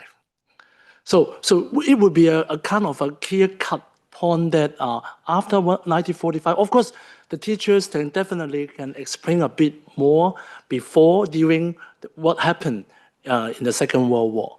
But if you look into those curriculum and the courses, they started right after 1945. And as I mentioned that this program, they do have many experiential learning. But what kind of experiential learning? They go to Hiroshima or Nagasaki kind of monuments and also kind of a museum. So what the student can really learn basically is the kind of the as the victims of the atomic bomb. So I think yeah, it is right to think that it is not if the curriculum can bear more about the history, trace back to what happened in 1930s or even earlier, why militarism in Japan was evolved in late 1920s after the failure of Taisho democracy kind of things, then yeah, it may have a more comprehensive picture. But usually they talk more about modern or after the Second World War period, and then talking about Japan's role, and also, as I mentioned, the nuclear, anti-nuclear proliferation is also a kind of initiative in kind of advocacy of those peace studies. So it also subtly enhanced the role or the identity of Japan as the nuclear victim. Yeah, thank you. Thank you very much, Dr. Chen, and then please, Dr. Mo. So thank you for the reflection and question. First of all, I'm a law-abiding citizen. I urge everyone to abide by the laws. Amen to that. And now, because I'm doing sociology instead of theology, so my reflections would be more sociological. One point is that I think we should not, like what I quote, assume that people are religious practitioners are we should not assume that the problem of theodicy is really salient. Sometimes when there are tragic events that may come up, but when we are talking about a more general situation, it may not be that salient after all for practitioners. Another point is that we should not assume that religious practitioners, in my case, Catholic practitioners, don't know how to explain sufferings. They know. I mean, in my cases, you may not agree with them, but then they already have the language, they already have the practices to cope with this kind of seeming challenges, right? So I think this is important in the sense that we can also look into other religious practices or religious beliefs. I think they can also give you some answers from their own beliefs, their own theologies in some sense. And so a social scientist should be more empirically driven instead of making too many assumptions about people. First, go and ask, take a look, and then try to summarize instead of, okay, there is a real challenge here. You should be challenged, something like that. Okay, this is my sociological reflection instead of theological reflection. Thank you. Thank you very much, Dr. Mok and Dr. Chen, for your answers as well. Okay, so I think we still have time for one more round of questions. So please raise your hand if you'd like to ask something from our authors. Yes, please. Thank you. Actually, I have two questions, one comment. Okay. The first question is to Dr. Chen. I am very interested to know what curriculum that the Japanese university can educate the Deep South students. Actually, because the context seems very different, okay, in the Northeast Asia with the South Asia. And I am very interested whether you can share with us that what curriculum content that the Japanese university can offer to those Deep South students and create impact and if they have impact, then how they create that. Okay, this is the first question, and the second question is about Dr. Mock and about methodology actually. Because you try to tape the narrative of those interviewees.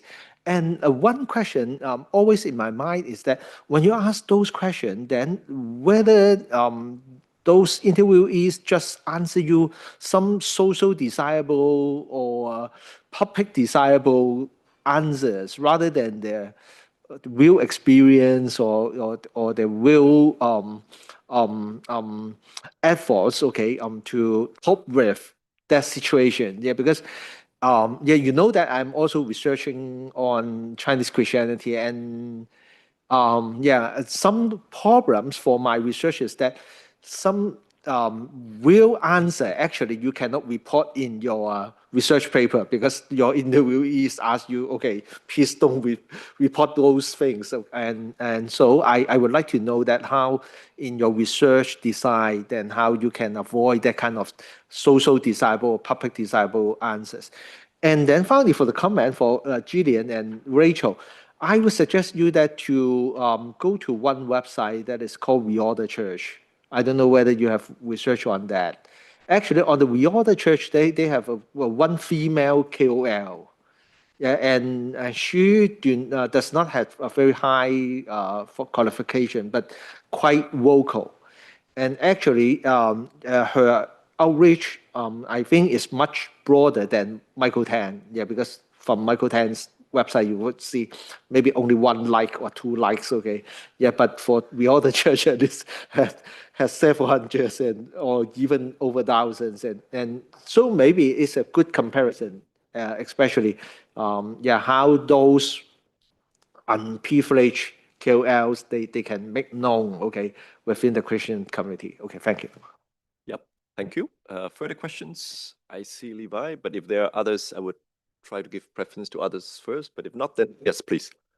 Okay, I'm going to keep this very brief. I'm curious about the Japanese peace education, and particularly thanks to Nina's question, it reminded me of the issue of the Korean and Chinese comfort women.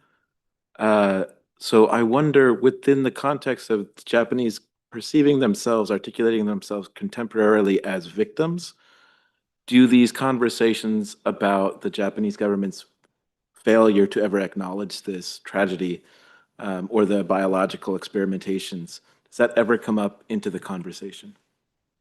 Thank you. Maybe this time I'll invite Dr. Mock to respond first so that Dr. Chen can have a bit more time. Okay. Methodology.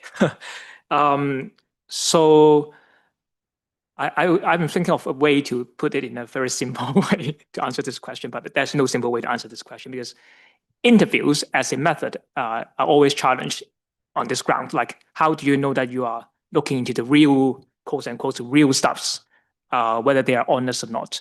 Now, I have some brief responses. First, this topic is based on a larger project, so the interview is actually much, much longer. And this is the final part of the interview. So during the interviews, I try to build up so-called rapport, so kind of being honest with each other. You can never guarantee, but I try. And as a matter of fact, I also identified myself as a Catholic, as a fellow Catholic.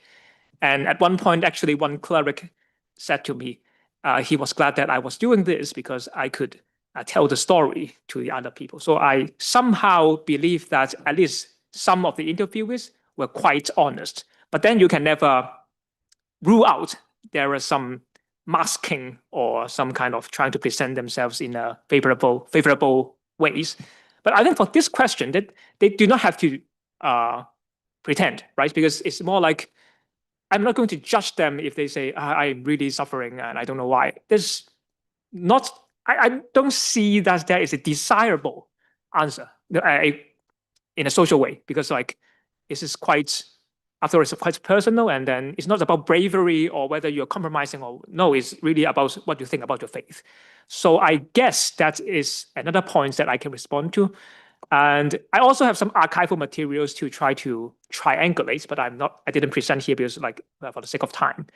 And the fact that their themes actually merge can somehow allow me to come up with the conclusion that this kind of thinking, especially the religious themes, are quite prevalent in the first place. So they do not have to, well, in other sense, quite embedded in the faith. I think I can quite confidently argue that I'm not looking into so-called whether they are deeply faithful or not. I'm trying to understand how they can present, rationalize their situation. So I think, I'm not sure whether you are satisfied with the answers, but these are the points of responses. Yep. Sorry. Okay. So Dr. Chen, please. Okay, thank you for the questions.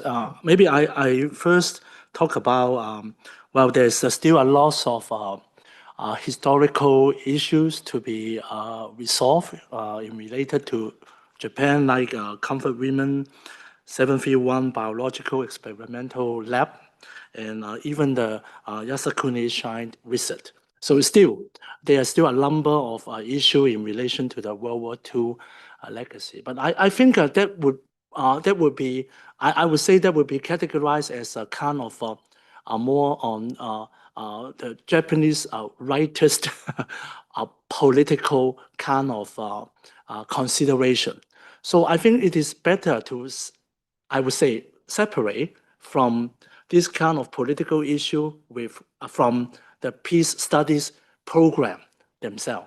So definitely, there's still a lot of and right now, the first Japanese female prime minister, Takaichi, she is a very righteous, okay, and maybe we still probably she will not go to Yasukuni Shrine for visit, hopefully. Otherwise, it will create a number of issues again.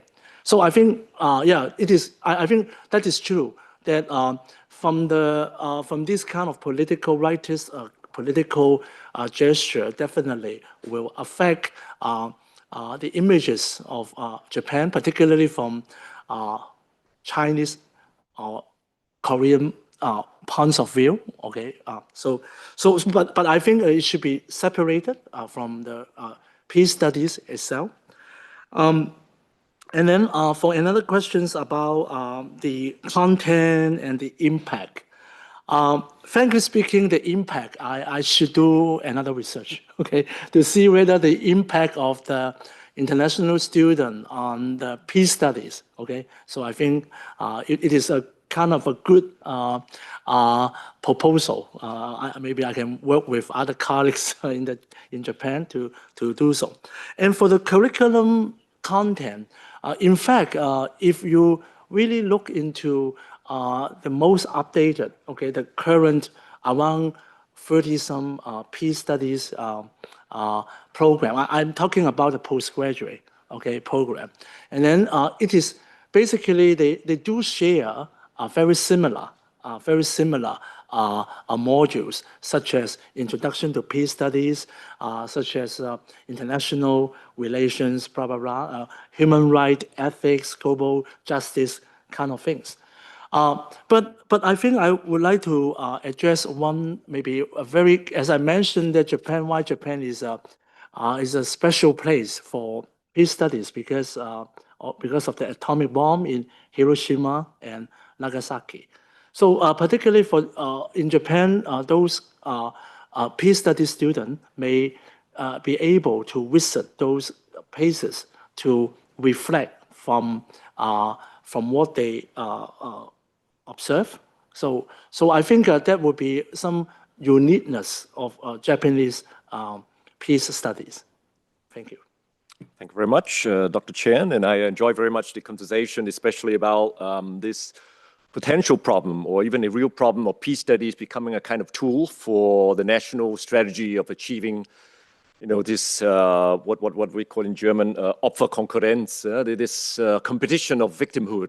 I'm more a victim, you are more a victim, that sort of thing. That would be the worst for peace studies, and in fact, that's why I appreciate very much what Professor Liu this morning encourages people, Chinese, why not Chinese authors writing about Japanese victimhood and vice versa?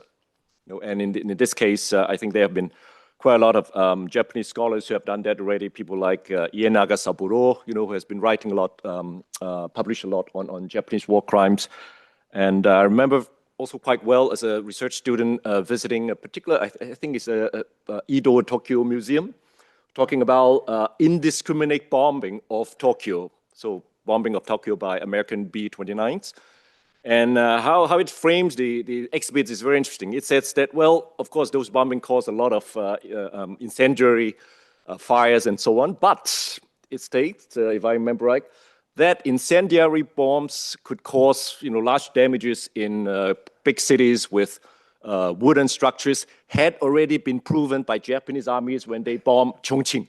So I think that way of, yes, you acknowledge, yes, that happened, national victimhood, but there was a pre-story to that. I think that formula could work quite well, perhaps maybe expanded to some other commemorations and so on. For example, talking about the so-called comfort women, I would probably love to see more. Instead of seeing that as a Japanese problem, maybe we could introduce gender perspectives, intersectionality to see, well, maybe it's a Northeast Asian man's problem, not only a Japanese problem. But that's for another panel. Thank you for saying that. All right, I think it's about time, yeah. We need to have a break. We deserve a break, another break. And we'll have about 20 or 25 minutes for that. So we'll return at 16:05 and for the next panel, which I look very much forward to. So thank you for your participation and thank you for our speakers.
Can you hear me?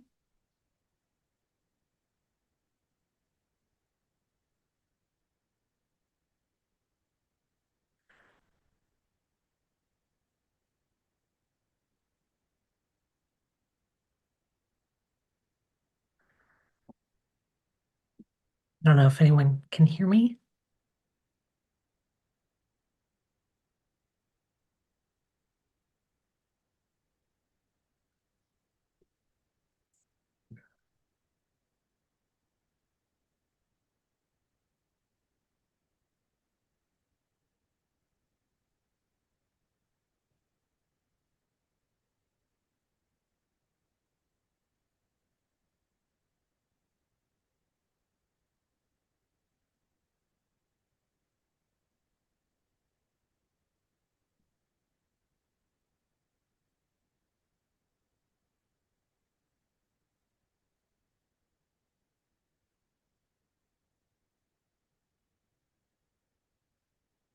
So you can't hear me when I'm speaking?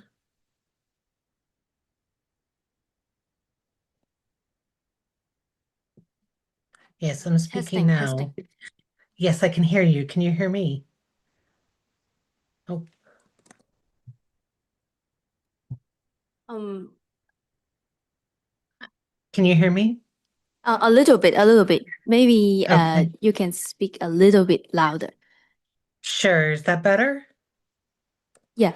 Would you also like to open the camera Sure, that's so that we fine. can see you? Yep. Yeah. Yeah, perfect, Okay. perfect. Great. Okay. Great. Thank you. No, thank you.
Okay, we may have to start now. Yeah. No, maybe. 唔係太收音。Okay，可以係嘛？Testing, testing, testing。嗯。哦。Testing, testing, testing。啊？係嘛？有聲係嘛？OK，好。Testing, testing。OK。嗯。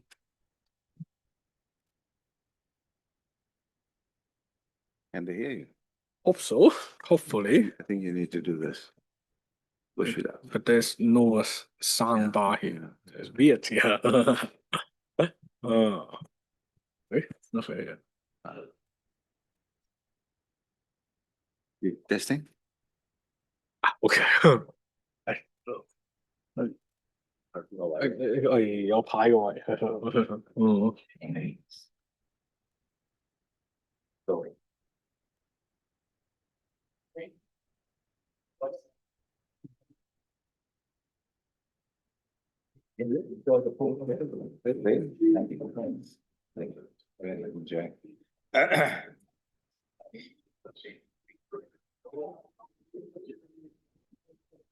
Okay, we may have to start now. Yeah.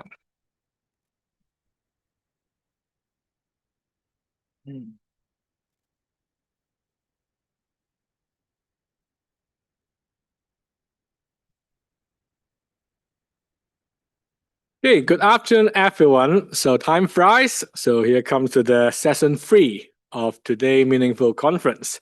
So Hong Kong is an international city, and we have people from different cultures and different religions. So it's a very suitable place for us to talk about peace from different cultural and religious perspective. So which is also the main theme of today's session. Peace and Cultural Religious Lens. So I'm Bowen Wong, an assistant professor of the Hong Kong Baptist University. So today we will have 3 speakers. So I shall first introduce Professor Ibrahim Musa, who is the Musa Family Professor of Islamic Thought and Muslim Societies of Keown School of Global Affairs at the University of Notre Dame. So his presentation topic is the analysis of Islamic justice in the age of humanitarianism and the reproduction of atrocity. Okay, so thanks. Good afternoon, and thank you very much, everybody, to all the organizers for inviting me, and thank you for the chair. I've slightly altered my topic. I think the word agonism might have caused people some struggle, so I made it a little bit more lyrical. From Soweto to Gaza, political theology, humanitarian reason, and the deferral of justice. I don't have a PowerPoint. If you look at my forehead, sometimes something will flash from here. Let me begin by clarifying what this talk is not about. It is not an attempt to adjudicate competing historical narratives in the Israeli-Palestinian conflict. It is not a moral ranking of suffering. And it is not a rejection of human rights as such. What I want to examine instead is something more structural, and I would argue more unsettling. The moral grammar through which forms of violence become intelligible, narratable, and even mournable, while other forms of violence are rendered politically unintelligible, ethically inconvenient, or structurally ungrievable. My claim is that the catastrophe in Gaza exposes a fault line between 2 moral political languages. One is the post-World War II humanitarian order, and second is what I call Muslim political theology. These languages do not simply disagree, they organize time differently. They assign responsibility differently. And crucially, they imagine justice differently. Because this is a conference on peace and conflict, let me be explicit from the outset. The question I'm asking is not whether peace matters, but what kind of peace becomes thinkable when justice is indefinitely deferred? What kind of peace becomes thinkable when justice is indefinitely deferred? Many of you do not know that, but I was born and raised in South Africa, and I studied in India and been in the United States for the last 28 years. Soweto is my first stop. Lived knowledge of transition. In May 1988, I stood in Soweto, not as a tourist, not as a detached observer, but as a Muslim participant in an interfaith consultation on justice and liberation. It was the Kairos document that was, authored by Christian theologians, and then a number of other religious traditions were invited to see how they endorse it, to talk about the status of apartheid, racism, settler colonialism, and how to bring justice to the majority of South Africans. And this event was hosted at the Regina Mundi Church, a Catholic church in Soweto, which is a very big township outside Johannesburg. It's a symbolic heart of anti-apartheid resistance. Soweto by then had become a global icon, the place where apartheid's legitimacy had irreversibly collapsed, especially after 1976, when the apartheid regime started killing protesting students, and the famous picture of Hector Peterson being carried by one of the comrades. But icons conceal as much as they reveal. What I remember most vividly were not the speeches or the banners. It was the atmosphere. The air was thick with cold, smoke, and fear. This was the era of necklacing, when suspected collaborators were burned alive with gasoline-soaked tires. Violence circulated unpredictably, sometimes toward the regime, sometimes inward, sometimes disastrously misdirected. At one point, our car broke down after Friday prayers, and we were forced to walk through the township without a guide. The tension was palpable. Liberation was not yet freedom. Justice had yet not arrived. What Soweto taught me long before I had the language to theorize it was this: decolonization is rarely orderly. But disorder is not the same as meaninglessness.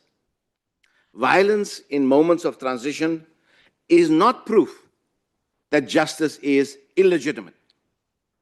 It is often evidence that justice has been deferred for too long. This distinction is central to any serious ethics of peace. Not all violence signifies moral collapse, and not all peace signifies justice. That experience has never left me, and it frames how I approach Gaza today. Two moral grammars. Gaza is not Soweto. History does not repeat itself so crudely, but the rhyme is unmistakable. A densely populated space, a people enclosed. The colonial settler regime of Israel, whose legitimacy is sustained not primarily by justice, but by exception, by the claim that ordinary moral and legal norms do not apply to it because of the Holocaust. No wonder that Israeli leaders are beside themselves when they are accused of genocide by international tribunals, because they have been fed by Zionist ideology for more than 70 years to believe that they are the exception, that humanitarian justice had been created for them. Hence, it is also justified to occupy, capture the land of others by any means necessary, including ethnic cleansing and genocide if necessary. And once again, the world is invited to describe what is happening as tragic, rather than unjust. This distinction matters because tragedy invites mourning. Injustice demands reckoning. Peace, when framed as the mere cessation of violence easily aligns with tragedy. Peace, when framed as justice restored, cannot avoid a reckoning. Muslim political theology, justice across time. Let me now turn explicitly to Muslim political theology, not as ideology, not as modern Islamism, but as a juristic ethical tradition with deep historical sedimentation.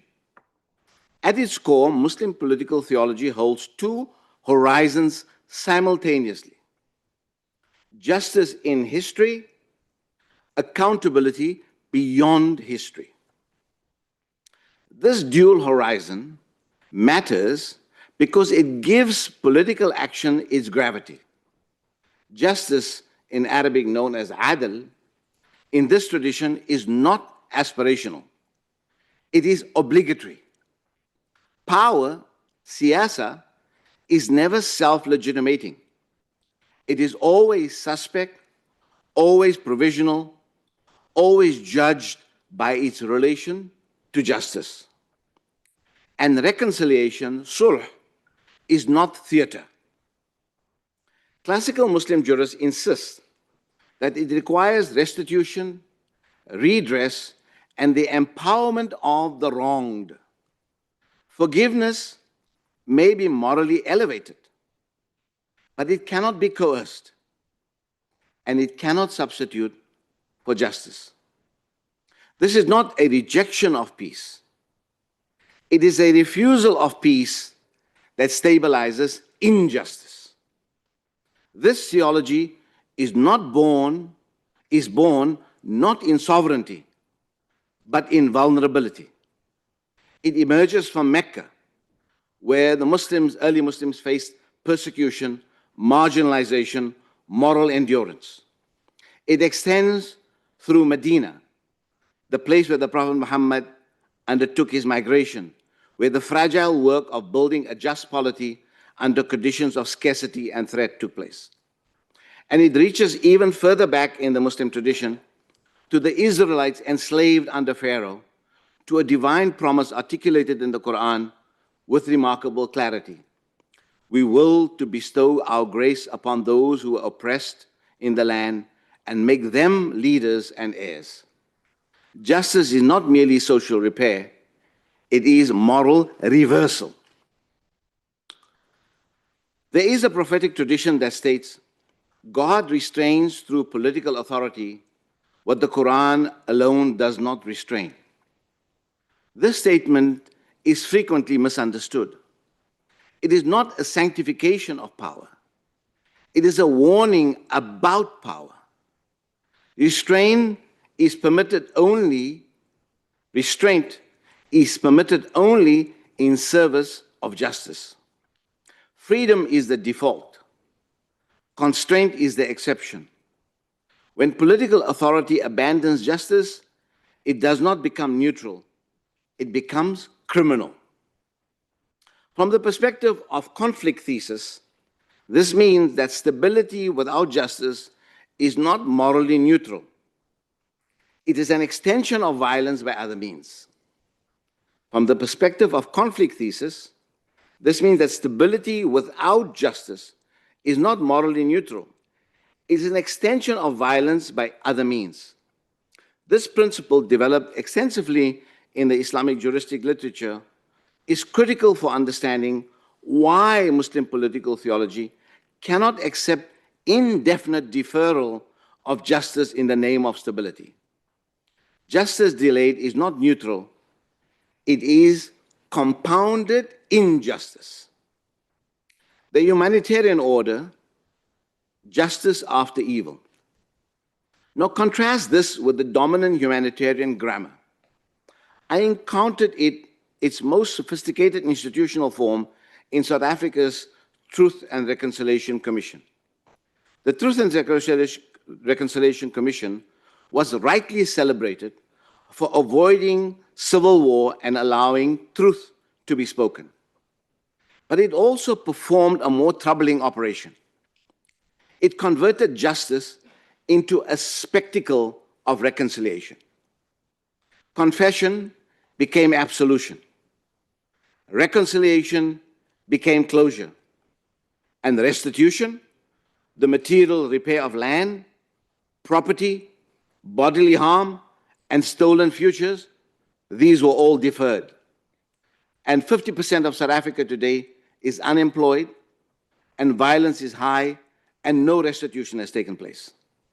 Victims were asked to forgive. Beneficiaries were allowed to mourn. And the present was declared morally discontinuous with the past, without dismantling the structures the past had produced. Robert Meister's book, After Evil, provides the analytic hinge for me here.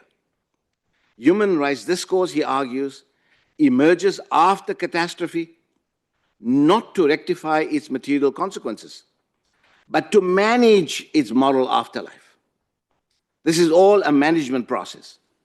It allows beneficiaries of injustice to say, yes, this was evil, and we would have opposed it. That confession secures moral innocence in the present, while leaving inherited advantage intact.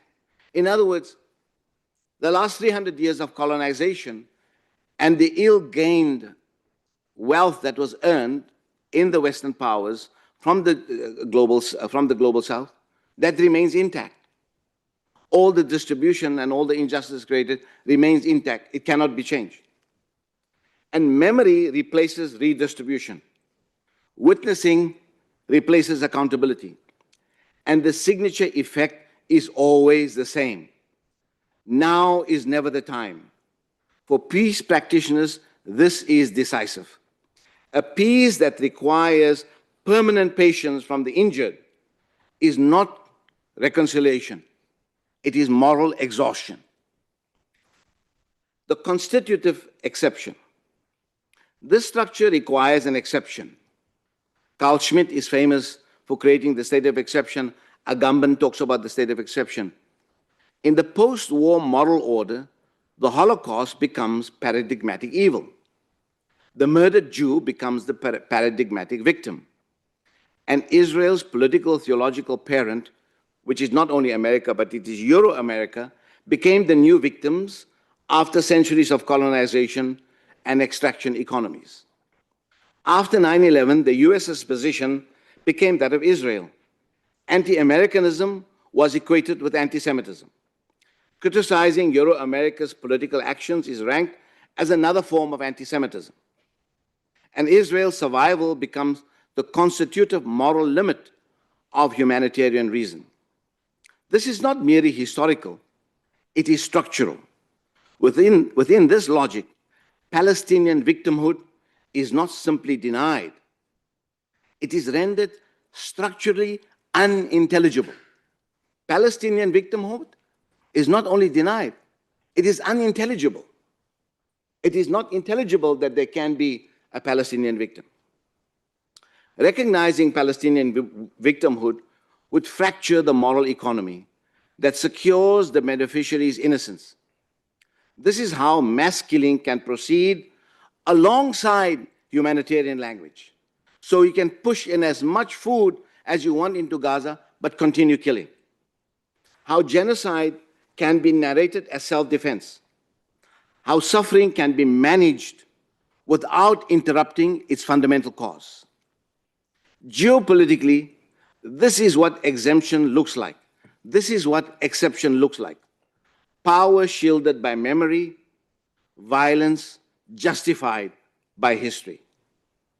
Robert Meister has a very long quote here that I don't have the time to go into, but he says, in post-Holocaust debates about human rights, the violence that Israel uses to defend itself has become a laboratory for the violence that the world community, and especially the US, would be obliged to use in protecting an Israel that could not defend itself. And then he goes on to argue that the United States uses the same logic, where it then creates there is what you call a two-state solution in America. One is Native Americans are given some kind of sovereignty on their territories. That is the two-state solution. And then you have Washington, that is the primary state. and the second state, that is all these various Native American territories that are some kind of notion of sovereignty, they are basically created in order that they can become extinct. The last section, the Muslim, naming and annihilation. This brings me to the most disturbing figure in my argument, the Muslim of the Nazi camps.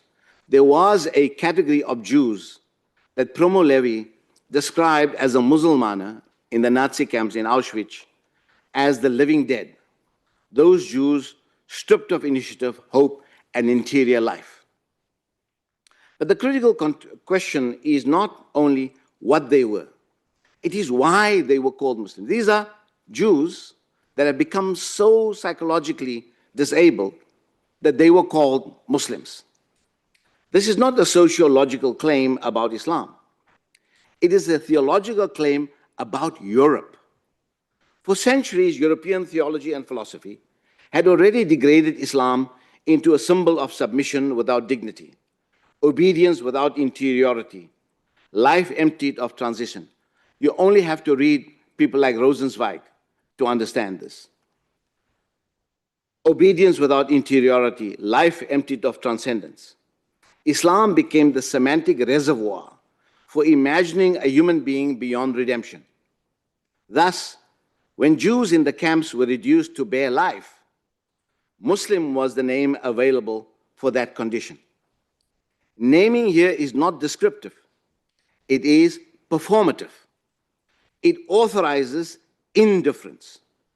It prepares annihilation. And this logic did not end in 1945. Gaza is not Auschwitz repeated, but it is Auschwitz remembered selectively through a moral grammar that once again determines whose lives are grievable and whose deaths are administratively necessary. This is not an argument by analogy. It is an argument about the persistence of dehumanizing moral vocabularies across conflicts. Conclusion. Justice must become now. South Africa's decision to bring Israel before the International Court of Justice matters not because law redeems, but because it disrupts the spectacle. The modern world is all about spectacle. The post-humanitarian order is all about spectacle and mourning and pity, but no fundamental change. Law can expose, but it cannot save. The question before us is not a legal one. It is ethical, religious, and geopolitical. Precisely the triad this conference has named. Will justice remain something we mourn in the past? Or will it become something we demand in the present? If the past was evil, then justice must be something new. And if justice is always deferred, then evil is never truly past. Gaza is not a tragedy in need of sympathy. It is an injustice in need of reckoning and justice. And the reckoning, once postponed indefinitely, becomes complicity. I thank you.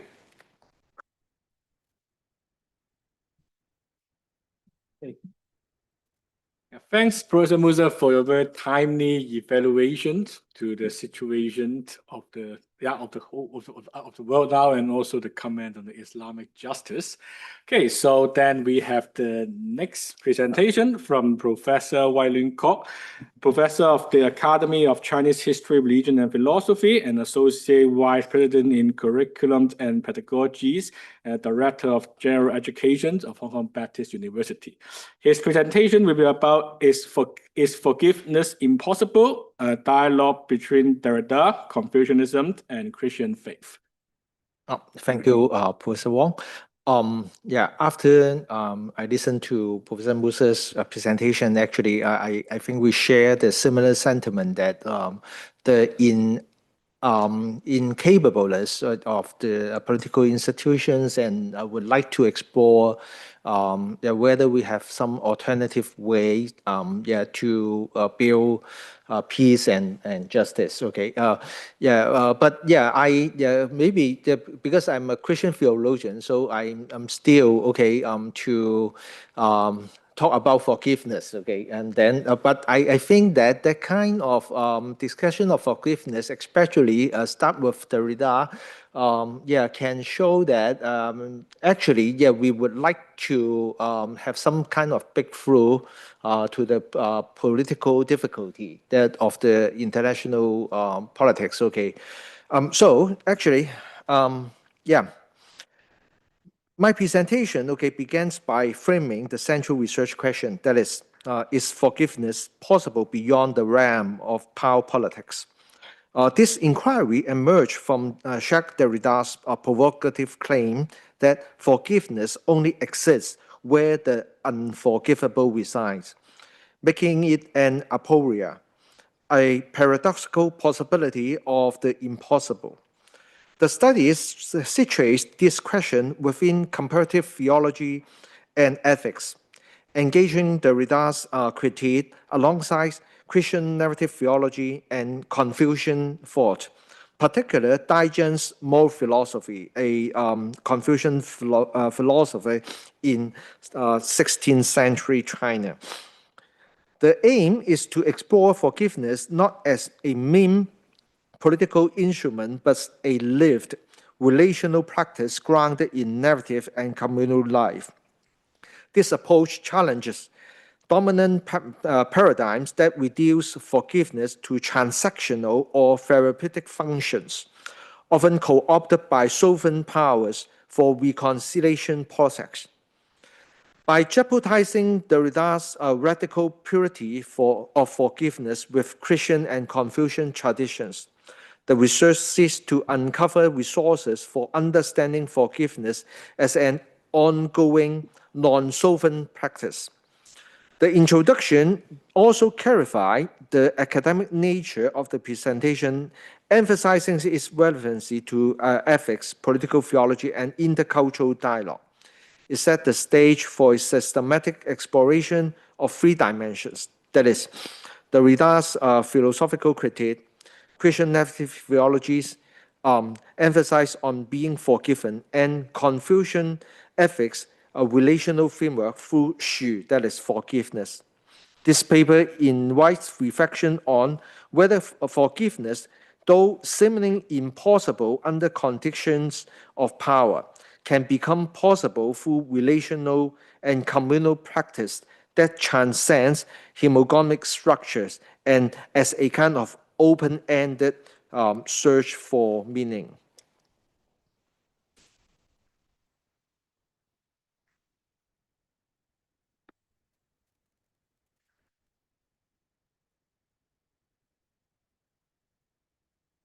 In this research, it articulates three guiding questions. Okay, first, what does Derrida means by forgiving the unforgivable? And how this concept challenged the conventional understanding of reconciliation. Second, how does Christian narrative theology respond to Derrida's aporia, particularly through its emphasis on discipleship and the experience of being forgiven? Third, what contribution can Confucian ethics, especially Daijian's interpretation of sympathetic concern, that is Xu or forgiveness, offer to a non-sovereign vision of forgiveness?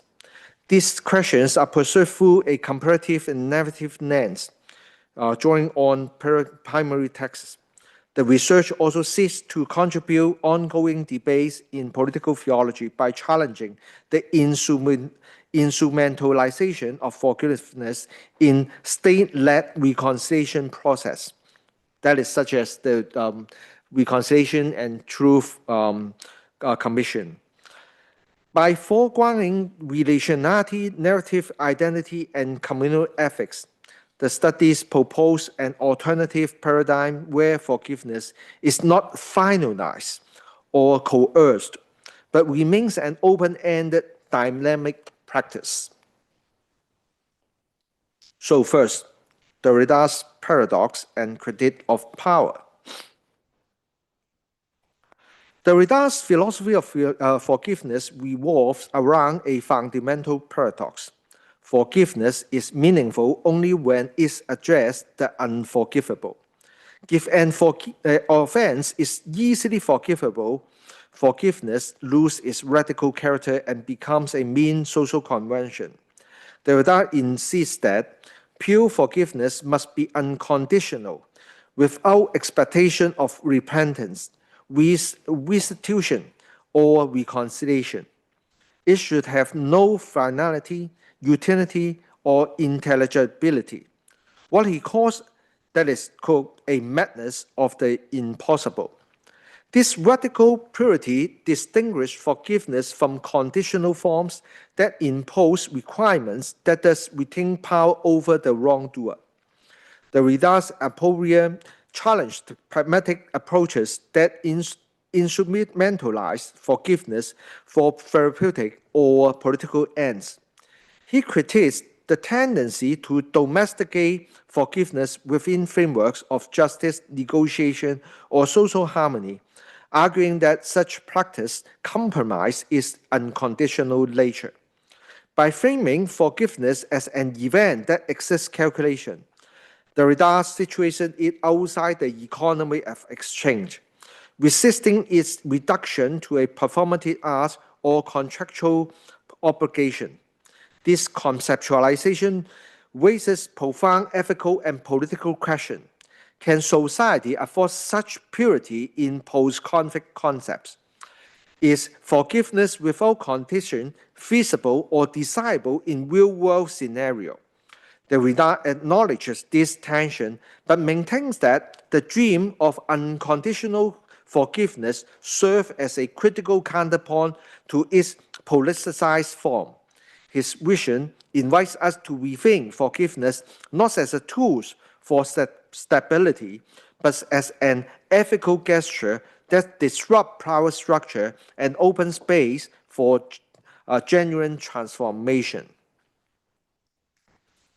Actually, Derrida extends his critique to the geopolitical sphere, observing that the globalization of forgiveness often entails a convert Christianization without church mediation. He argues that the public rituals of confession and reconciliation, such as Truth and Reconciliation Commission, exemplify how forgiveness becomes a performative event serving political agenda. In this context, forgiveness is commodified as an economic transaction, legitimizing existing power structures and silencing victims under the guise of healing. Derrida warns that such practice reduces forgiveness to a mechanism of governance, stripping it of its radical unconditional essence. The instrumentalization transforms forgiveness to a top-down operation that prioritizes stability over justice, thereby perpetuating systematic inequalities.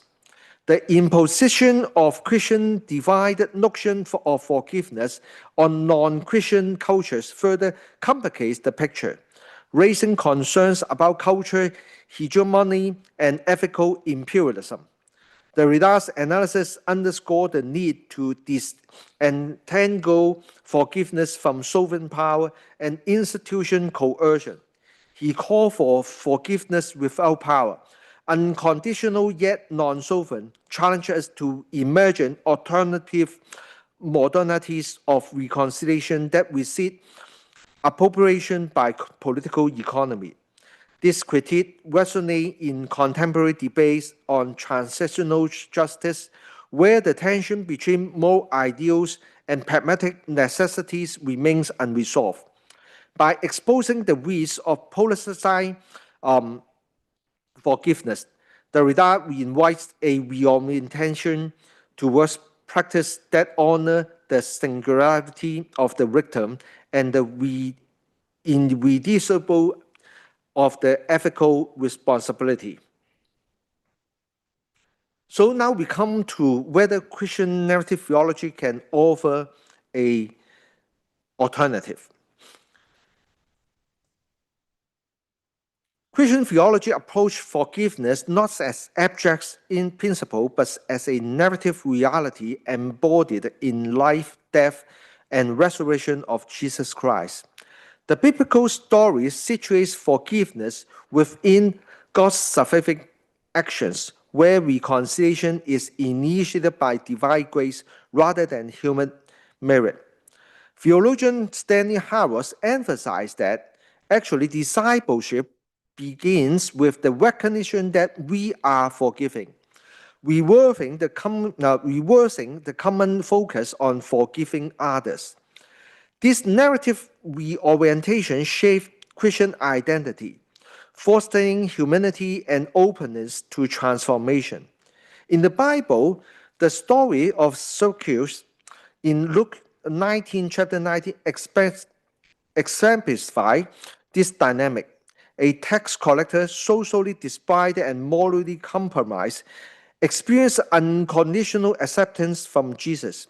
This encounter generates voluntary reinstitution and social repair, illustrating how forgiveness creates space for new renewed agency. Ron Williams further argues that the resurrection narrative offers a paradigm for recovering identity and human possibility, grounding hope in divine affirmation rather than self-sufficiency. Christian forgiveness that resists reduction to moral exaltation or contractual exchange. It emerged as a gift that reconfigures relationships and communities. By locating forgiveness within a story context, narrative theology actually underscored its formative power. It is not merely an art, but a way of a life sustained by practice of prayer, confession, communal solidarity. This perspective aligns with Derrida's insistence on the excess of forgiveness beyond calculation, while embedding it on concrete historical and interpersonal realities. That is mean that we are the one that we need to ask for forgiveness rather than we forgive people. And actually, Christian philosopher Paul Ricoeur deepened the analysis by conceptualizing forgiveness as a speech act that unbinds the persons from the deed.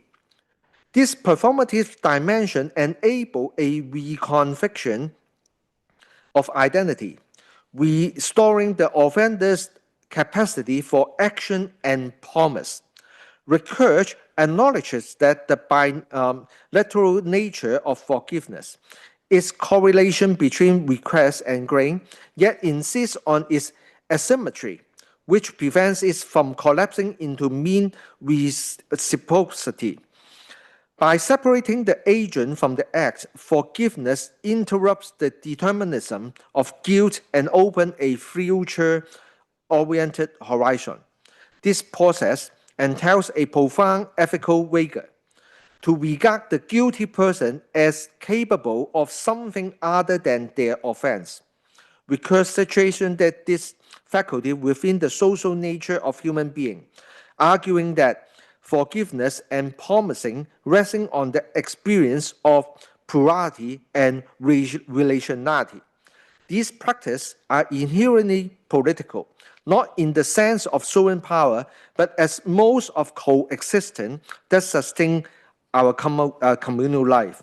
In Christian terms, this dynamic resonates with pairing of forgiveness and repentance, which together enact a transformation of self and other.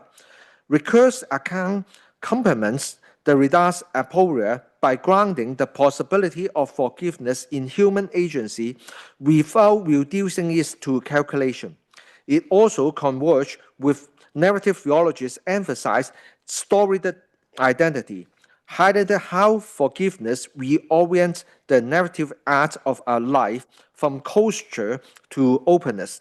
This perspective affirms that while forgiveness may be impossible as pure abstraction, it becomes possible through embodied dialogical practice of asking for forgiveness.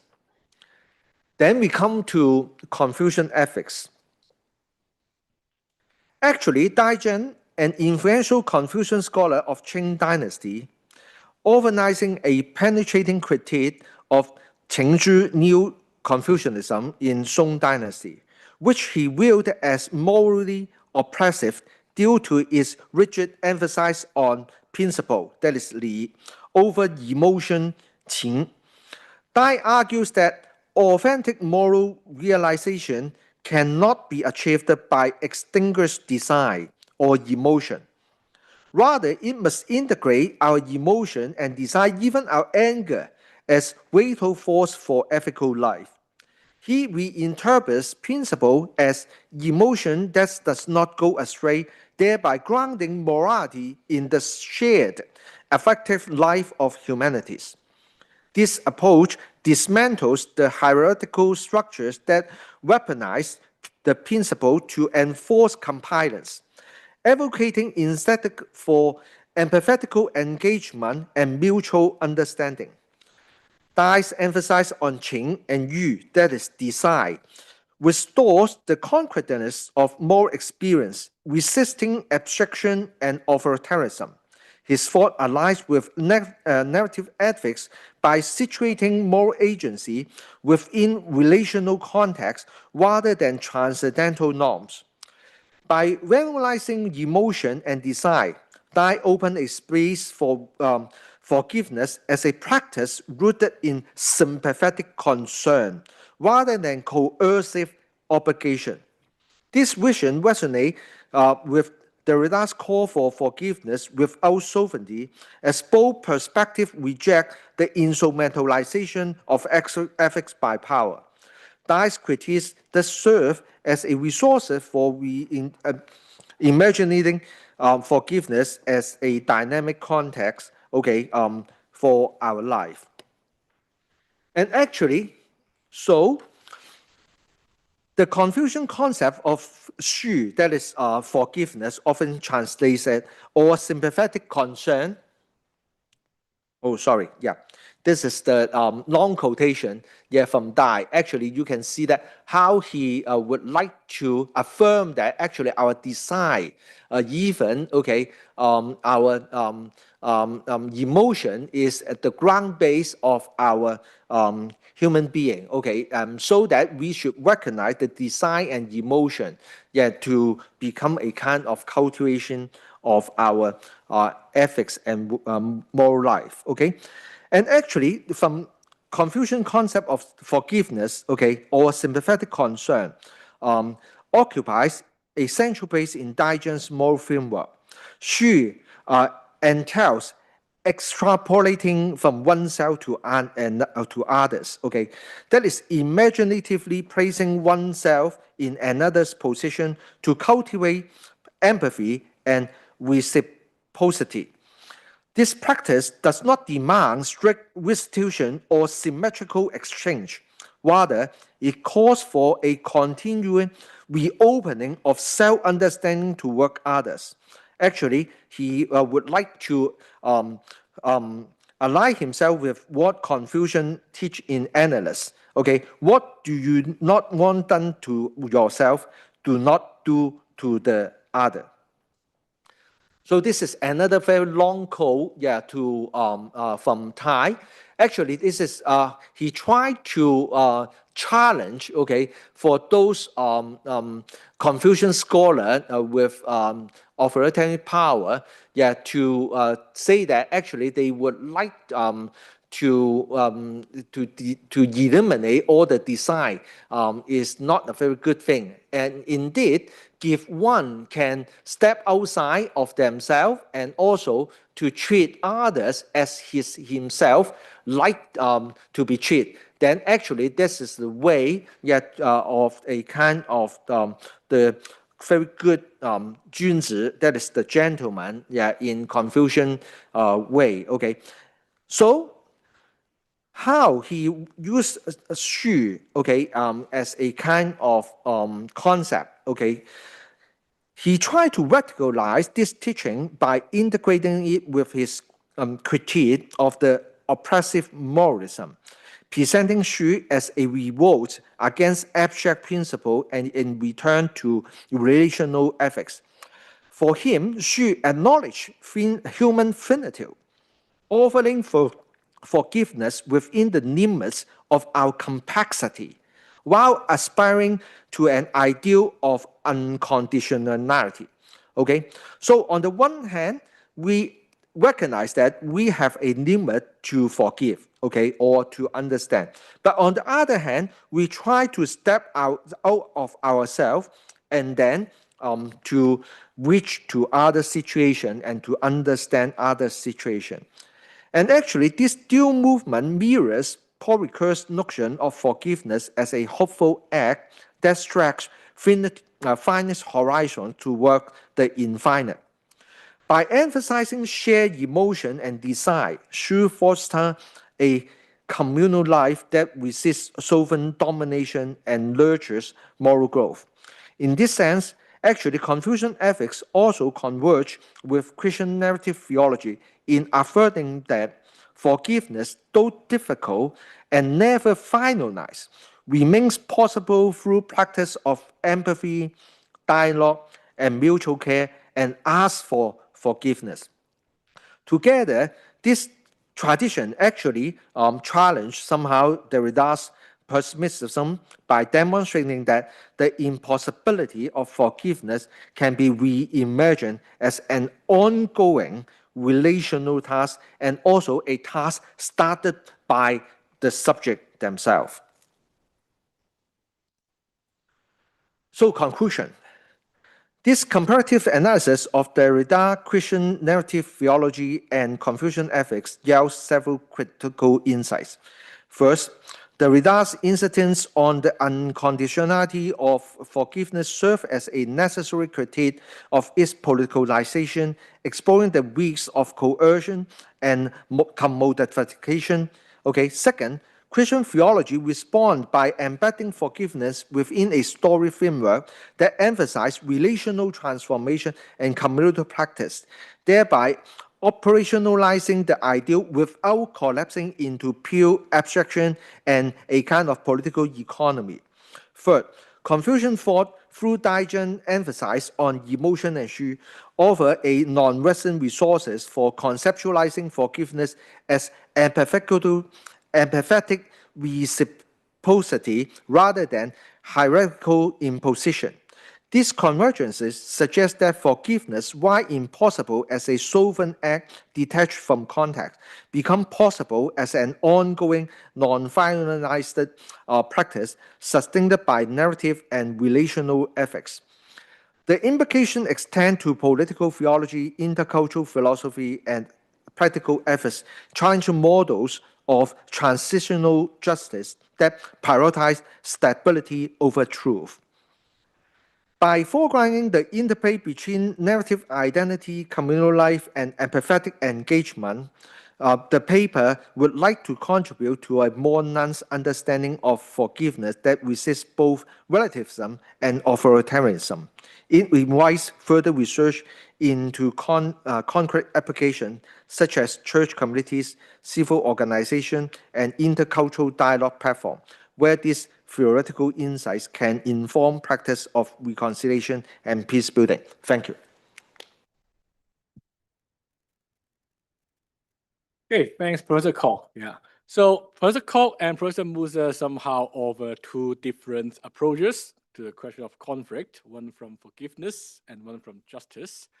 And here will come our third presentation, Professor Karen Gentry. Unfortunately, Professor Karen Gentry can't be physically here, that she will present online. So Professor Karen Gentry is the head of School of Global Affairs of the Lancaster University, and her presentation is about hope in a time of misogynist politics. So I shall pass the time now to Professor Gentry. Great. Hopefully you can hear me. Yes. Oh, good. Okay, great. Thank you. Thank you so much for having me and supporting me to be online. I'm really sorry that I can't be there in person. I wish I could be. So today I'm this is the first time I'm really speaking about a new project, and it's one that's been percolating for some time. And it comes out of my work as a feminist Christian realist within the Reinhold Niebuhrian tradition, if you will. And in brief, what I take from Niebuhr and what I see as important and how it kind of gives me a platform for feminist Christian realism is that Niebuhr believed, I believe, that humans, when they encounter kind of their fallibility and their finitude, become deeply anxious about their own position, both and in their kind of lived reality and then in their hoped for future. And you can meet this anxiety either with pessimism and destruction or with a creative impetus.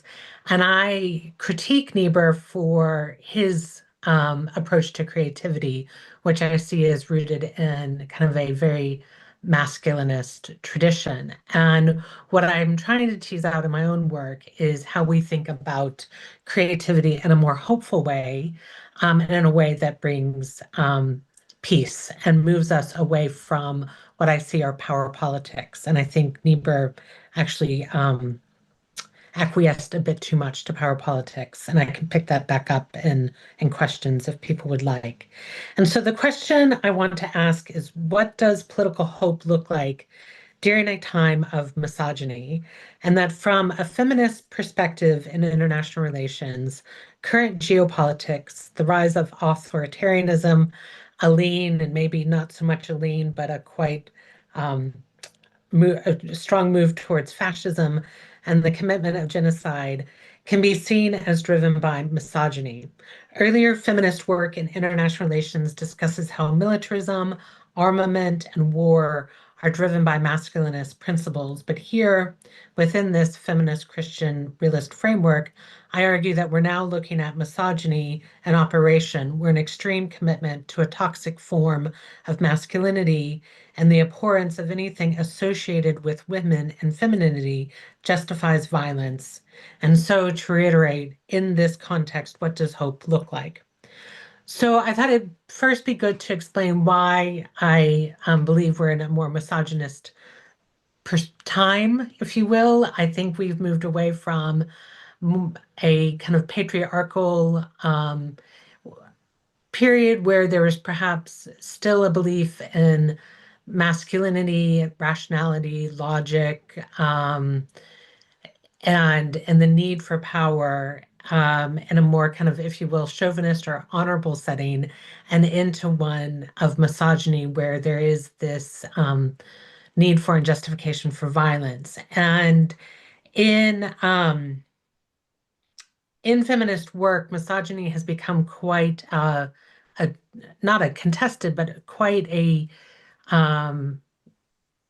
burgeoning research area, if you will. And there's work to understand misogyny as both kind of a structuring force within society and politics, but also as a mode of policing. And so I'll give a brief overview of the work on misogyny currently. So Kate Manne may be one of the best known people working on misogyny right now, and she's a philosopher in the US. And she published in 2018 Down Girl, and she asserts that this is one of the first philosophies on misogyny. And while she sees misogyny as related to patriarchy and to our understandings of masculinity and femininity, she really, within the traditional definition of misogyny, that misogyny is a hatred of women. And then it becomes the policing arm of patriarchy that is about making sure that women are not operating outside of the normal or the accepted confines of femininity, and that once they begin to transgress, misogyny is there to bring them back in to, you could say, order. And so misogyny, again, is this policing arm. There's a threat or a use of violence within this policing arm for the social structures of patriarchy. It works with Moya Bailey's very early on theorized misogynoir, which is looking at the intersections of misogyny and racism, and how Black women in particular, and she's looking particularly at the United States, of how Black women are policed within society and have more harm done to them than other populations. It's also understood politically and within organizations. So McCarthy and Taylor are business school professors, and they argue that, right, of course, we have patriarchy that structures society. We have the masculinity, femininity, gender binary that structures society and our individual roles within that. And that has an implication for how we think about organizations and institutions. But they also say that there's a distinct flavor within some institutions that are structured by misogyny. And they particularly point to kind of police and military institutions, and that in a misogynist organization, it's not just that women kind of face a glass ceiling or gender bias, but they are actually in an environment and within a structure that will ensure that women do not thrive, and so make it very hard for them to continue to get ahead without some significant interventions. And McCarthy and Taylor are also deeply intersectional, recognizing, like Bailey, how misogyny works alongside white supremacy, classism, etc. And then politically, Dovey has recently published on political misogyny. And again, she's looking in particular at some of the events in the past few years in the United States about how political elites will advance what she calls nasty claims about women. We could think of, say, the Pizzagate scandal and Hillary Clinton. But those nasty claims then connect with an audience that's already been kind of made to receive them, right? Patriarchy has created kind of a social structure that makes us more attuned or sees a coherence with a misogynist narrative. And so that begins to prejudice this audience against women in politics.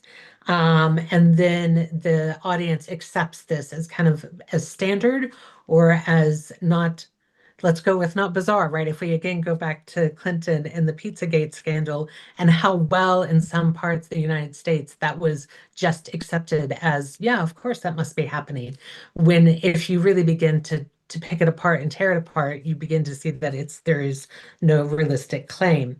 But that those patriarchal narratives and the misogynist narratives allowed for that to be accepted and to gain traction and to become a reason for why Clinton could not be president. And then in my own work, in 2018, I wrote about the first election of Trump as president, arguing that the inherent misogyny and white supremacy within the United States enabled not just his election, but the rise of latent fascism. And then I later turned this to looking at far-right extremism and terrorism. And you should know my background is actually also in terrorism studies, and that there was this kind of growing surprise around incels, the violence of incels, that this seemed to represent a new style of terrorism. And what I went back and argued is that incels have not an unsurprising connection with white supremacist organizations, and that white supremacy has always had a dependence or a relationship with misogyny. And so we shouldn't be surprised to see this in kind of the growing tide or I guess you could say the reawakening or the kind of pulling the wool off our eyes of the kind of white supremacy, misogyny, and far-right extremism has always been a key part of kind of US politics, but I also think it's worldwide and global. And so what I take from all of this work on misogyny is that it is constitutive, meaning that ideas of men, women, and gender in relationships are determined in part by humans' internalized patriarchy and misogyny. It is structural, right? It doesn't just constitute individual relationships, but it is constitutive of institutions and of social, cultural, and political structures. And that leads to expectations of behaviors and actions of organizations, governments, and states. It is a policing force, and this policing force punishes rather than disciplines those who step out of line. And violence is part of this constitutive force that in order to show that threat, to realize that kind of, if you will, we mean business, we will use violence and force. And right now, of course, what's on my mind is not just what's happening in Venezuela, but what happened yesterday in the United States, if you're not aware of the shooting of someone who was trained to witness police force in Minneapolis, and she was trying to interrupt and to witness what ICE was doing in the street, and she was shot through her car window and killed. And so that's a form of kind of that punitive force that will be used. It is extra legal. It is not normative. And then it is also intersectional, and this form of misogyny cannot be divorced from other structures like white supremacy or imperialism or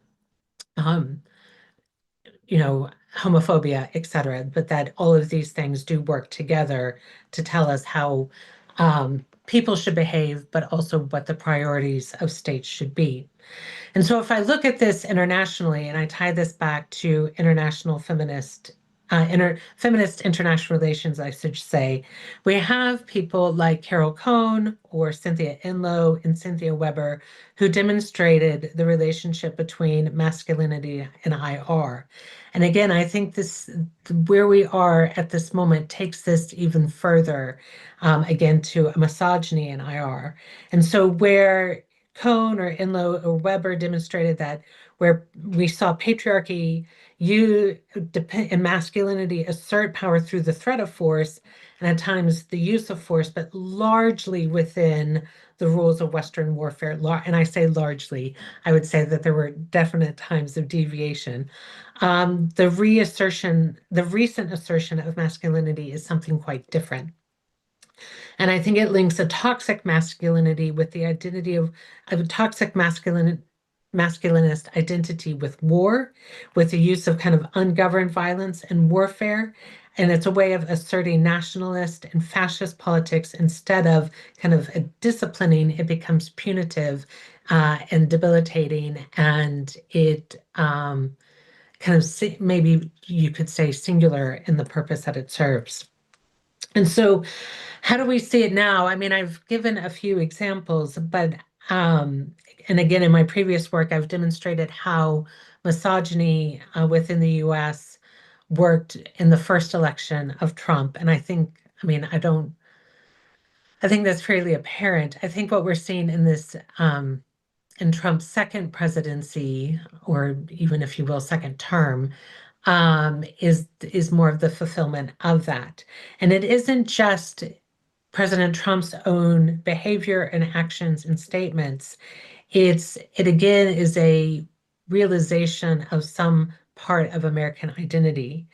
I think the need for Hegseth to rename the Department of War, that we've seen the illegal killings in the Caribbean, the latest, what's happening in Venezuela and how it's unfolding.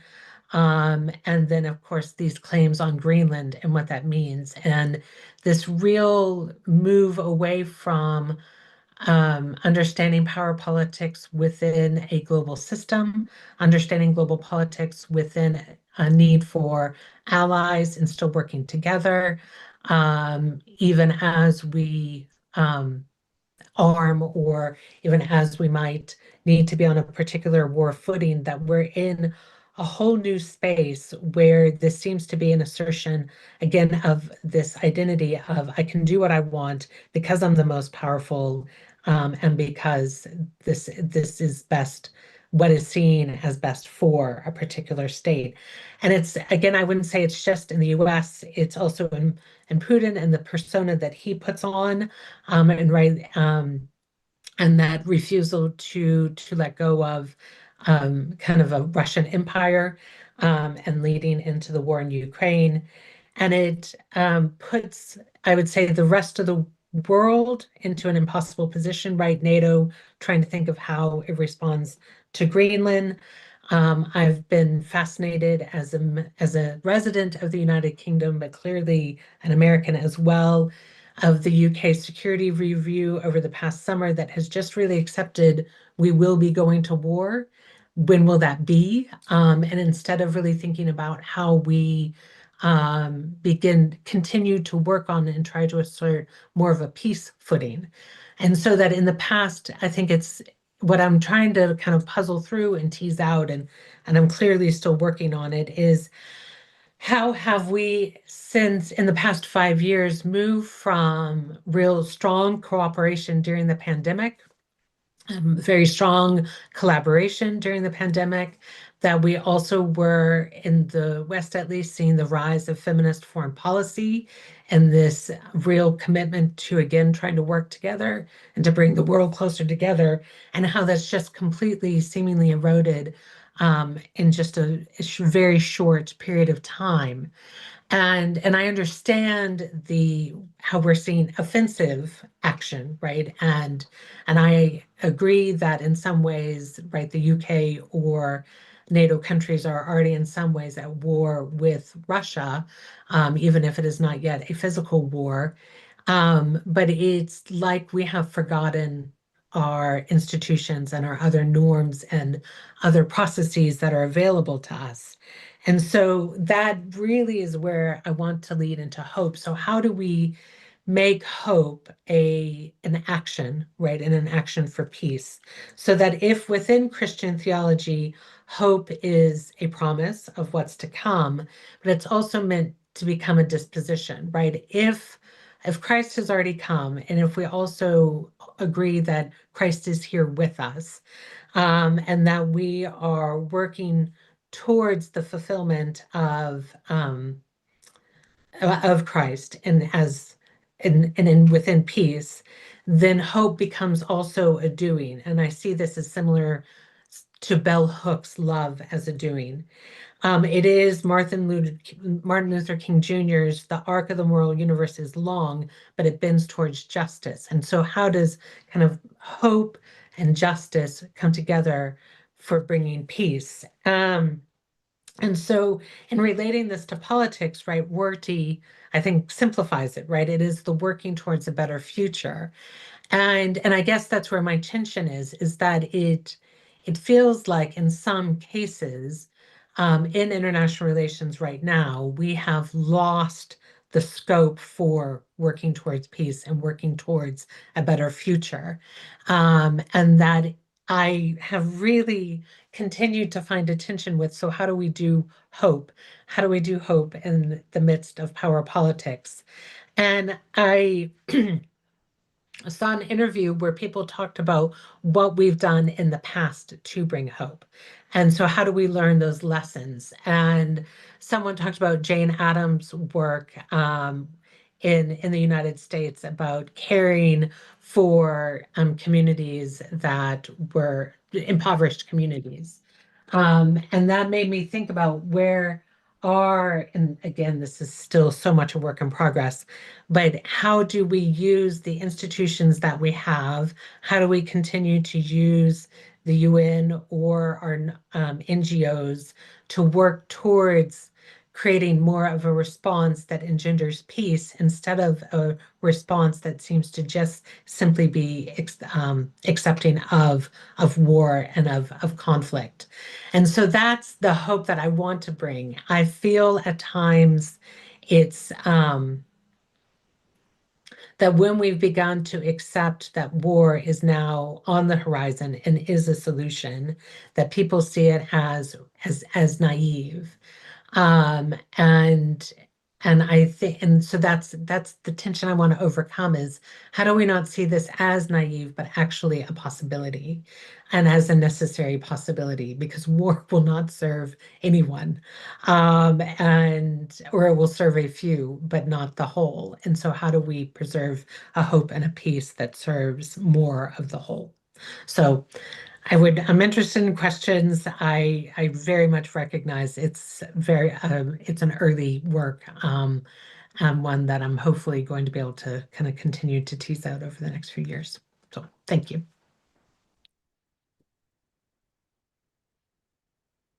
Hey, thanks, Professor Gentry. Yeah, I also feel myself more hopeful after the presentation. Yeah. Okay, so so I think we are a bit overrun, but we can still have 2 rounds of Q&A. So I should open the Q&A session. So please feel free to raise your questions or comment to the papers.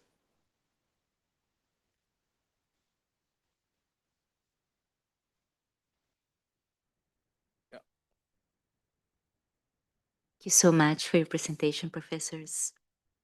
The question is for Andrew. Really appreciated the different visions of forgiveness and the tensions. I was a little surprised not to hear you discuss. Maybe it's because in the authors that you are discussing, they are not dealing with this, but forgiveness as an accusation, right? If if there was really no wrong, I don't need to forgive. It's only when there is a moral, physical harm that forgiveness becomes imperative, but it's holding accountable the person. That's why I offer forgiveness. Would love to hear your reflections. If you find that in Confucianism, Derrida, I don't remember Derrida discussing that, and of course, more interesting than anything, your own perspective. Thank you. Or maybe we collect 1 or 2 more questions first. Okay, yeah, maybe we have 1 or 2 more questions first before the presenters start to respond. Yeah, if no, maybe, yeah, okay, 1 more. Maybe I'll ask a question for Professor Kwok. So I'm Emma from Language Center. Could you just elaborate a bit more about using the Confucian framework for forgiveness? Because the idea of empathy, right? Like based on empathy studies, we human beings, like you suggested, have a finite amount of empathy, and the more different we are from, the person we're supposed to feel empathy towards, the harder it is for us to feel empathy. And another characteristic of Confucian framework is there is this idea of 亲疏有别, right? This idea of Confucianism is about we treat people differently based on relational distance. The closer we are to the person, the more forgiveness or tolerance we show. The further we are, the less. So then if we use this as an alternative framework, how does that contribute to, say, today's globalized world? Because this Confucian framework was developed at a time, when society was pretty much still tribal. Yeah. So this forgiveness based on relations may not entirely help us in finding a useful framework that would work across religions and across different ethnicities. Yeah, that's my question. Thank you. Maybe Professor Kwok, you can respond first. Yeah. Thank you for 2 questions. Okay. Well, I think, yeah, we can maybe somehow to combine it together and then to answer it. Okay. Actually, you will find that the concept of shu, okay, in Confucianism, you know that actually for the Chinese characters, the meaning of those characters, usually they're very compact, okay? And so Shu, on the one sense, from the Confucian perspective, usually is a kind of sympathetic concern, okay? But on the other hand, actually, the daily use and also in the discussion can include that kind of sympathetic concern as a kind of forgiveness, okay, in the discussions. And so that is quite, I think, amazing that, okay, from that kind of interpretation, then you find that how you can forgive someone, okay, in that sense, is because you can have that kind of sympathetic concern, then to extend to the other, then you can have the ability, okay, to forgive others, okay. And so, for Daijun, and I think that actually if you put that kind of sympathetic concern, a kind of moral demand or mandate, then that will be quite oppressive, okay? What Daijun, I think his contribution is that he recognized actually that kind of sympathetic concern is not just a moral mandate, but actually you need to recognize that you can identify that concern through our emotion and our design. And so indeed, and from that perspective, then you will find that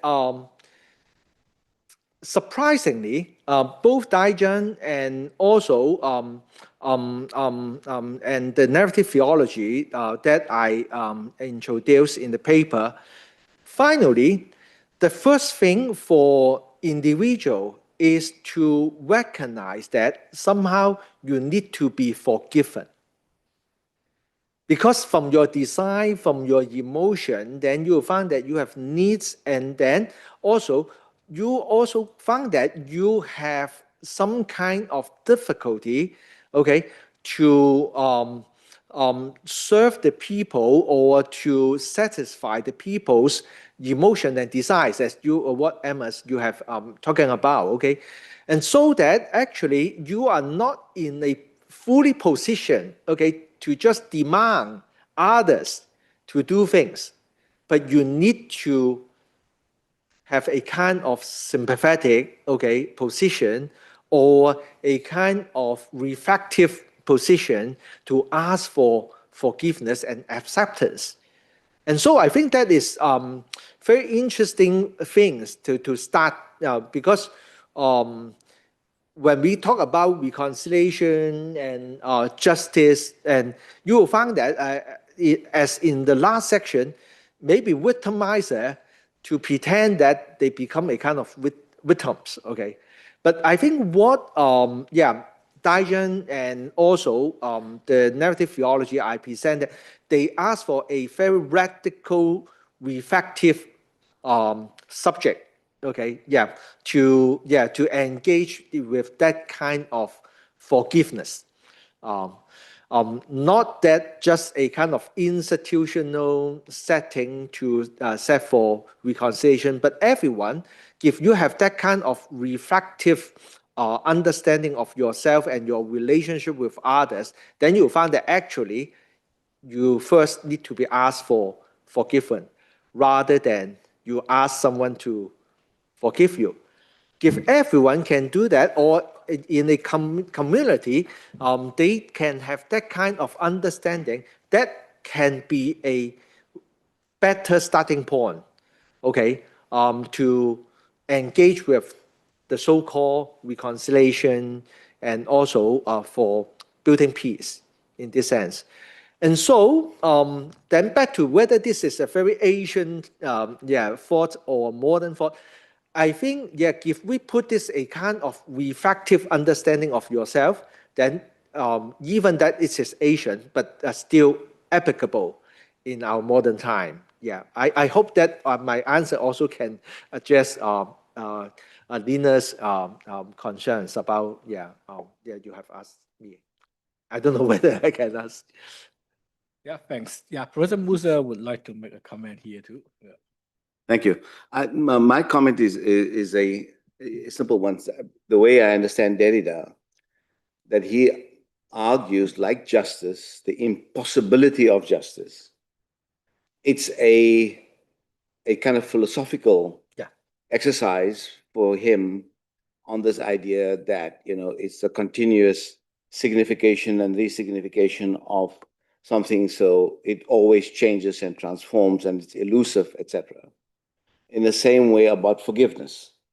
And his argument is that you cannot connect the idea of forgiveness, and that's a mistake that people are making, of forgiveness and connecting it and linking it to questions of restitution, reconciliation, and justice. These are separate issues.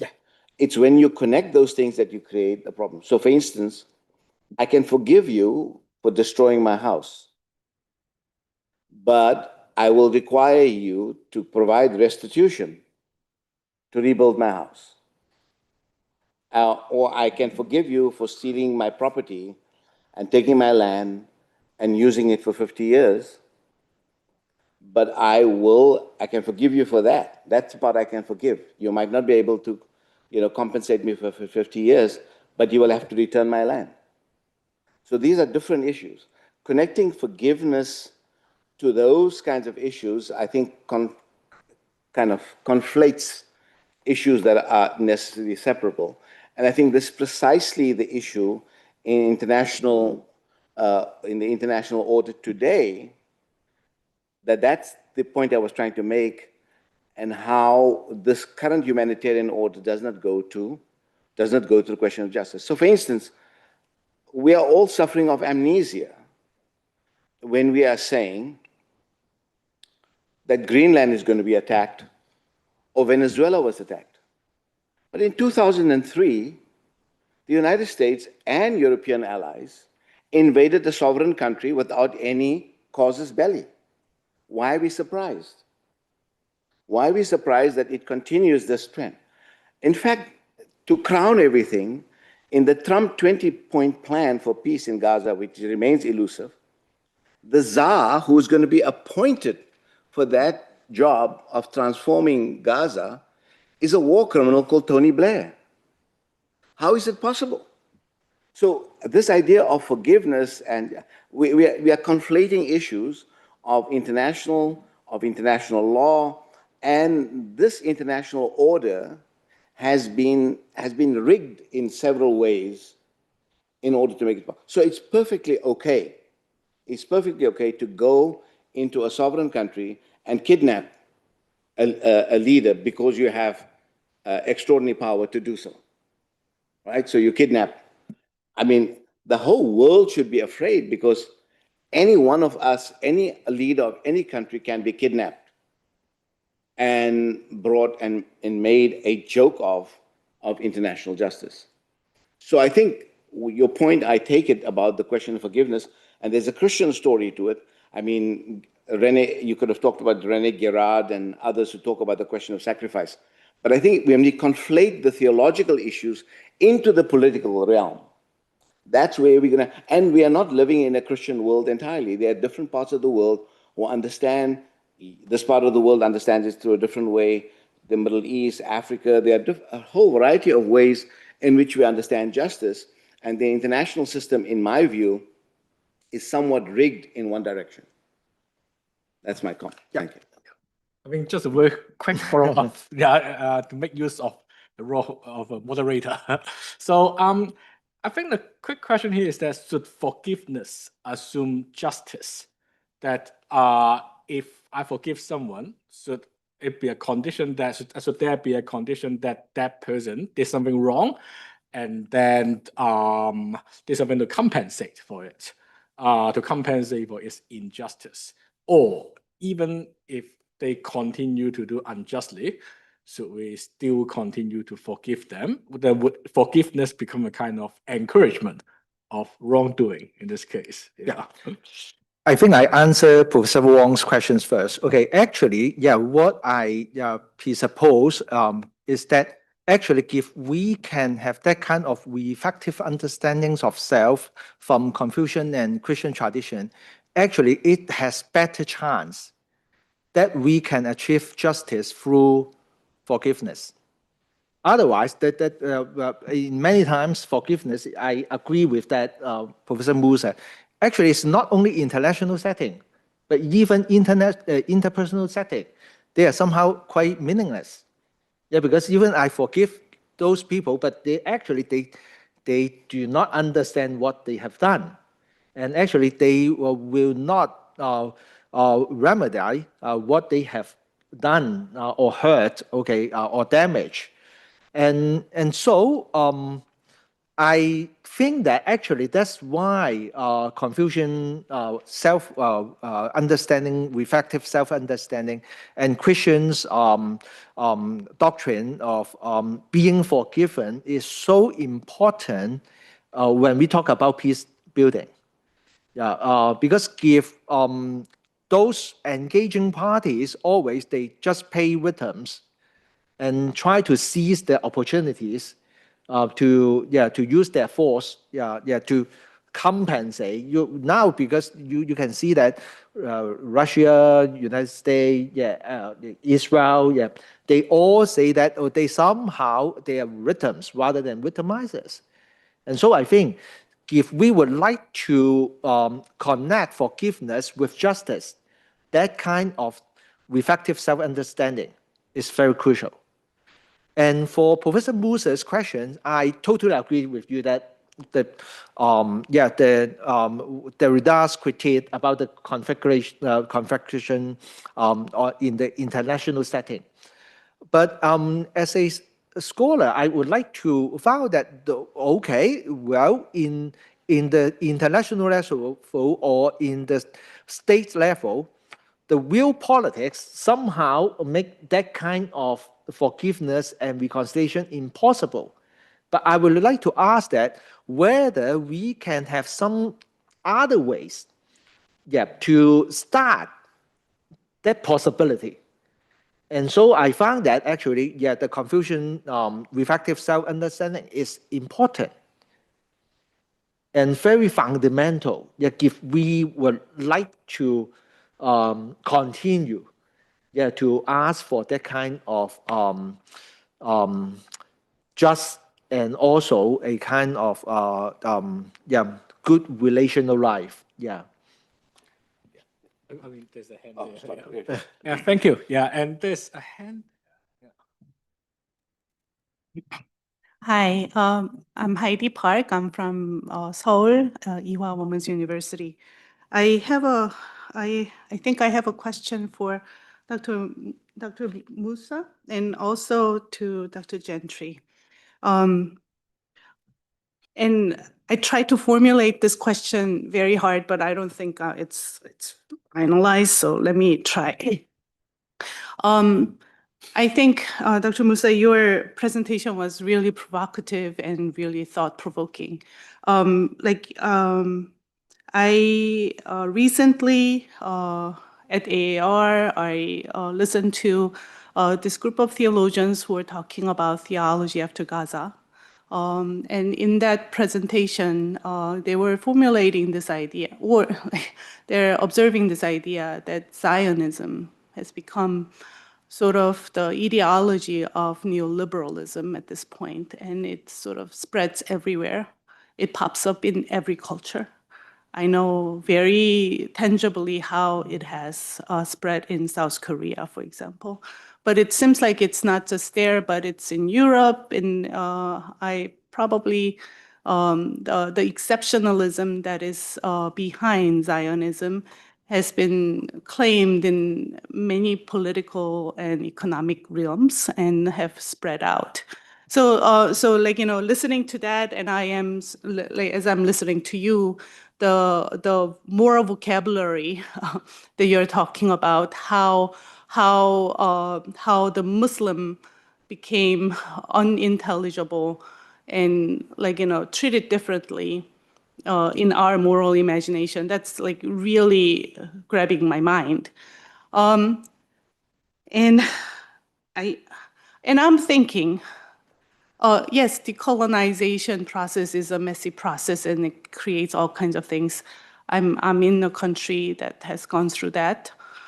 But it seems like there's something something like qualitatively different in the decolonial processes that that involve Zionism and other decolonial processes. And I'm thinking the Moors have the Muslim had colonized part of Europe, but I don't think the same process is happening there. I think, in the Asian places, other places, it seems like the Western colonization processes vetted with Zionism had a very different kind of quality to it.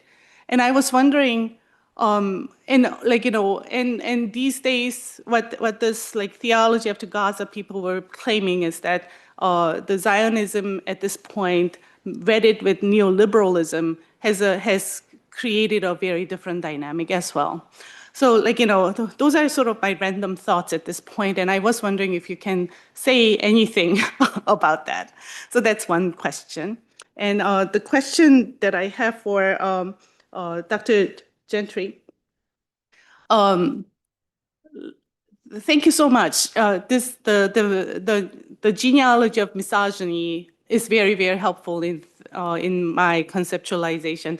In South Korea, we're dealing with what we in Korean call Ide-nam problem, which is like the 20s, the man in 20s problem, because they really have demonstrated a strong misogyny against the other 20s and women in general. So we've been dealing with that problem for a very long time. I have done some of my practical theological reflections on a problem related to it. Probably looks very much like incel problem in the United States, which is the problem of hikikomori. So those people who are sort of hiding themselves in their room and not going out from their room outside. And in that processes, I've been noticing, so a lot of things depends on the online spaces in those problems. And I'm sort of pondering about your question, how do you do hope? And I was wondering, could that question turn into where do you do hope?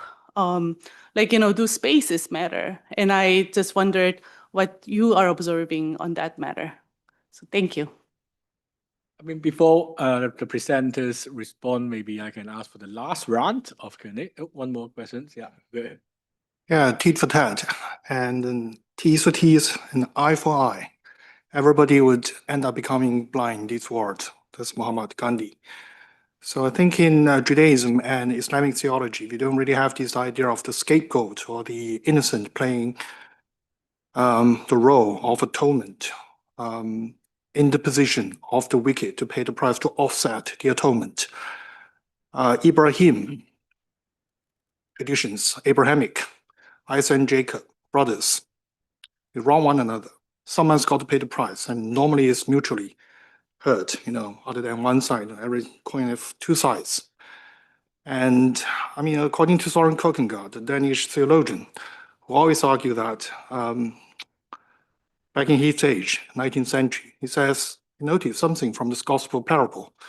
And the so-called Jesus of Nazareth forgave that prodigal woman or the adulterous woman who got caught. Well, he didn't ask her to repent or pay penance or pay for any price. Oh, that's my question. Be patient, right? Be patient. He didn't ask her to repent or pay the price or do ever repentance or correctional service before she's forgiving. It's always the forgiving that came first, prior to, ahead of any correctional repentance of behavior or the conscience. I think that's the idea of healing and justice. Someone has got to die in the position of the Son of God, following Christ, to be willing to pay for the price. Either Isaac or Jacob or Ibrahim or, Esau or Ishmael. I mean, we've been trying to blame one another, but we never follow and imitate the pattern of the Son of God to die for the sin of the other one first. as my question and my comments in the theological reflection in the Abrahamic traditions. Thank you. Okay. Yeah. So maybe Professor Musa and Professor Gentry. Yeah. Okay. So maybe Professor Gentry, you can respond first. Sure, thank you. I think that's a great question. I think we are seeing kind of misogyny rise in a variety of places, but particularly amongst young men, right? It's Andrew Tate, it's Jordan Peterson. And I think there's this belief that as other people are empowered, that somehow removes privilege and entitlement, and there's a backlash against that. I do think the question, though, that you raised about where do you do hope is a perfect question. And I think that's probably what I was beginning to try to articulate, but you did it better for me, which is where do we need it, right? And in an article I wrote a few years ago, where I was really relying on Moltmann and his ideas of hope and thinking about how hope is typically for the disenfranchised and the underprivileged. And I felt like, well, where does that leave me as a very privileged white woman in the West who's feeling quite hopeless about politics? So where do we do hope there? How do we do hope there? But I think what it turns to, and what I'm trying to say is, where do we see the need for hope? And how do we use our organizations and our communities to begin to try to do that? So I feel like with young men or with incels, how do we kind of maybe earlier interventions in school time help them see community, help them see their, I guess, kind of both their responsibility, but what also they get from responsibility towards community, but what they get back from community, in a way that embraces them as individuals. And I don't know that I was critiqued in my book on Trump for really getting after American Christians and not being, I guess, warm enough to them. I'm really kind of upset with my community in the US, if you will. And so I've been reflecting on that for 7 years now. And so then how is it that we both embrace but also hold accountable?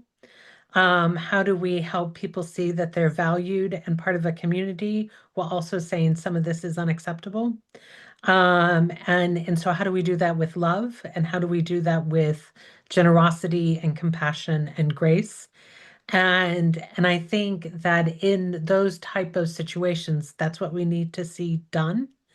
And that's where I would go back to Jane Addams or to anyone else who does that community building and organization and outreach. How do we continue to practice compassion? And I find that incredibly difficult as someone who is very terribly frustrated with how things are going right now. But I do think that compassion is really needed. And so I know that for some of the online work that people are doing here is that kind of outreach, is kind of, if you will, something of an aesthetic disruption for young men who identify not necessarily as incels, but are beginning to identify in that way. And so I think practicing hope, if we align it with bell hooks and practicing love, doing love, that is about that sense of compassion and, again, generosity and humanity, and helping everyone see the other as human. So even if I go back to Levinov, recognizing what the vulnerability of the other is, and I think right now in politics and even in society, we've really lost that sense of kind of mutual vulnerability. So how do we bring that back? That would be my sense of things. Thank you for both questions. I don't think I have good answers, but maybe I can add to your provocations. So, to the last comment, I think we have to bear in mind that we live in a world with multiple and very different moral grammars. So the moral grammar that you shared, and I appreciate, is one moral grammar. So for instance, in Islam, sacrifice has ended. Human sacrifice has ended. Whether it's Abraham's Isaac or Ishmael, the attempted sacrifice, that ended, but God said, I was only testing you. Okay? So Islam has a very different moral grammar on the question of atonement. And as you know, there is no original sin.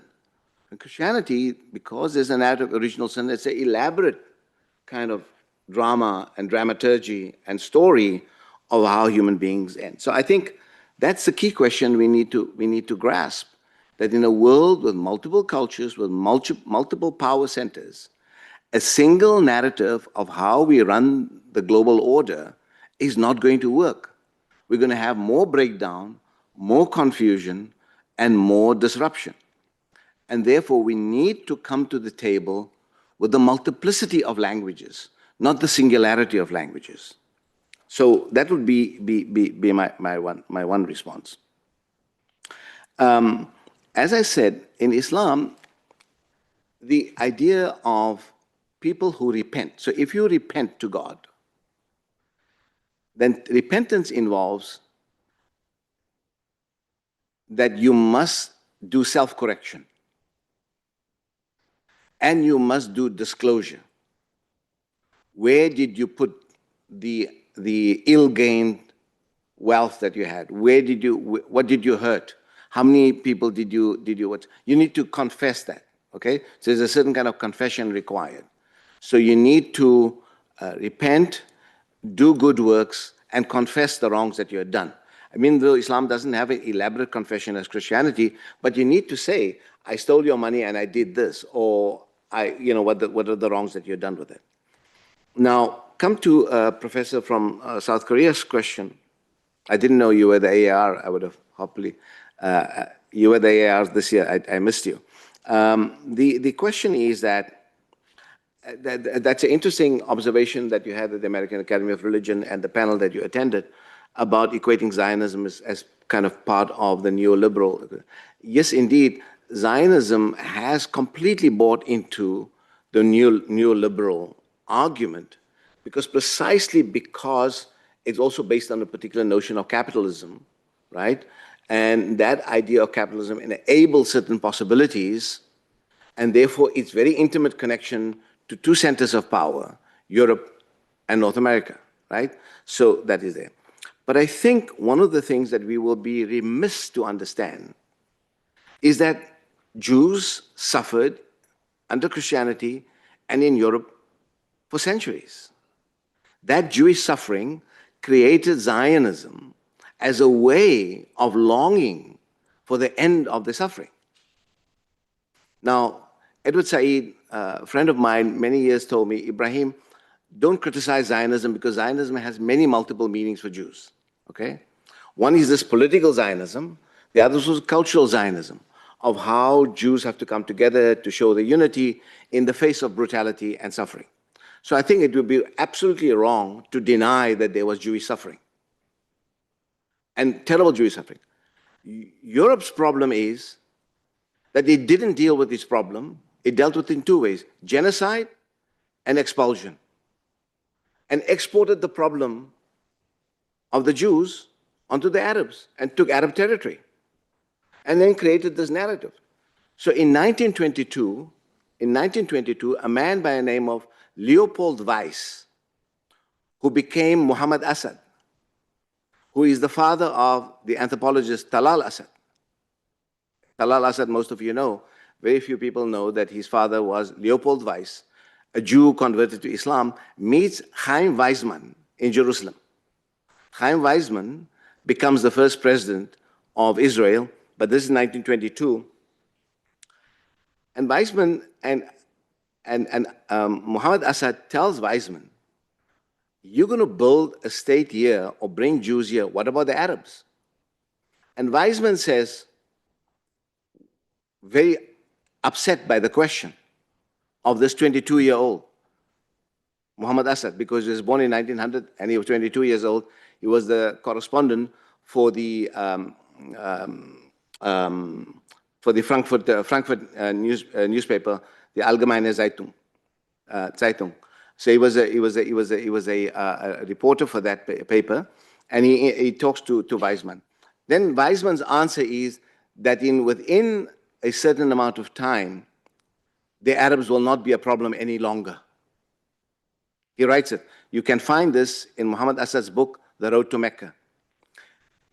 And it's very, very ironic that Weizmann oversees the Nakba of 700,000 Palestinians being expelled from villages and hundreds being killed.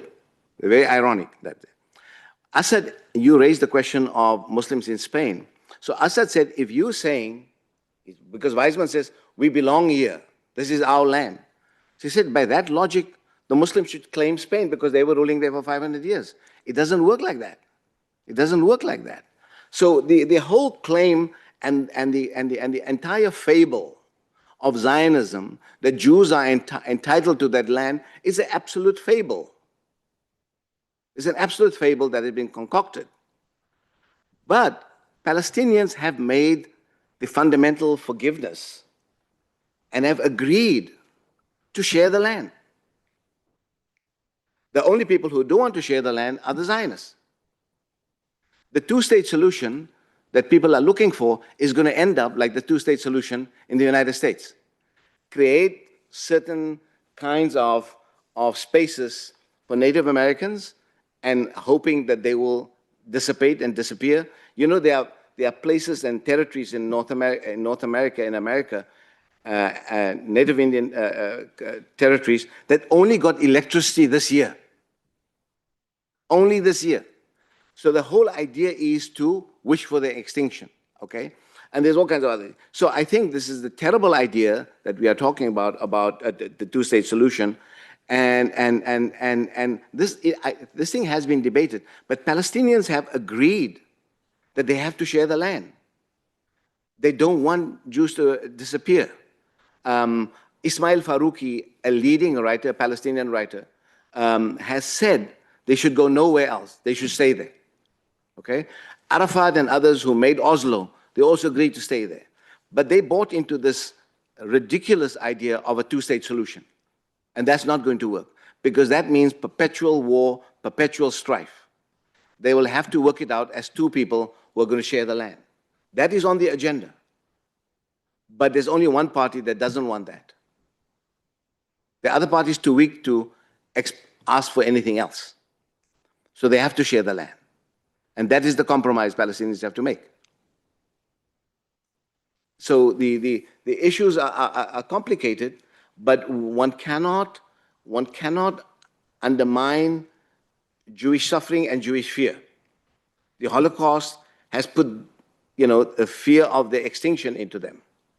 And therefore some of those concerns that they have. But you cannot then ask for the entire loaf. You have to be able to share with the people whose land it is originally, or in the memory that we have right now. And of course, there's also indigenous Jews who have been in Palestine for centuries. They are equally entitled to that land. Thank you. Yeah, the discussion is so fruitful that we must continue in the dinner. So, but at this stage, let's give our appreciation to the presenter. Yeah. Thank you for sharing the story. Okay, yeah, I mean, maybe we have to make some announcements about the dinner here, isn't it? Yeah. Okay, so we will be eating dinner at Nanyuan, which is at this HKBU, and then please follow Cam Ho. Yeah, he will lead us to the restaurant. Thank you. We can maybe we can At go 6, I think. at 6. Yeah, we have some time for you to get some go to restaurant do whatever you like. Yeah, thank you. Yeah. And maybe also to remind, tomorrow we will start at 9 a.m. Come back here, right? Yeah. So what do we do now? Yeah, we is that get it together and then move to will the will it restaurant. transport? Yeah, no. It's in the campus. Oh, Within in the the campus. campus. Yeah, the restaurant is within the campus, so we can just group together and walk there. Yeah.